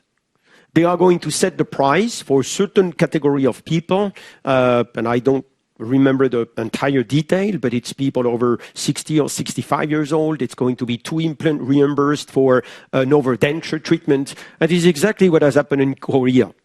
Korea is so much developed because there have been some government policies that have reimbursed implant treatment for a specific category of people for a specific type of treatment. And we are going to see those kind of reimbursing policies to really benefit from the category of people that are needing that most, and for sure that it will significantly increase the volume of the Swedish market moving forward. And this is currently under preparation, which should be executed by the beginning of 2026. Then we have taken everything into consideration for our long-term ambition, knowing that, this is really depending on any kind of government that are taking power in the different countries with regard to the social or not or liberal kind of agenda that they are going to have on the healthcare side. You know, when it comes to China, it has been very clearly the fact that it has been in the 5 years plan of the Chinese government, the previous 5 years plan, to be able to decrease significantly healthcare cost for the Chinese households, as healthcare and real estate or let's say rental has been the two biggest amount of spending that they are having, which is somewhat blocking the rest of the consumptions and, of course, fueling then consumption growth. And this is what has been the theory that has been applied and very well executed in all the different healthcare segments of China. And this is where the VBP has been executed, at least the first time in 2023, that we are seeing in 2025, now happening for execution in 2026. Daniel Jelefjan at ZKB.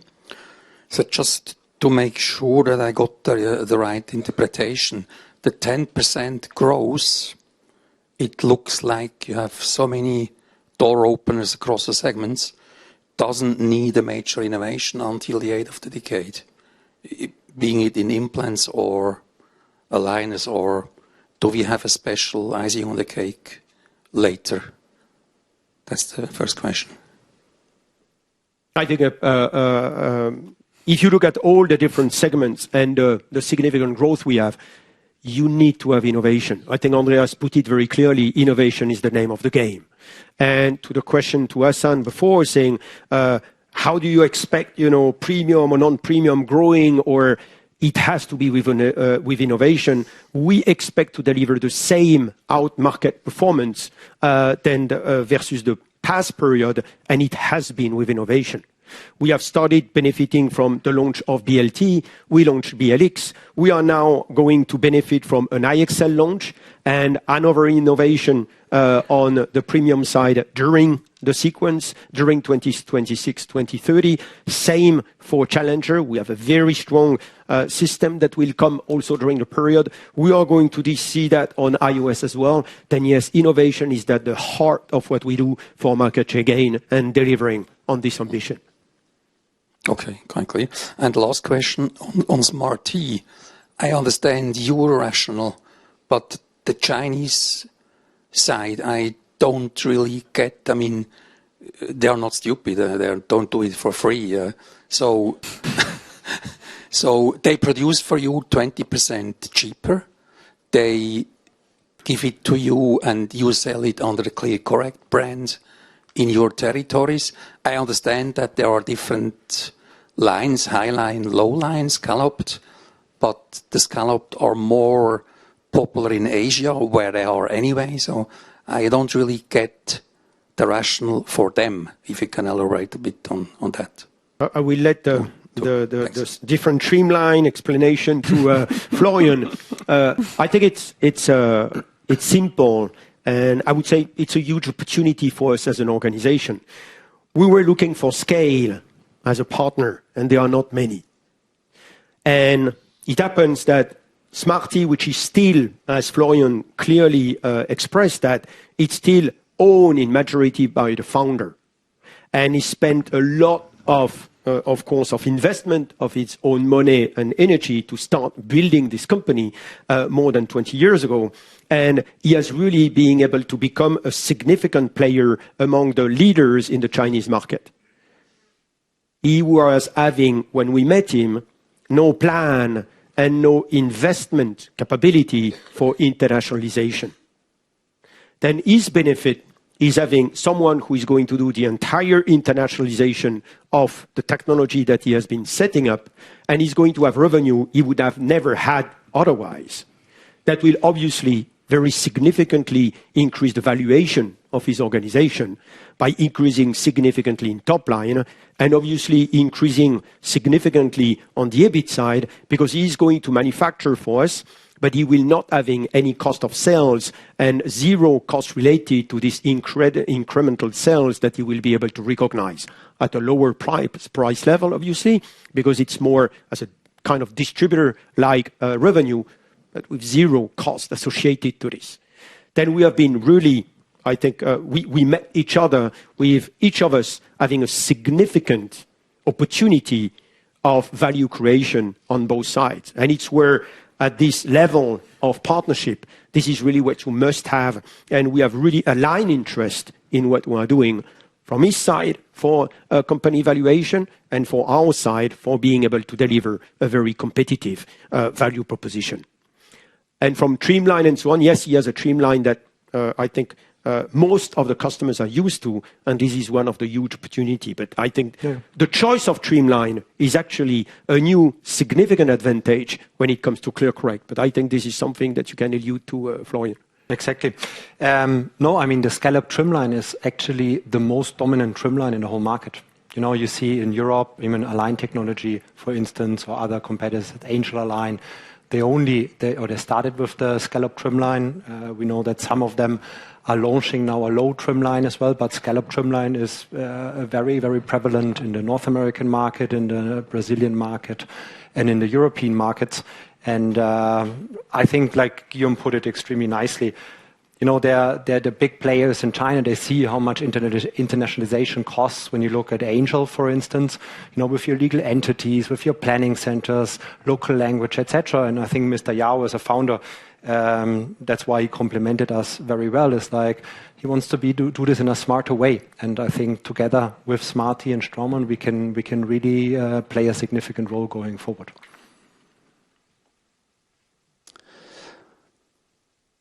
Julien Dormois from Jefferies. 3 questions on my side. The first one is partly a follow-up to what you mentioned, Guillaume, about reimbursement increasing the share or the penetration of implants versus conventional treatments. I'm just curious whether you guys have a sense of how the penetration of implants versus conventional treatments has evolved over the past decade and how you see that evolving into the next decade. And maybe what are you doing in terms of lobbying the market, maybe with clinical evidence or anything like this that would accelerate this move?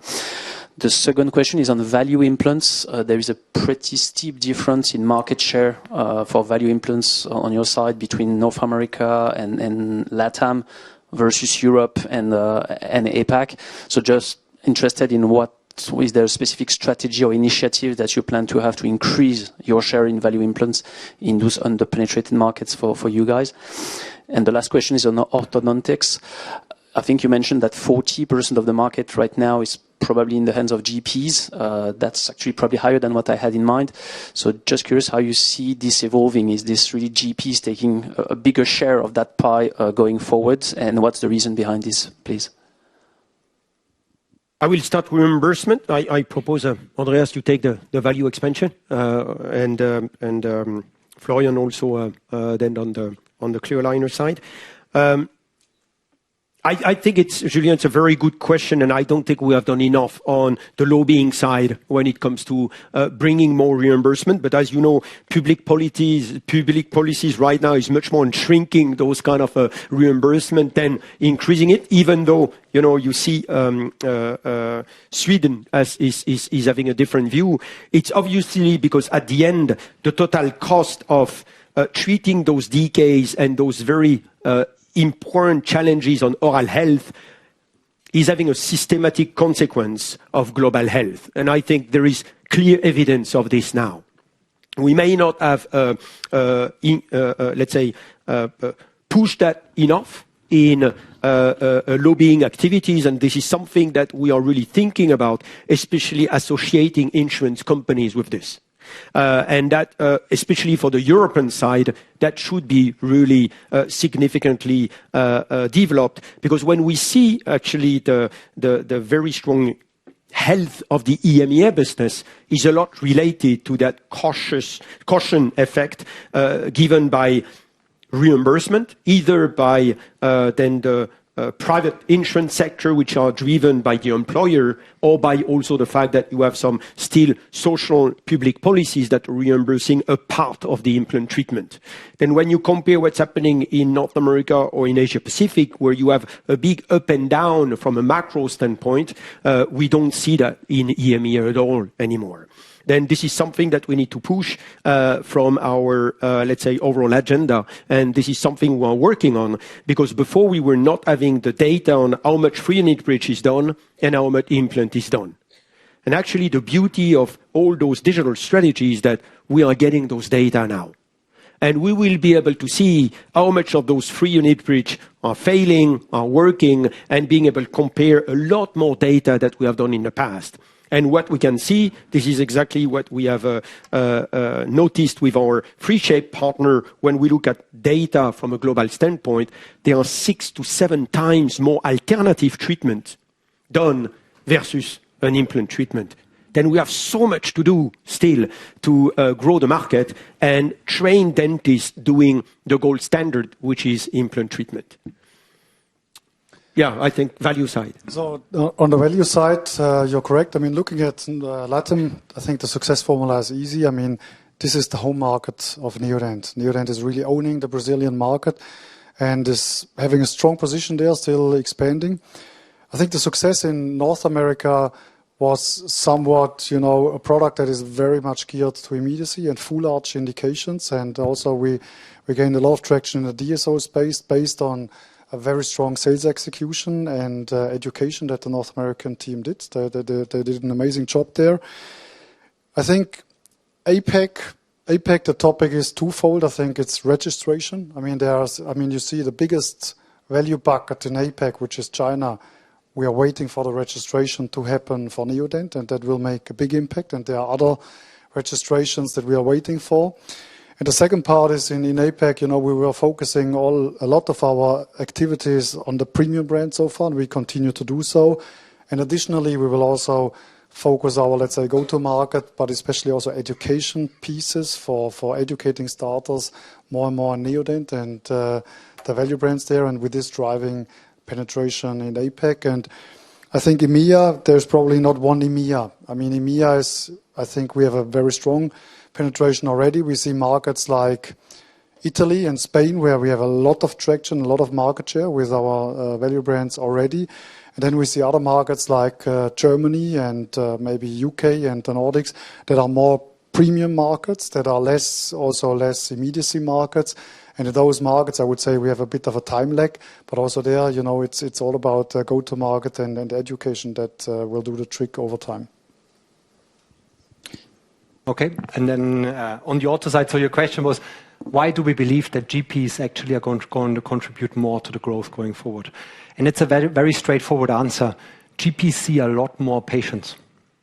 So, when you're in a specialist practice, you see usually a lot of children, where you can obviously do your aligner treatment on children as well, on mixed dentition. But the older the patient grows, you would not, let's say you're in the 30s or the 40s, you go to an orthodontist to do this kind of treatment, maybe when you've seen something, an advertisement about this, and okay, where do I go? But the GP is much more able to identify potential cases for the aligner treatment or aligner therapy. And then, and this was my last but one slide, is there are certain obstacles to adoption. So they need confidence, because for them, it's not a one-time stop of this patient. It's a lifetime. Usually, you're not changing your dentist all the time unless you're moving around the world, right?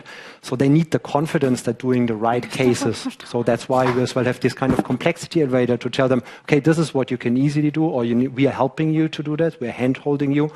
And if you create this kind of confidence, you have the first step. Secondly, it's about selling this kind of treatment. So as well supporting them with this kind of outcome simulator technology, but as well other means to really convert the patients afterwards. If you have this, because you have the access to the pool, you see the indications, it's T&E as well, what we have on the implant side, but then as well the confidence, the selling capability, and this will increase. And with AI and all of the platform technology out there, how it's going to evolve, it will become easier and easier to do.